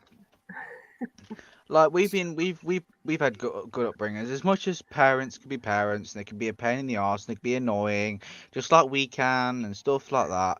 Like my mum and dad says quite a lot of the time, you should be glad that we brought you up instead of some other parents, because you wouldn't be like. Lost souls, don't threaten me with a good time. Paddy Pig will be on to you. Paddy Pig's on the prowl. Don't forget to keep your eye on the time, Dan. Yeah, I'm gonna give it till about 15:15, I think. Yeah. So in a nutshell, I would say that I've definitely been brought up good, well, better than most, well, especially in this generation anyway, compared to everyone else that is, well, mainly like I'm even seeing now 8-year-olds doing what 15, 17-year-olds are doing on mopeds. So it's starting to get even younger now. Like I even went to the shop the other day and I even saw an 8-year-old smoking cannabis, smoking a spliff, and talking like they're some sort of London roadman. I'm like, hold on a minute. How was this? Where's this generation gone? We've gone from 15, 17-year-olds, even 19, 20, down to about 8-year-old. Like the main ones that used to do a lot of crime was the older people. You rarely saw teenagers. I mean, before I was alive, I could only assume, but I mean, yeah, Trust me. probably weren't. Yeah, but it I was probably a weren't as bad though. teenager. Probably weren't as bad as what it is now in terms of what teenagers do. Oh God, no. When I We was weren't angels. and I don't know. No. Yeah, my dad did some stupid stuff back in the day. I don't hide my past. I'm quite open with it on here. My family's dismay, no doubt. But I was an arsehole. I used to go out, I used to have a drink, and I used to look for a fight. I was that kind of. I was a piece of shit, and I used to go out and I'd get drunk and I would go looking for a fight, and if I couldn't find one, I'd start one. Right, because that's just the kind of arsehole I was, and I had a chip on my shoulder. This is something I discussed with my parents. You know, when I was down there last weekend, I had a chip on my shoulder, and I didn't want to hurt my parents, but I wanted, I had this aggression, this anger inside me, and I used to go out, and yes, I broke the law many times. I used to get in fights, and I got caught some of the time. And it wasn't until I was involved in an incident where several people were put in hospital, and I nearly got 18 months in prison for it. And that for me was enough for me to turn around and say, well, enough's enough. But the reason being is because if I'd have gone to prison, I'd have missed my eldest boy being born. And that was enough for me to turn around and say, right, no, you're being a dick. You need to stop this now, And I did. I stopped drinking for ages, like for years, in fact. And I didn't go out and get myself into trouble like that or anything. I mean, a few driving offences and whatnot. Do you know what I mean? But I wasn't. It was nothing like kids these days. Kids these days, it seems that their first experience of criminality is, threatening somebody with a knife or dealing drugs. And everybody gets into trouble at some point in their life, especially as a kid, because you're testing the water. You're seeing whether you're any good as a pickpocket or as a shoplifter and all that stuff. And you get caught. Most people get frightened out of doing it. But teenagers going around with machetes hidden in their waist, in their trousers, with like samurai swords. And I mean, I can't say samurai swords, but I've heard that that's happened before. Kids have been going around with samurai swords. See places like London, man, they're walking about them. They're not even hidden. From what I read, and yes, I did multiple research. It wasn't just one site, and I did do a lot. From what I heard and from what I've read, you're 60% more, you're 60% more likely to be stabbed in London than anywhere else in the country. You're also more likely to be stabbed if you're carrying a knife. Yeah. Did you know that? You're more likely to become a victim of knife crime if you're carrying a knife. And the reason for that is because you're more likely to pull it out at some point. The knife, I mean. Which then obviously puts you in a very sticky situation because the person that you're holding a knife against is going to want to get away. So the chances are they're either going to stab you with their own knife or they're going to stab you with your knife. So there is a higher chance of actually being stabbed if you carry a knife. Yeah. I mean, apparently was no kind of like some statistic where victims of stabbings were actually ones that took their own knives with them. Yeah. And the ones have been like, oh, come on then, you're big enough to carry a knife, but you're not big enough to use it. So they take that knife off him and stab it with them, Yeah. You hear them say, I mean, there has been like lots of like, I don't know what they are, but like with Ross Kemp and that, how he did, he went to this place, to this person or whatever, that there's lots of different like videos on YouTube, not necessarily just about that, like to do with guns and to do with what these London roadmen, as they call them, do day in day out. There's a newer one recently about it's all to do with social media and that during the pandemic and that, well, during that time anyway, where these people would go on social media like Instagram and all this kind of stuff, and what they do is they would put stuff on their stories to kind of entice people into doing things, being like what you call money mules and lots of different things, not necessarily just to do with drugs and or to do with money or money laundering or whatever, but all these different like these anonymous interviews with these people, right? With their voices like masks, so it's deeper pitch voice, and their faces are blurred, or they've got balaclavas on to protect their identity and all this kind of stuff. And you kind of see as to what they do day in day out. I mean, it's probably not 100% accurate because they're not going to tell you all the information. Let's be honest. They're not going to say, oh, what they do, this and that, because then police can use that in many different ways in terms of intelligence, so they know. I mean, I don't know what purpose they would use it for, because they would need a backstory in regards to a person, a group of people, whatever. Anyway, yeah, but that's like that inquest that has just finished, Jack. Now that young girl that where they're saying now she died through self-harming, but we know what it was. Now she'd been persecuted for months and months and months. What do you actually know it was? Sorry to interrupt, Roger. And started saying how depressed she was. What? So she was giving them the ammunition to get involved. What you say? They say that she self-harmed, but what was the? Did we know what the actual reason for her death was? Yeah, it was suicide, but they classed it as self-harming. Right. Okay. Which isn't the same thing. They're two different things. Now, if she hadn't gone online saying how depressing she was to the general public, they wouldn't have targeted her. Right. Okay. So pretty much she kind of caused it for herself. Well, not 100%. No, but said in the video that the parents had to take some blame because a 14-year-old kid with £1,000 phone. The parents are paying for their Wi-Fi. The parents are paying for their bloody accounts. Why weren't they watching what she was doing? Well, first things first. Now, correct me if I'm wrong, because I do know a little bit on this. Not a lot, but just a little bit. There are, with certain social media websites, you need to be a certain age to be able to Anybody can fake their age online. Yes, but then that's classed as fraud. If you fake your age, if you fake your name or any information of you, it's fraud. Because you could. I've got two grand. Oh, Roger, the young girl. Roger, we're losing you. They both got devices. They're on them permanently. And her mother knows exactly what she's posting and what she's looking at because she sets the controls. Any parent can do that.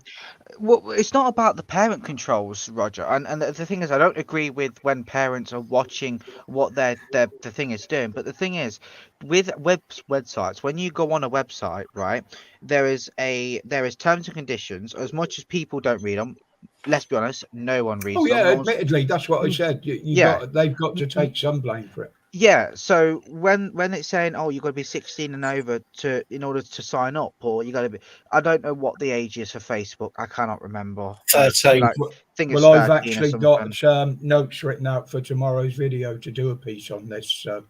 Okay. So you know, like Jack. no, but on a serious note though, like you got different age limits for different websites. It could be for anything, right? Even gambling, you have to be 18 and over to gamble in any capacity. The lottery, from April 2021, you have to be 18 and over in order to buy a scratch card. Before that, you could be 16. right? So they up the age limit. I don't know why. I mean, I can only assume it's because they want to do. I don't even know why, but it didn't really bother me per se because I was old enough to buy a scratch card anyway. You know, the 18 age limit didn't bother me. But the point is, when people, and this is what mainly my dad mentioned to me when I was younger as well. Good night, Rex. Not to create Hey, Rex. accounts. Night, not Rex. to create not to create accounts that weren't using your real name, your real age, your date of birth, etc. Because, well, from what I understand, now I could be wrong, so if anyone wants to point me in the right direction, they can. But from what I understand, if you are misleading people into believing you are someone who you are not, then that's either it's fraudulent in some. Being fraudulent doesn't have to be money related or anything regarding that. It's fraud through deception. Exactly. If you do it for any kind of gain. Yeah.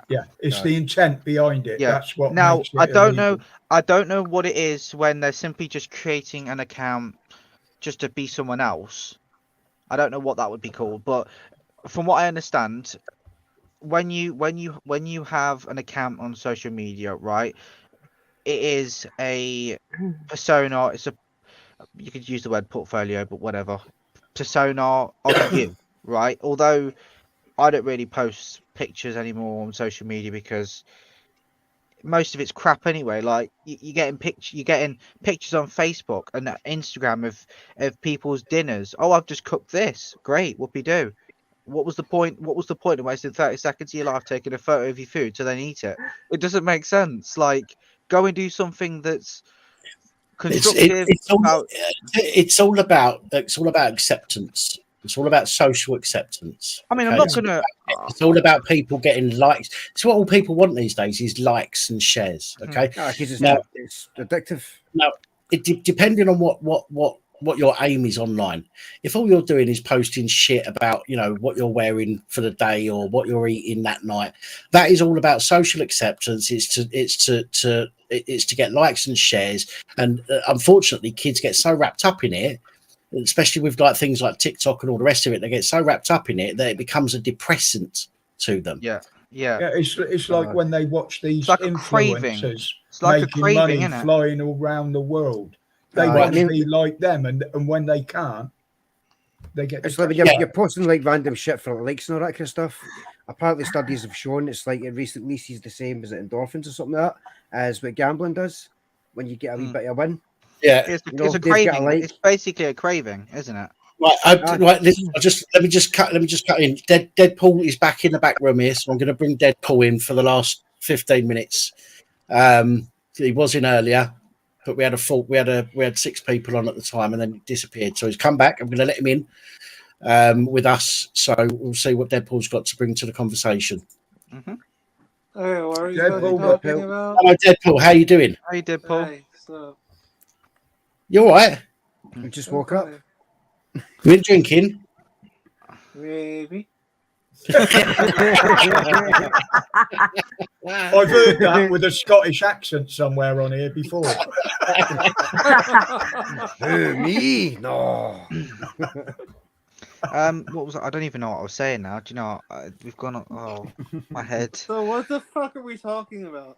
I don't even know. I honestly we don't know. I forgot what was going on about. Oh yeah, age limits and social media. Yeah, so when you sign up to a website, any website, right? There's usually in the terms and conditions, when people don't read them anyway, but there's usually, or even without being in there, usually they'll have something next to it saying you need to be a certain age, right? If you are not that age, you are breaking the terms and conditions. Now, obviously, no one cares because, let's be honest, if they did care, then they wouldn't have an account because they'd be so afraid that they, but that's not how it works. Let's be honest. Lost souls of paranoia. The How many answer fingers are is we holding? yes. Paranoia. The answer is yes. Does that answer your fucking question?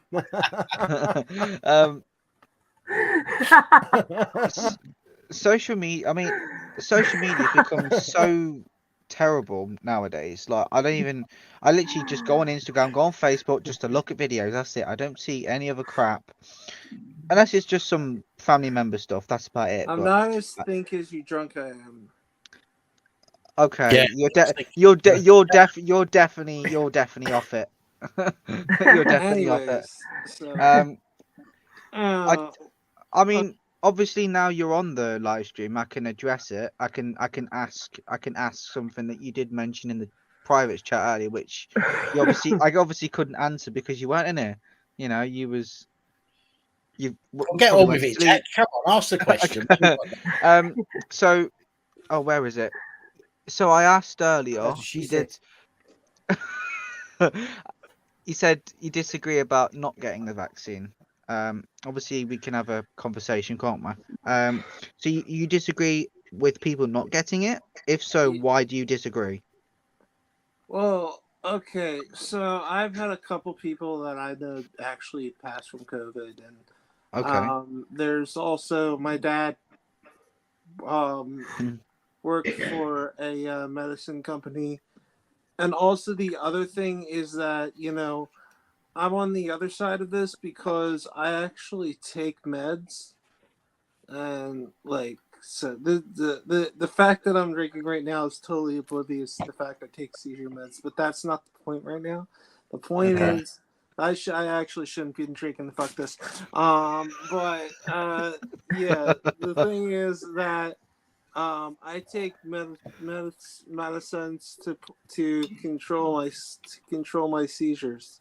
Right. Okay. So I for people to make the statement that not trusting stuff that doctors give you, it's like that's a little bit hard for me to swallow because it's quite literally it's hard for me to swallow because I need those meds to stay alive. It's not so much, Paul. It's not so much the fact that people don't trust what the doctors are giving out. It's this particular thing that was rushed through because it's okay. You keep breaking up, Roger. It's something that didn't go through the time scales that normal medication and things should go through.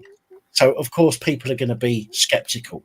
And now we see that we have these adverse effects. And I'm not saying it happens to everybody, okay? But now we see these adverse effects that people are suffering from, which in a way cements the fact that people that disagreed with it, it cements the fact that they were right to disagree with it in the first place. Now, I personally, I don't agree with it. Okay, that's just my opinion. I've got nothing against people that take it. I do sort of take the piss out of people that wear masks still and stuff. But it's been proven now that it is no worse really than the normal flu. Okay, lots of people have died because of the jibby jab, and again that cements in people's minds the fact that they were right in the first place not to trust it. Now, had this Janine, had this been going on for longer and there had been more testing done and the testing was done properly, I don't think people had too much of a problem taking it. Yeah. But because it was rushed through and forced on us and mandated in many cases, I think that is where the issue came from. Nobody should be forced to take medication if they don't want to take it. Yeah. The same as you refuse treatment in a hospital if you don't want it. Okay, Yeah. but can I ask you something? So, what if a person is positively tested for COVID, right? And they refuse to get the vaccine or refuse to wear a mask, and they want to come into work. Do you agree with that? Me personally, I don't believe that the COVID was any worse than a normal flu. Yeah. But so most people stay at home when they've got the flu anyway. So this is my argument. This is my argument. So you're willing, based on that, to put every other person at stake to let that person work. No, I'm willing to let people use their own common sense. If they've got the flu, like any normal person would with the flu, they'd stay at home until their symptoms are better. In fact, most people would love the time off work. So, people aren't going to get COVID and go, oh, fuck it, I'm going to go into work. Most people would go, sweet, got some time off, paid, lovely, and they'd stay at home until their symptoms are gone. Yeah. Well, Just there's as not a lot of people flu. that believe that, okay, so there's people that believe that COVID just doesn't exist, period. Right. As far as I'm concerned, COVID is the flu. Notice how the flu miraculously disappeared. It's just another. All they've done is politicised it. They've took the common cold or the flu, Yeah. they've politicised it, changed its name to COVID, and created this whole fear porn. Yeah, it's just like another version of the flu. So yeah. Put it this way, I don't have the flu jab. Yeah, I get the flu once a year. I do get it bad for about a week. Once I've had it, that is my immune system built up against it until the next flu season comes along. Yeah. Well, some people can't, we could go, you know me, I'm reasonable. I'm somewhat level-headed. My head's somewhere right now. I don't know where the fuck it is. It's all I can see it's all over the place. I hold on. What was It's gonna be like, oh, COVID, that's right. The C word. Sorry, YouTube. Convid. Yeah, YouTube don't like the word COVID being said anymore, do they? Yeah, So thank you you, keep COVID. And YouTube. No, to answer your question, Deadpool, if I was running a business and somebody that worked for me absolutely didn't believe in it whatsoever, didn't believe it existed, okay, and they presented with flu symptoms, okay, I would, as a responsible business owner, say to them, look, you've clearly got the flu, you've got the lurgy, go home, have some time off, come back when you're feeling better. Yeah. Yeah, that's what Any normal, rational person would do that and agree. Well, unfortunately, the world isn't full of normal and rational people. No, we've seen that. I mean, like you said, there's people who don't think it exists, and then there's people. I mean, I'm in the category where I don't think that it's as something as well. First things first, what the government is making it out to be, and secondly, I don't think it's as something as majorly worrying or bad as what it's made out to be. And I do think the severity part of it is over. I'm sorry for talking over you. No, you're all right. You're absolutely fine. And like I said to my parents, look, I've said to them many times, especially within the past year, months, whatever. I don't know. I'm not keeping count.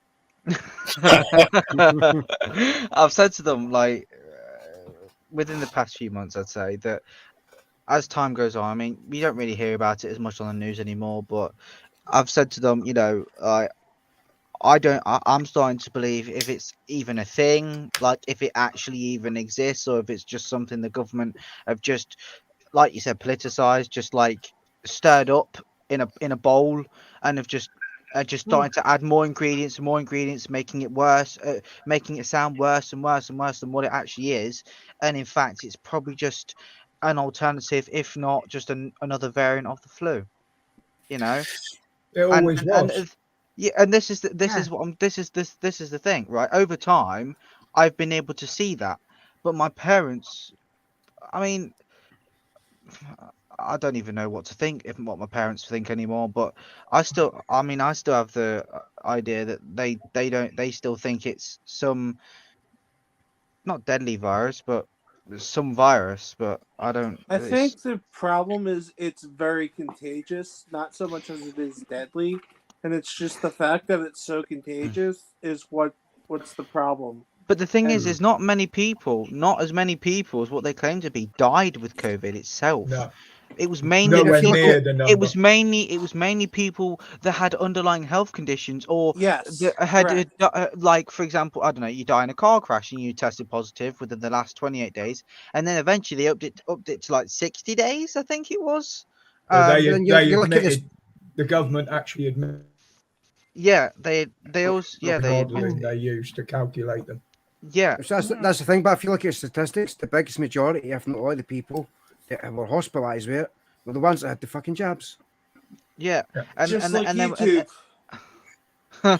and what were they saying? They were saying that their hospitals were at capacity, they were full, but then yet you go to the hospitals, there's They're not a empty. person, and there was not a person in sight, and you're like, what? And they had all the Nightingale hospitals Yeah. sat there empty. Yeah, Mm-hmm. and they wasted, was it billions of pounds? I think it was, or was it millions? I don't even know. Billions.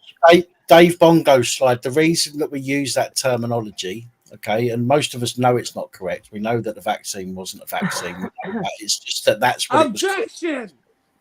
that's what everybody knows. That's what everybody knows it as, which is why Yeah. we use that word when we're talking about it. It's easier always for wanted to everybody say to that. understand.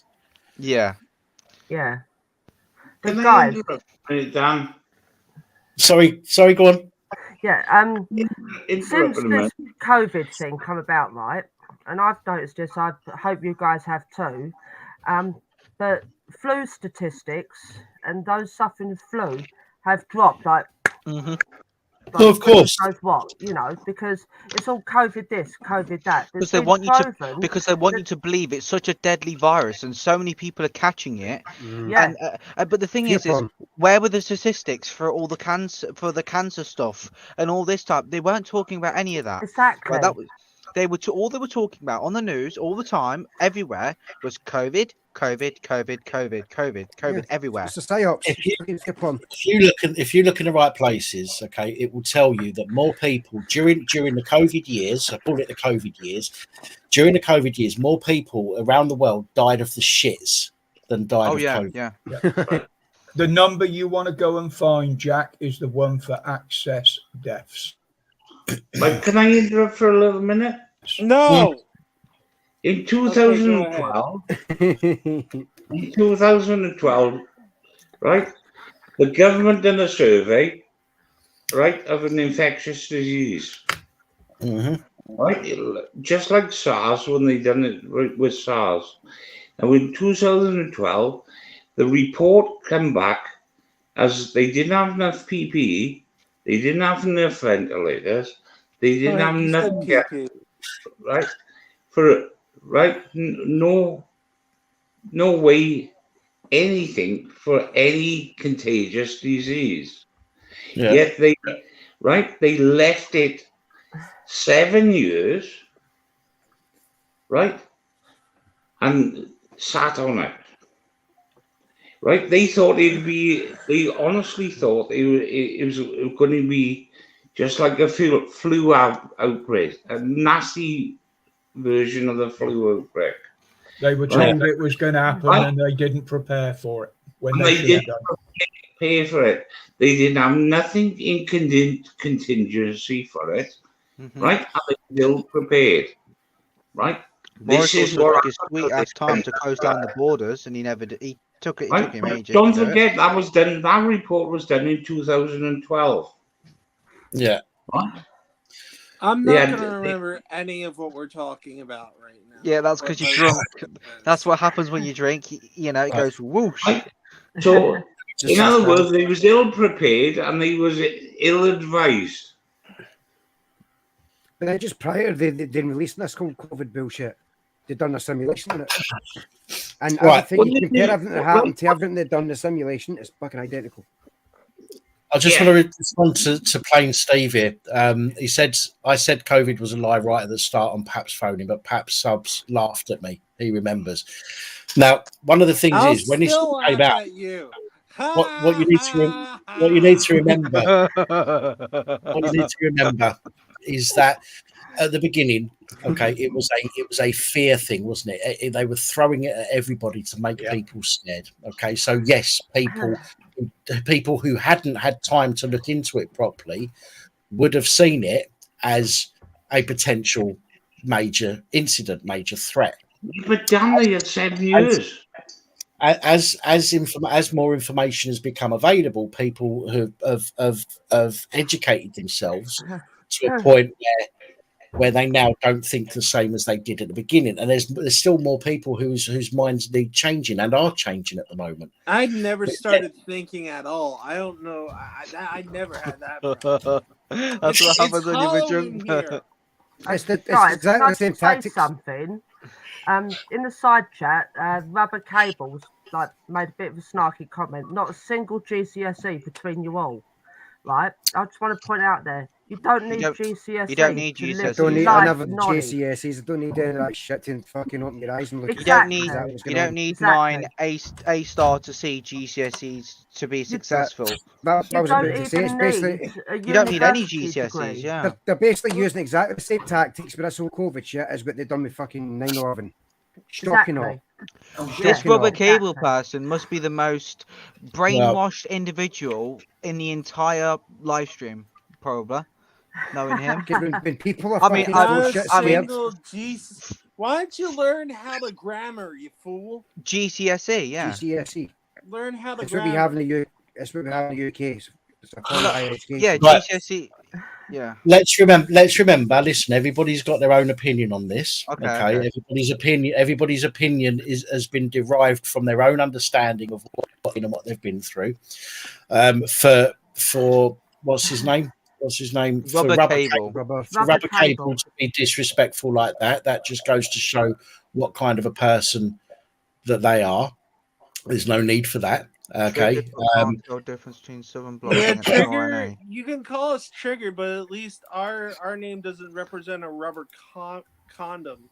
Okay. Yeah, but to be honest, you've only got to look at politicians to see what an education. I'm from Eton. I know everything. Okay, as much as his comment was moronic, like, just because we don't have, well, I have GCSEs, just because you have or don't have GCSEs doesn't mean that you are thick, you haven't got a clue what you're talking about. I mean, and well, to say something that you know that you have no idea if it's true or not is, well, stupid. Distrust of education is not a good start. You would think that, wouldn't you? Distrust of education. Well, the thing is, when the education system isn't actually doing what it's supposed to for children, for young teenagers, they're not actively doing what they're supposed to. They're like, for example, they're supposed to be, when you go to school, that you're supposed to be protected in school, right? That is what their job is to do. Is to protect you, right? As soon as you leave school, their care of you is out of their hands.